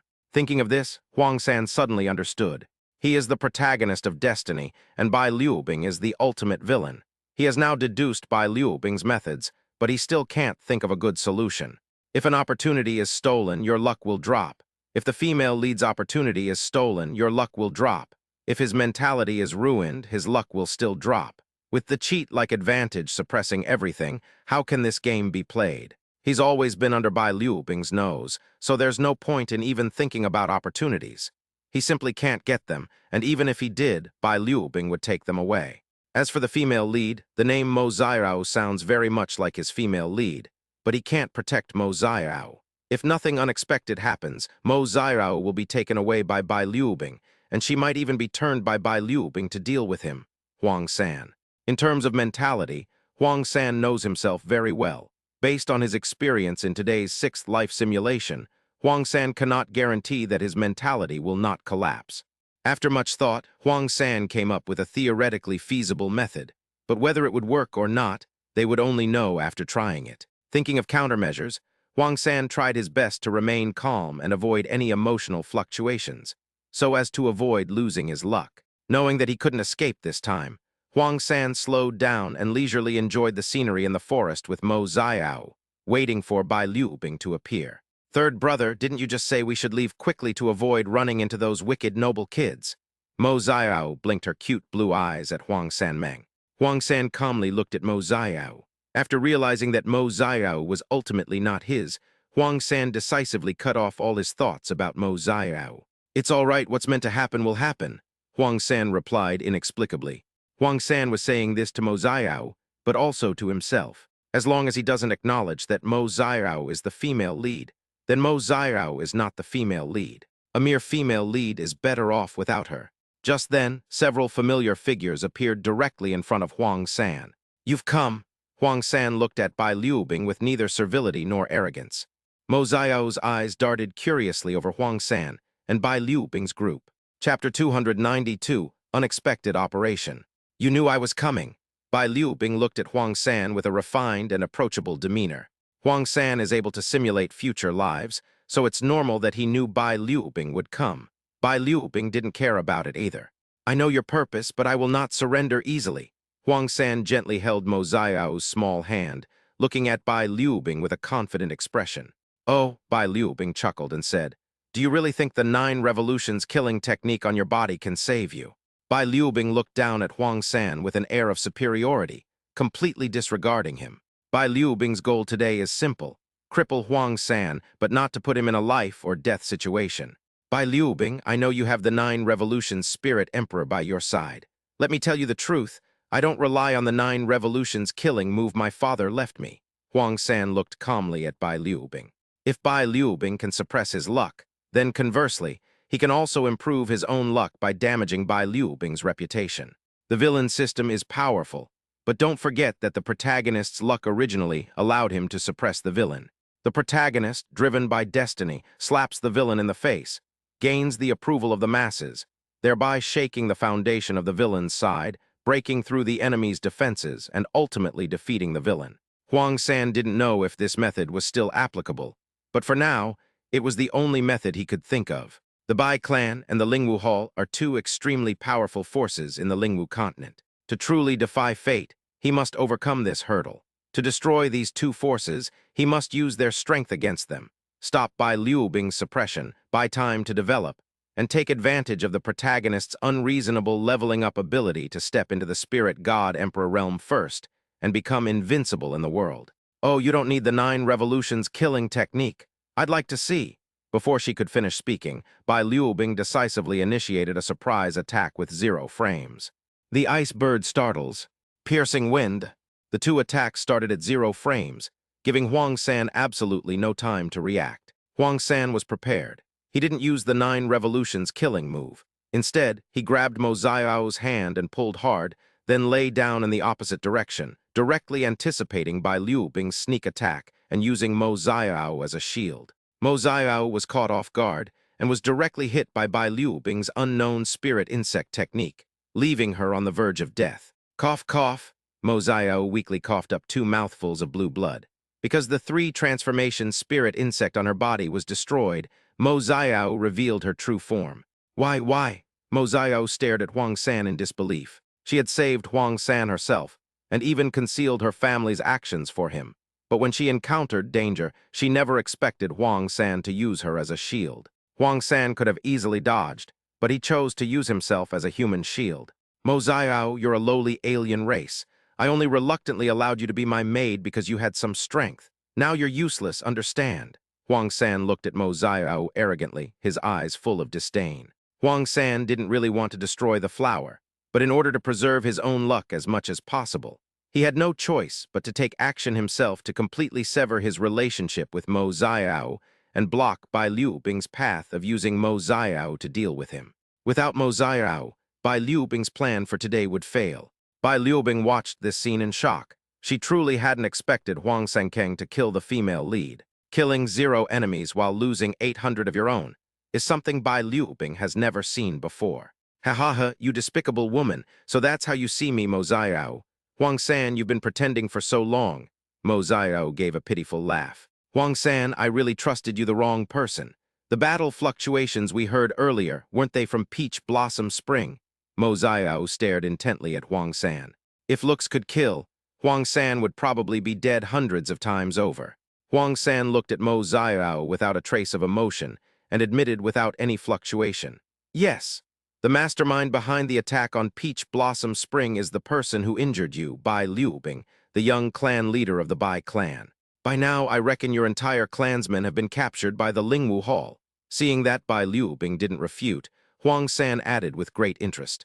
Huang San severed his relationship with Mo Xiao, and at the same time, eliminated the possibility that Bai Liu Bing might use Mo Xiao to harm him. Clap, clap, clap. Bai Liu Bing clapped. Wonderful, absolutely wonderful. Huang San, I admit you're someone important, but what are you going to do next? I'm eager to see how you're going to escape this situation, Bai Liu Bing said with a half smile. Bai Liu Bing was very interested in the escape method Huang San described. Huang San gave a sly smile, then decisively pulled out a dagger. Bai Liu Bing, goodbye. Having said that, Huang Sanling made his move, and with a swift stroke he cut his own throat. Seeing this, Bai Liu Bing's protectors and subordinates were all dumbfounded. Suicide? That's ridiculous. You only have one life. If you just commit suicide, what's the difference between that and being killed by someone else? Can we walk faster? Bai Liu Bing frowned slightly. He hadn't expected Huang San to do this. In a sense, Huang San's actions had indeed disrupted Bai Liu Bing's plans. Bai Liu Bing knew that Huang San wouldn't die, but Huang San's actions meant he must have gone very far away. Ding, the chosen one of destiny, Huang San, defied fate and committed suicide. Huang San lost a massive amount of luck, and the host gained 30 million villain points, 30 million. Ding, the chosen one, Huang San, has dealt a crushing blow to the female lead, Mo Xiao, with his incredible skill. Huang San's luck value has been reduced by 100,000, and the host has gained 1 million villain points. Ding, under the host's relentless pressure, the chosen one Huang San's soul has successfully transferred, losing numerous opportunities. Huang San's luck value has plummeted by 2 million, and the host has gained 20 million villain points, 20 million. Huang San, the chosen one, has a remaining fortune of 50 million. That Huang San is amazing. He managed to deplete his own luck, it's defying the heavens. Seeing Huang San's remaining luck, Bai Liu Bing was both angry and heartbroken. All right, so this is how you play it. You'd rather lose it than give it to him, typical Huang San. Young master, this. Bai Liu Bing glanced at Bai Yueguang and said, take care of that person and leave the rest to justice. Yes, level 86 8th rank spirit Saint White Moonlight bowed in greeting. On the other side, in the ancient burial grounds of the Mermaid Kingdom, the tale of a mermaid that was originally dead swayed. Ha ha ha, Bai Liu Bing, you didn't expect this, did you? I'm alive again. Huang San sprang to his feet with a somersault. Ah, the third princess has risen from the dead, a mermaid screamed. The third queen, the third offspring of the Mermaid King, died 2 days ago after suffering a chi deviation during cultivation. The Mermaid King was deeply grieved, but could only tearfully order the mermaids to give her a proper burial. The Mermaid Kingdom is very special. There is a strange place called Mother and Daughter Lake. As long as you drink the water of Mother and Daughter Lake, female mermaids can give birth to the next generation on their own. Influenced by the Mother and Daughter Lake, the mermaid kingdom is inhabited entirely by female mermaids. Millions of years ago, the Lingwu continent was in chaos. The mermaid kingdom was worried about being affected, but fortunately, the entire tribe retreated into seclusion. After the Great War, the human race, which seized the supreme position on the Lingwu continent, searched for the mermaid race many times, but to no avail. Chapter 293, The Third Princess's Teacher. Your Highness, Third Princess, do you really not remember anything? The maid asked cautiously. Huang San shook his head.